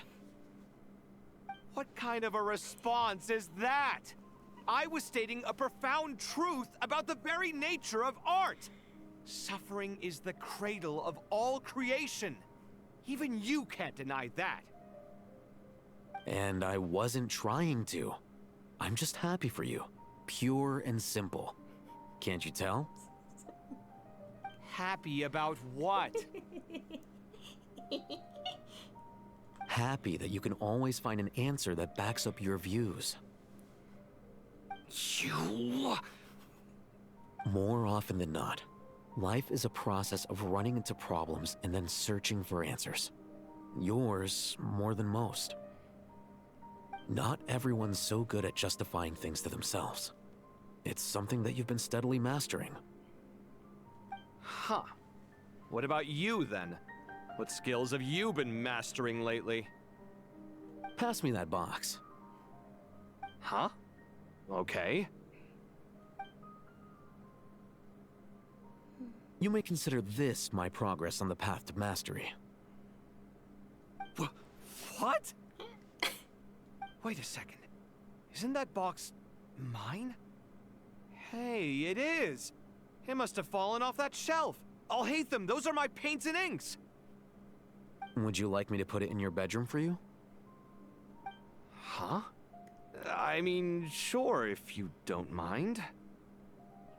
What kind of progress is this? Does he think he can bribe me? Not that giving me back my own things is much of a bribe. These books on the floor, they're a complete mess. And this one, didn't he say it was an out-of-print collectible? It's completely covered in dust, and some of its pages have even fallen out.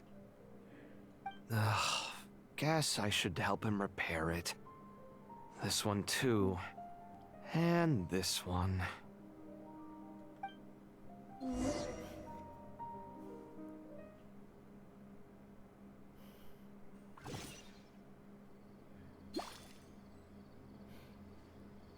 Also, could just be my imagination.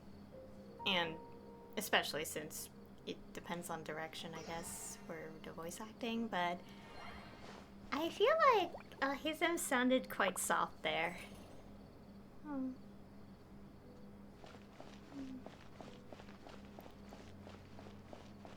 Who knows? Local subterbeasts, imported goods, such a bright future ahead. I can picture the Mora just rolling in.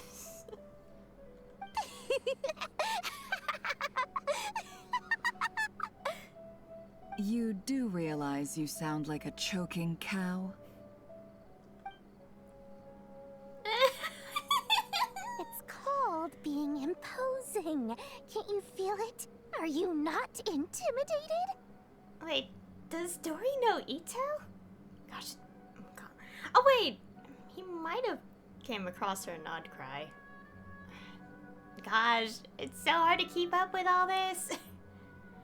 Oh, I'm positively shaking in my sandals. What commands do you have for me, oh mighty Lord Sangamabe? You've got a lot of nerve, Nefer. You went and told Candace and the others everything, didn't you? Seriously, do you have any idea how differently they see me now? Surely that's a good thing. I presume they're more disposed to actually like you now. Maybe even view you as a friend. You traded my secret for sympathy! Thanks to you, I've lost every last shred of my mercantile majesty. How am I supposed to make anyone think I'm a big, scary investor now? The dark days of Lord Sangamabe are behind you. Why not take this chance to make a few honest friends? Speaking of friends, since when did the notorious Lady Nefer gain such an admiration for holier-than-thou types? A moon chanter here, an angel there? Who'd have thought it? A coming together of fates, nothing more. No need to throw around accusations of admiration. Forget it. You're right about one thing at least. Making friends is never a bad thing for a merchant. So, I really took a loss this time.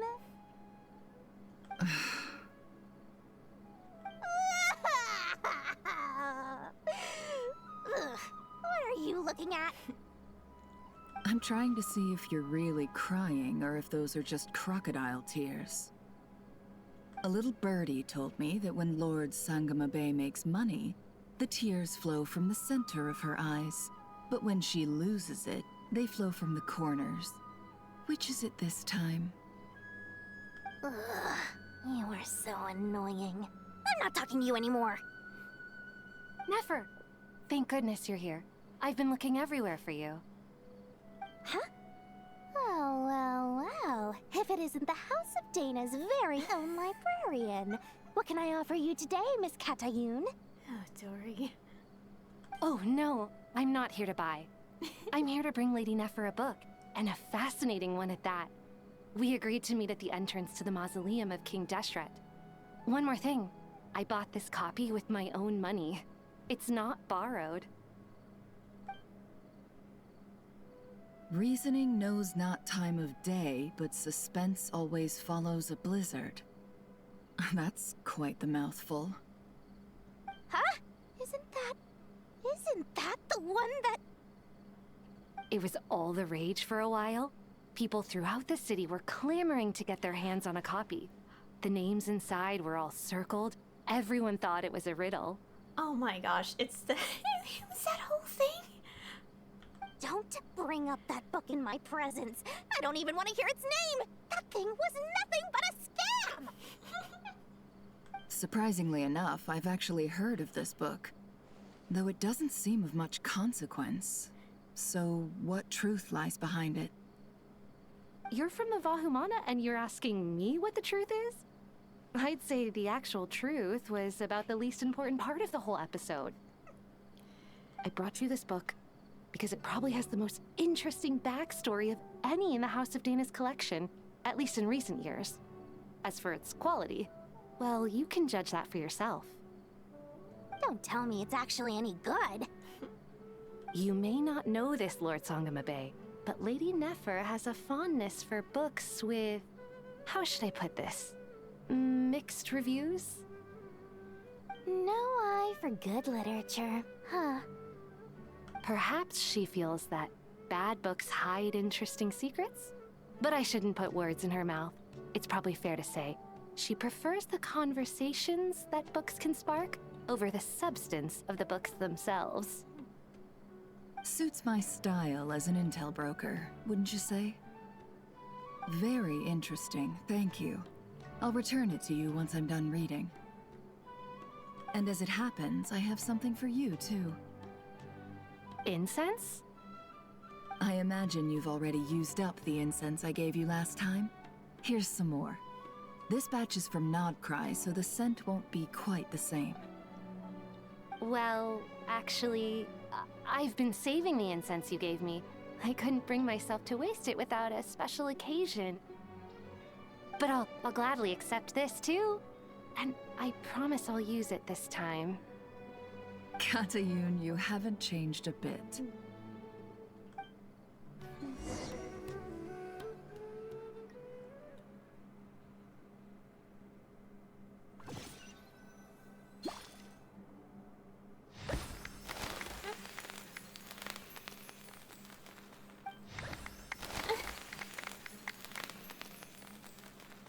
Congratulations, Kale.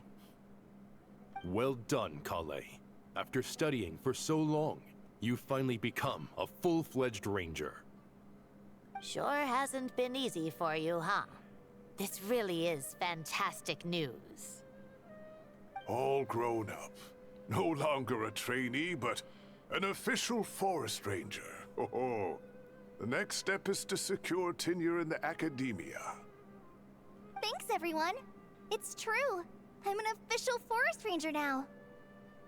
Master Tainari, thank you for your guidance and support. I wish Mr. Sino were here so I could thank him too. Sino had a matter to attend to at the Temple of Silence. I don't imagine he'll be back for some time. But don't worry, we can celebrate together once he's finished. I'm afraid the party will have to wait. Kale still has some matters to attend to first. Kale? Is everything all right? No, it's not what you think. There's nothing wrong with my health. I just have a few things I need to deal with. I've made plans with the Traveler and Paimon to visit Mondstadt. Master Tainari and Mr. Sino will be accompanying us too. Well, that's a relief. Let's get together when everyone's back. I'm sure you'll be doing even better by then. Of course. I have a feeling you're right.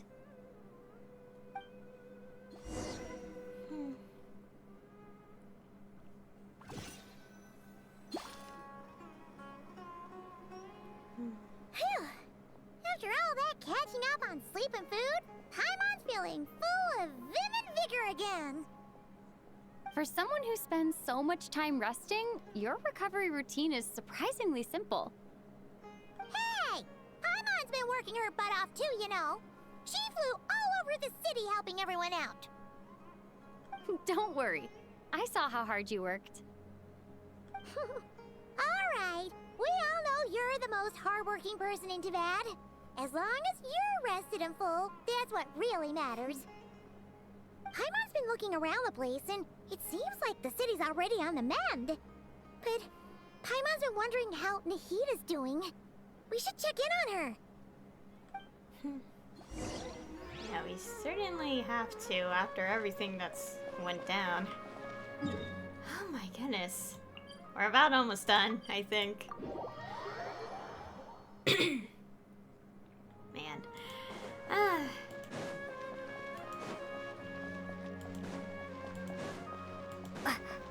I'll say some thoughts near the end, but first let's wrap it up.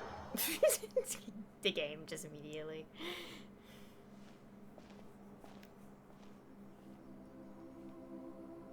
Hey, Nahida! And Hat Guy's here too! Traveler, Paimon! What's going on here? Nothing much. Nahida was just expressing concern for my physical and mental well-being. Oh, the Traveler told Paimon all about that. We've both been very worried about you. Are you feeling alright? You make it sound like I'm on the brink of some kind of breakdown. Truth is, I'm doing much better than you might imagine. If we can just get to the bottom of Dottoro's intentions, we can minimize his negative influence. That's the sort of thing I excel at. Just listen to that newfound optimism. It seems like having you enroll in the Vahumana was a truly inspired move. I can really see the positive influence. Observe, a classic Sumeru specialty. Chalking everything up to education and learning. To be honest, even I can sense the change in you. Everything Dottore said to you was a way to manipulate your mind. Fortunately, you're no longer under his sway. Can someone as old as me really continue to grow? If it helps, just think of yourself as a late bloomer. It's all a matter of phrasing, and it comes down to what standards you measure yourself by. For a puppet, developing at such an age is perfectly normal. But if you choose to call yourself a late bloomer, it sounds more like you consider yourself human. However you see yourself, well done. All right, I see what you mean. Anyway, what's your next step? What else can I do but complete my current courses? Everything else can wait. Anyway, that's enough chit-chat. There are still things in the city I need to help out with. I'll be heading there now.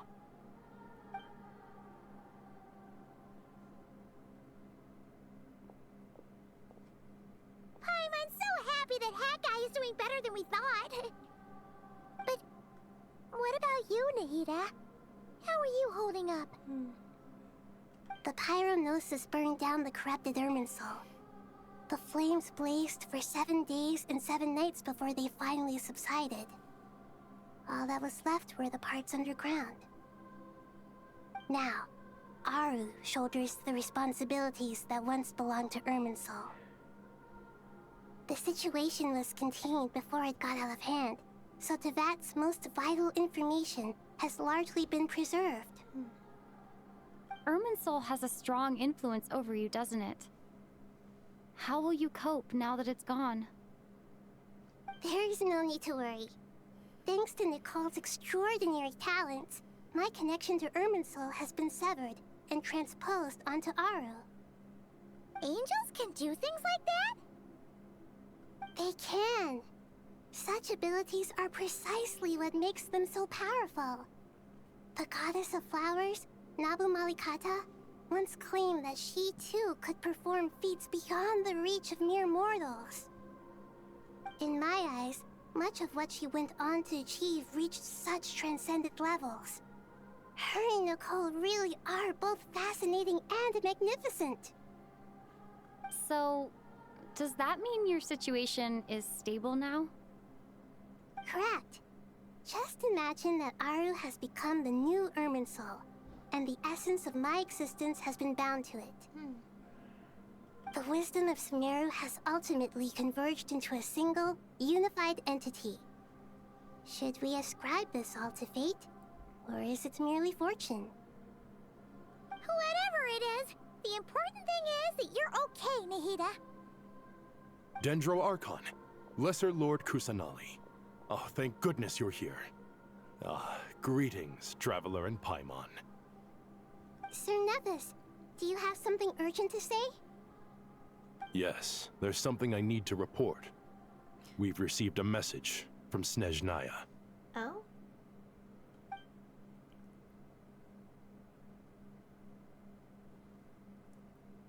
The Fatui Harbinger, the Rooster, sends us his sympathies, along with all the usual pleasantries. His stance is that, following the unrest and Nod Cry, Dottore was subjected to internal censure. This madness was the act of a rogue element, one who cannot be seen to represent the Zapoliarni Palace. No less than can be expected. Snezhnaya paid a heavy price working to stop him. They even lost one of their own harbingers. The letter goes on to say that even so, Snezhnaya cannot claim to be blameless. Apparently, they will deal with Dottore subordinates in accordance with Snezhnayan law, holding all those involved in his crimes accountable. Additionally, they are supplying relief funds and supplies, which are already en route. They hope this will aid in Sumeru's reconstruction. Sounds like he's got an answer for everything. True. But as diplomatic rhetoric goes, it's highly effective. Completely watertight, both in logic and sentiment. This disaster has had a profound impact on Sumeru. There is much that I will keep in my heart. The matter of Dottore can be seen as settled for now. We are sure to cross paths again in the future, and in that light, Snezhnaya would do well to uphold their responsibilities and keep a tight rein over their actions. With Irminsul burned, the flow of fate now carries many more possibilities. I will be watching carefully. Perhaps we can move on to a less serious matter? Dendro Archon, will you eat with us once this matter is dealt with? Everyone wishes to celebrate together. Your presence would be most welcome. Of course! Junior Zod, Sino, and Hypatia all told me the same thing. If there isn't enough room for everyone, we can arrange back-to-back feasts. What a wonderful idea. That just leaves the question of what we should eat. Not more tomatoes, surely. Oh. More? Dendro Archon, what do you mean by more tomatoes? Those good friends of yours are always talking about tomatoes. Sometimes when I'm walking through the city, I can even hear them arguing in the fields. Since you see them so often, you must hear about tomatoes even more than I do. Oh, I know what this is about. Tomatoes. Tomatoes. The word has a certain magic to it. Like the autumn fur of a sumpter beast swirling in the wind, sometimes flying up my nose. Tomatoes. What can we make with tomatoes? Wait, why tomatoes? Take your time, there's no need to rush.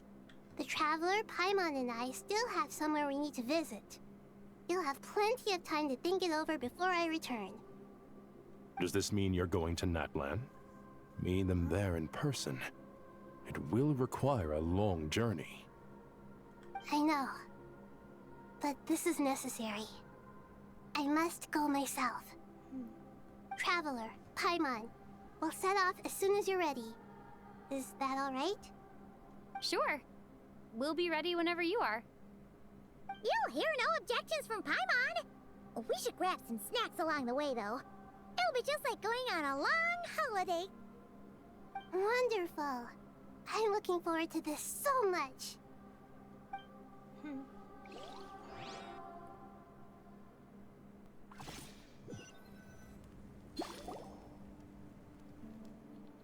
Natlan is such a lively place.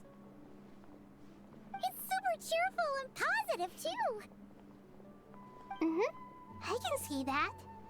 There are people outside exercising at all hours. Such a healthy way of life. You came. Welcome, welcome. You must be hungry from your journey. Would you like something to eat? Oh, thanks, but no thanks. We've been eating the whole way here. We had a mushroom platter, Sab's meat stew, butter braised chicken, Hadasara pudding. Paimon's positively stuffed. All right, all right. No need for all that detail. I'm starting to get hungry myself. Maybe later then. We can wait till everyone's got an appetite. Then I'll head out for a meal together. Sounds like a plan. Let's find somewhere to sit down.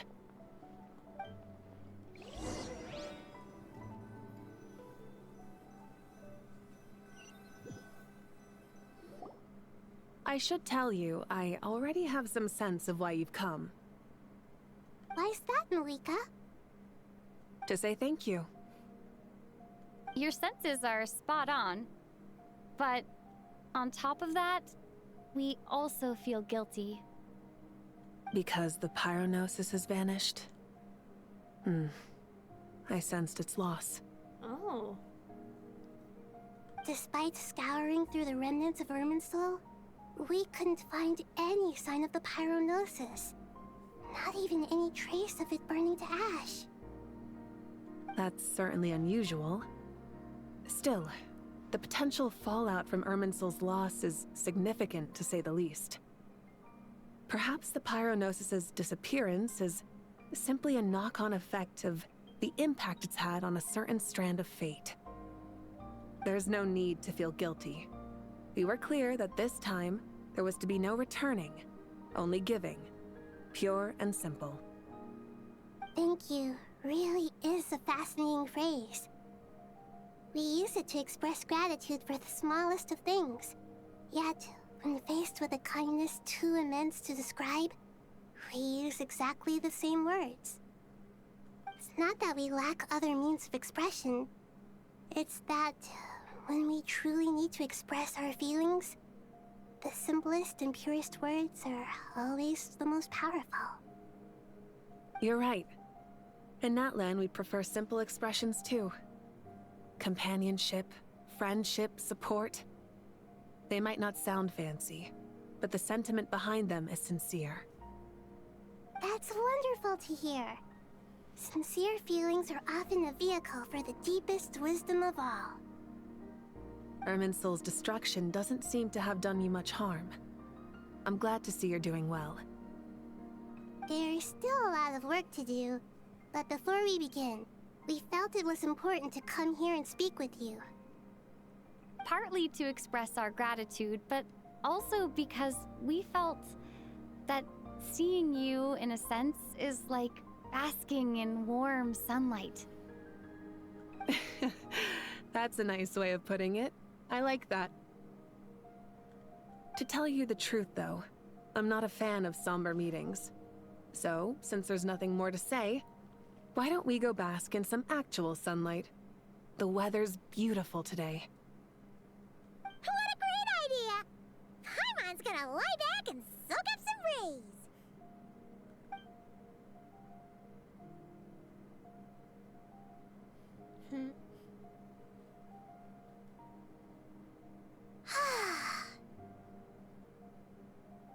In that case, I think I'll lie down for a bit too before we head to our next stop.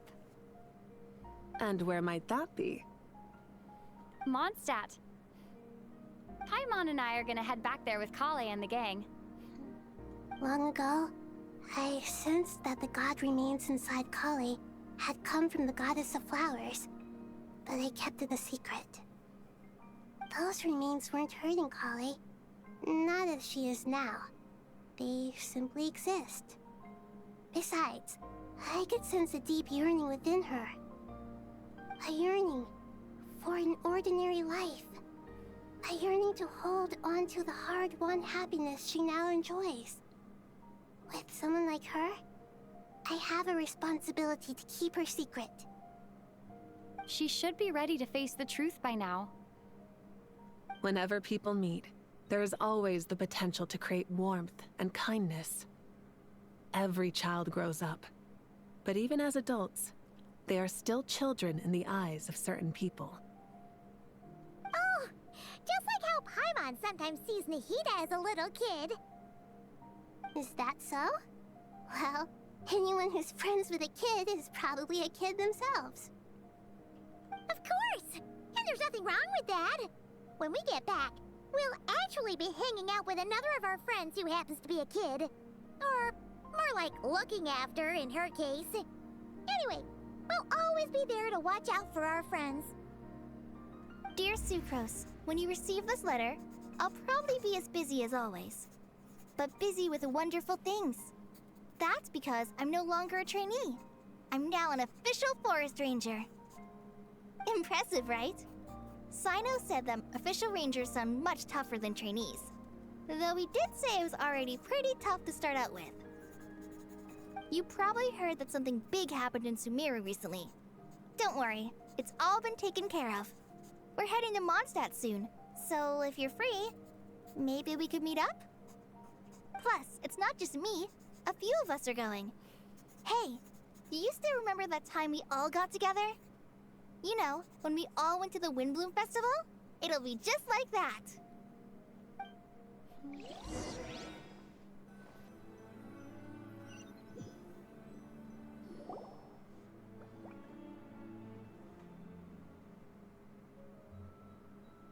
Dainari, is that...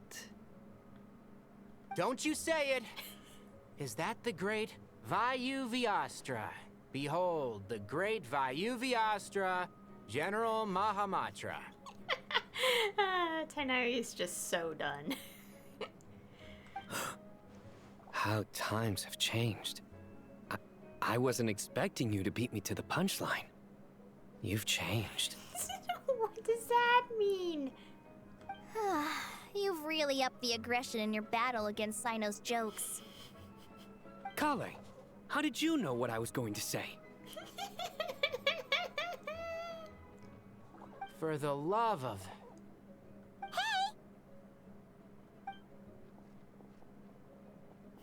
Traveler! Paimon! You're right on time! I hope we haven't kept you waiting. Kalei! Sucrose! It's been so long! How have you been?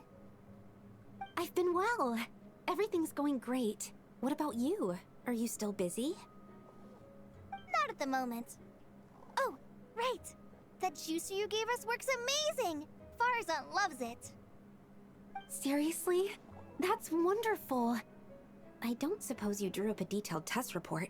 Oh, what fruits did you use? How was the texture of the final product? Sucrose, you might want to try asking your questions one at a time.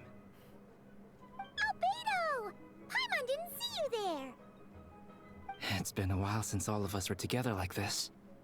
How about we follow the same plan as last time? Good idea, my friend. You never disappoint. So, what are your identities this time? Don't remind him.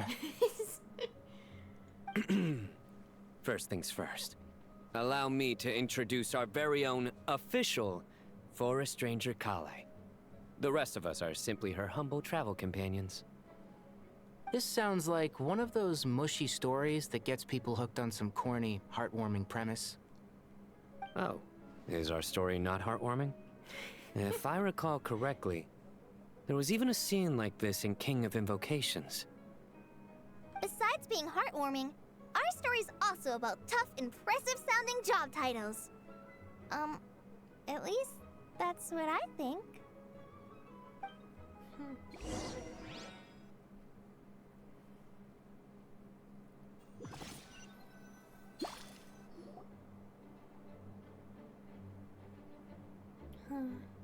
Oh, you're here already?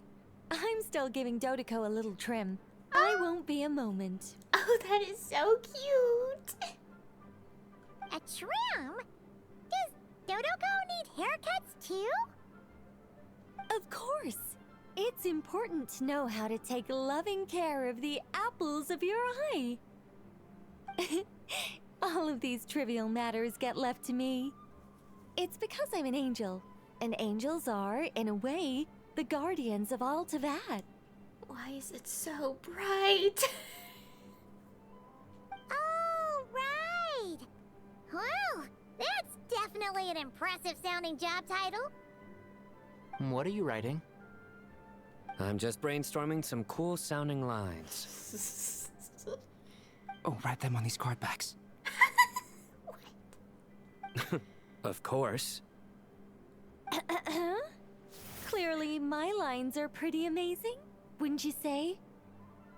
Miss Nicole. Kale? You seem a little nervous. I was just wondering, who was the person you mentioned who needed their wish fulfilled? Wish? What do you mean? Miss Nicole asked if we could meet up in Mondstadt once everything was over. She said a friend of hers had a wish that needed my help to come true. Well, you never mentioned that before. All we knew was that you'd arranged to meet in Mondstadt. But we thought it had something to do with the god remains.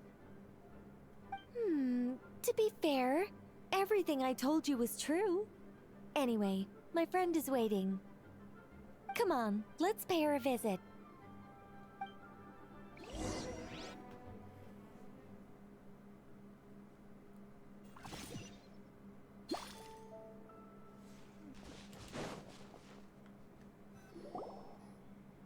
Huh? You're... Surprised? I bet you weren't expecting to meet a woman like me beneath this beautiful tree in a faraway land. Lilopar. An oasis will spring from the place where a djinn resides. That saying falls somewhat flat here in Mondstadt, given that everywhere is already so lush and green. Lilopar? What are you doing here? I made friends with Miss Nicole. I asked her to bring me here and then invite Kale to come. The prologue to this story is that I have a wish. It has stirred within my heart for centuries. Millennia, even. Originally, it was merely Al-Ahmar's lie, but now it has become reality. Could this be... related to the goddess of flowers? My dear young lady, my mistress left her final trace in this world upon you. I can't tell you how glad I am to see you here. And now I have seen you, and peered into your heart. You have experienced hardships and suffered setbacks. The torment an ordinary person might expect to face has befallen you threefold. This is the source of your resilience. But, beneath all this, I've witnessed the seeds of desire. You yearn to return to the simple life you once knew, do you not? I do. I want to throw away everything that isn't mine. But how do you decide what is yours? The scars that others carve into your flesh? The kindness and love they inscribe? Are these things not yours as well? They are. This is something I've talked about with Miss Nicole. Miss Nicole said I should learn how to adjust my standards. I just want to live as an ordinary human. Anything beyond that isn't mine. Don't you want anything from the remains of the goddess of flowers? She gave me a revelation once. I think that's already more than enough. In the past, you would not have possessed such a rich heart. Your brief life has taught you to hold on to everything good, to home in on kindness. How fascinating. You're nothing like Nabu Malikata, and you're certainly not her. Of course not. I'm not some great and powerful being, Miss Lilopar. Yet I am a djinn. We exist because of the Lord of Flowers. We revere and love her. My wish is to see her one last time, to give everything for her. Kale, can you do this for me? But her remains won't be easy to remove. Are you sure this is what you want? That's beside the point. First, I need to know. Are you willing to do something for the soul of this lonely, wandering woman? I'm willing. But look, you know nothing about me. Even if you have heard the stories about me, all you would know is that I was rightly punished for the many evil deeds I committed. Ah, so you do know. Your lips are quivering, your eyes trembling, and still you're willing to do something for me. Life has been cruel to you, and yet you've learned to be kind. My dear young lady, to repay your kindness, I too must play my part. Are you sure about this, Lilopar? I yearn to see my mistress. For this moment, the world can burn to ashes, the universe be engulfed in flame. I care about nothing else. And you, Kale, I can give you a gift. You'll become just another ordinary human. But Miss Lilopar, what will happen to you? My wish will be fulfilled, and I can die happy. Why would you wish for that? A long, unending life might seem desirable for one who has never possessed it, yet it brings torment to one who has. My remains are scattered across the yellow sands, but my soul can find no peace. Since you've promised to grant my wish, give me that release. Allow the dying to die, and let the dead rest in peace. You have my thanks. Kale, there's no pressure on you. What she said, it's all true. A wish is a genuine desire, after all.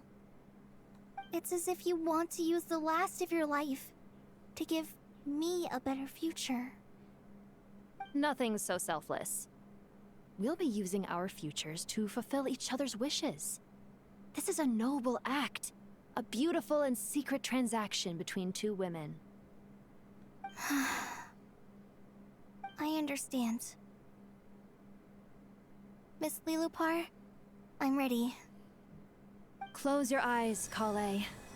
Then open your soul. From there, I will embrace my mistress. The downpour of flowers is your touch. Like returning to the very beginning. Like surrendering to your grace, my mistress.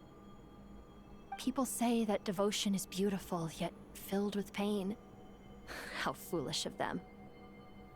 For me, devotion is beautiful, pure and painless. Devotion is my love. Thank you.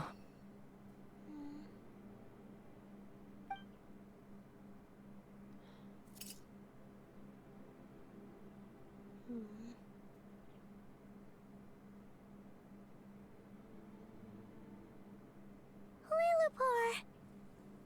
She disappeared? She left, carrying the blessing of flowers. Kale, are you alright? I'm fine. Now that the remains are gone, I don't actually feel any different at all. Those remains weren't hurting Kale. Not as she is now. They simply exist. Besides, I could sense a deep yearning within her. Kale must have already received what she was yearning for. I'm doing fine. I feel relaxed. There's really no need to worry. Then my wish has come true, too. To become ordinary? That's just one of my wishes. Actually, I have a few more. For instance, I want to protect the people I meet and help them find happiness. That sort of thing. So between Miss Lilupar and me, you fulfilled 2 wishes already, and protected 2 people. Wonderful, isn't it? I feel so fantastically happy. I guess that settles things here. So what's next? What do you want to do when we get back to town? Kale, look who I've brought to see you.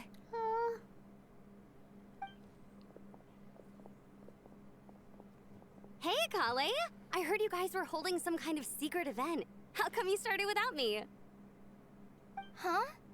Oh no, it's nothing like that. We were just saying goodbye to an old friend. Really? Who? Me. The old me. So that's what this is all about. Did you come all the way to Mondstadt for that? Because we knew the old you so we could witness the change? Exactly. The old me is gone. I puffed her into the air, and she became a fluffy pink cloud, floating into the sky, before disappearing forever. Do you think, maybe up in the sky, she has friends waiting for her with test tubes, flasks, and bows? Oh, when you put it like that, it doesn't sound so bad after all. What do you think, Miss Nicole? I think maybe that's right. At least, if it were up to me. I'd consider that a happy ending.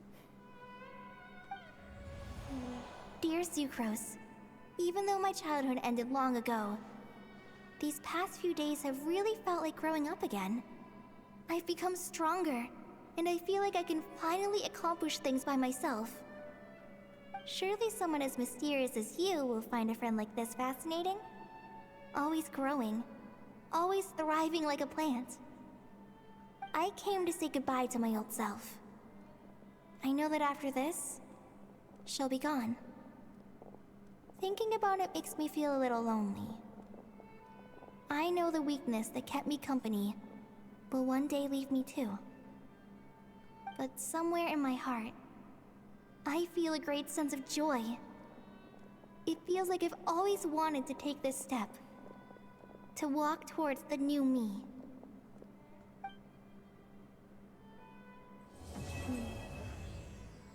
And that's the end of the quest.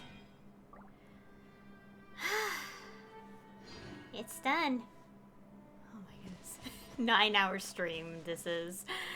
Also, let me go get this. Oh, I have this. I'll do that in a moment because I want to have oh, Traveler Tales. Thank you for telling me, game. Wow. Also, where's that domain since... Oh, over here. Oh, let's go over here. I think it's fitting that we wrap up in Sumeru. So, the entrance to that domain is the burnt remains of where Irminsul was in the physical world. So Irminsul is completely gone. And in place is Aru. Which is how Nahida is still able to live as well. Oh my goodness. Oh right, it just telling me to commission, so I was like, what is this about? Oh yeah, let's take a look at the quest log. Take a look at this. To be continued. Let's look at that log. And that's... Yep. As all falls to emptiness and truth amongst the pages of Piranha. I love the way it transitioned to showing the new name.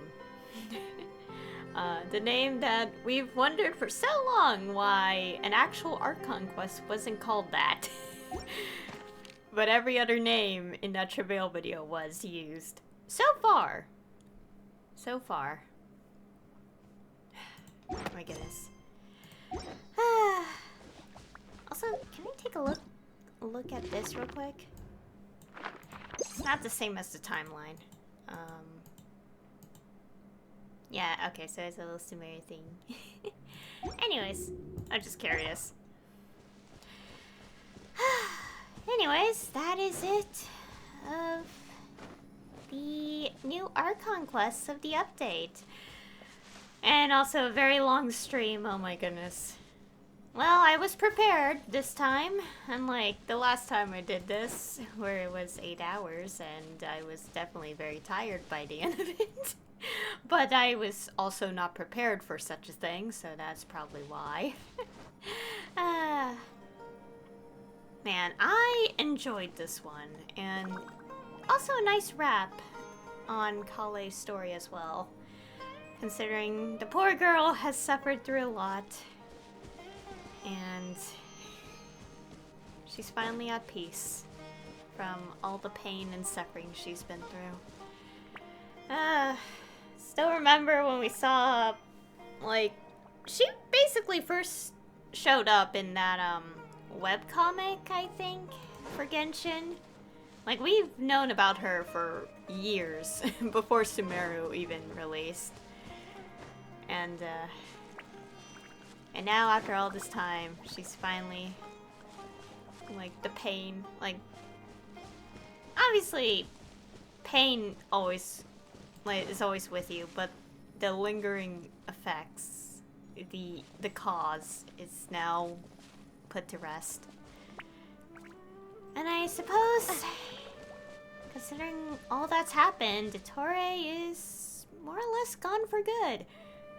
Please don't come back.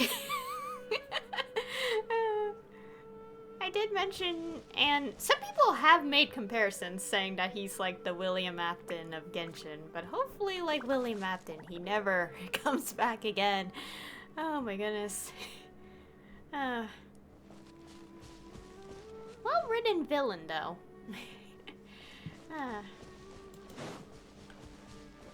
Who knows what's gonna happen next? Obviously, we have Snezhnaya next. But is there going to be something before Snezhnaya is the thing?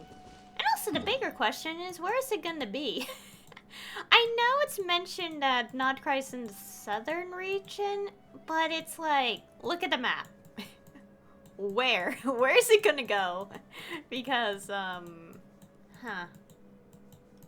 yeah, like, where exactly? Like, and obviously it's up north, but, like, where?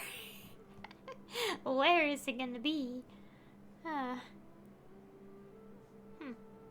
Anyways, just something to think about, I suppose.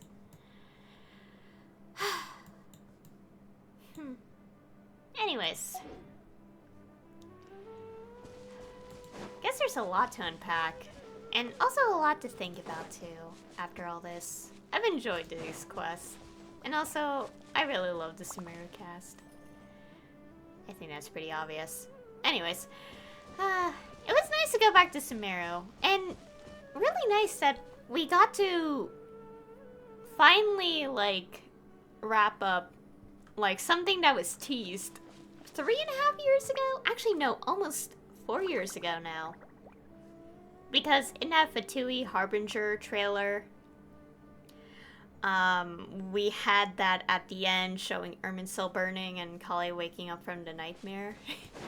After almost 4 years, we finally have that plotline concluded. I still remember when Sumeru at the time was concluded, and we were all like, what's this about? And we all just assumed, like, oh, we changed the fate already of that happening. Yeah, it turns out, no, we didn't. It just hasn't happened yet. And also the fact that Sumeru, up to, like, that point, well, technically, after Sumeru as well, because we were just wondering, when is the title Truth Amongst the Pages of Piranha ever gonna be used? Because it wasn't even used, at all in any Archon quest title. And then the special program announcement happened, and the update is called that name, or part of the name. And Dante is the part of the update title. Anyways, and it's like, oh, it's gonna be used. And then you saw in the special program the title of the acts, the title of the quest weren't called that, and I was like, huh? And I'm just like, oh, whatever. And then, bam, title reveal. Anyways, I could sit here and continue to talk about stuff, but I really should wrap it up. It's been a long day. I did get Nicole and Prune from the banner. Oh my goodness, my fates. It's fine, it's fine. It's not the end of the world. I mean, it's fine. I have so much saved up anyway, but like, it's still painful. It was like 231 rolls. Oh yeah, I'm trying to look at the constellation screen. I almost got C6. Well, as much as I would love to get C6 for Prune, I am not. I thought about wanting to build her since her trial run convinced me to, so I had to work on that.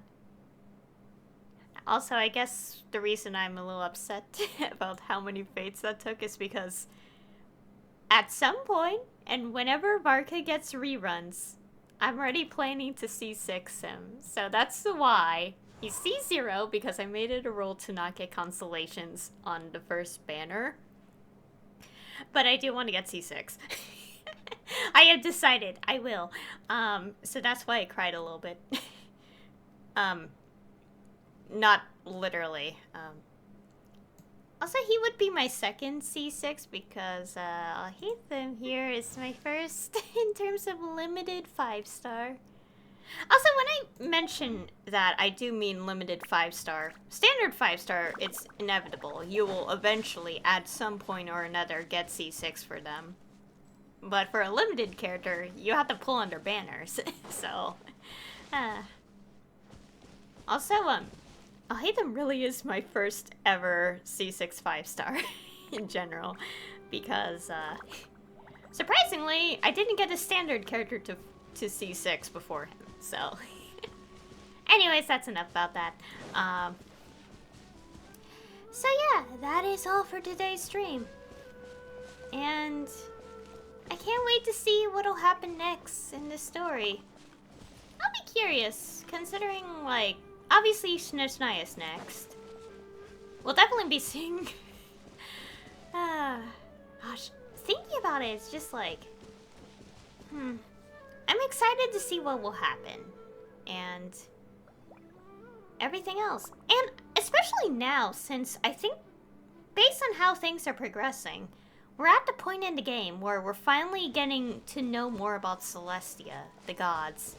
Like, and all that. Like, we're finally getting to learn more about what the heck is going on.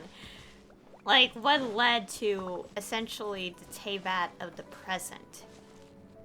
And on top of that, in Nicole's teaser, I have mentioned this earlier, but we have gotten the name drop for the Heavenly Principles. Fanes. We did hear that name, well not hear it, but read that name in a text from Enkanomiya, but honestly at the time we didn't quite know for certain if that was the Heavenly Principles. So it wasn't until Nicole's teaser that we officially know that. And people have their speculations already on who might be... I don't know how to put it into words because I'm not too knowledgeable of the Hoyo games, but basically people are speculating that this particular character, Fanes, may be a parallel to certain characters from other Hoyo games. Not like the same character, but like the XP of. I don't know all that stuff, but it's interesting to read about since people are making like parallels to a certain character from Star Rail that I keep seeing in fan art of. Anyways. Also, we also finally got to see Pentalone in the game, and seeing Pentalone in game made me really understand the phrase of, if evil, why hot? He's still evil. Anyways. And I believe that's it. So next time, well, there's a few things that this update will have. First off is this world quest related to Nicole. I think I'll make that a video, but the thing is, it takes 4 weeks to finish, so I'll probably just pre-record that. And also, there's the event of the update, which I will be doing next week. And obviously Lohen will be playable, and his story quests as well will be in the second half of the update. Obviously I will get him. No doubt about that. And hope that regardless of who it is next update,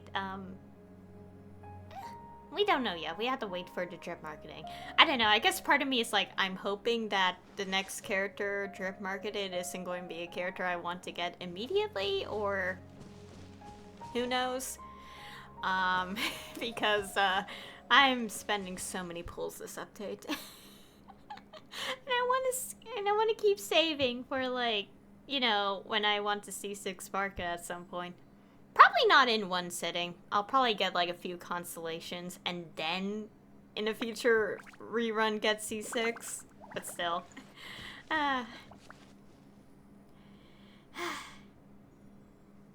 Anyways, I'll just worry about all that later on. I'm a little tired now since it's roughly a 9-hour stream. I think the longest stream I've ever done is like 10 hours. So, yeah, still a long stream either way, in total. And with that, I believe that's it. So anyway, thank you all for watching. And I'll see you all next time.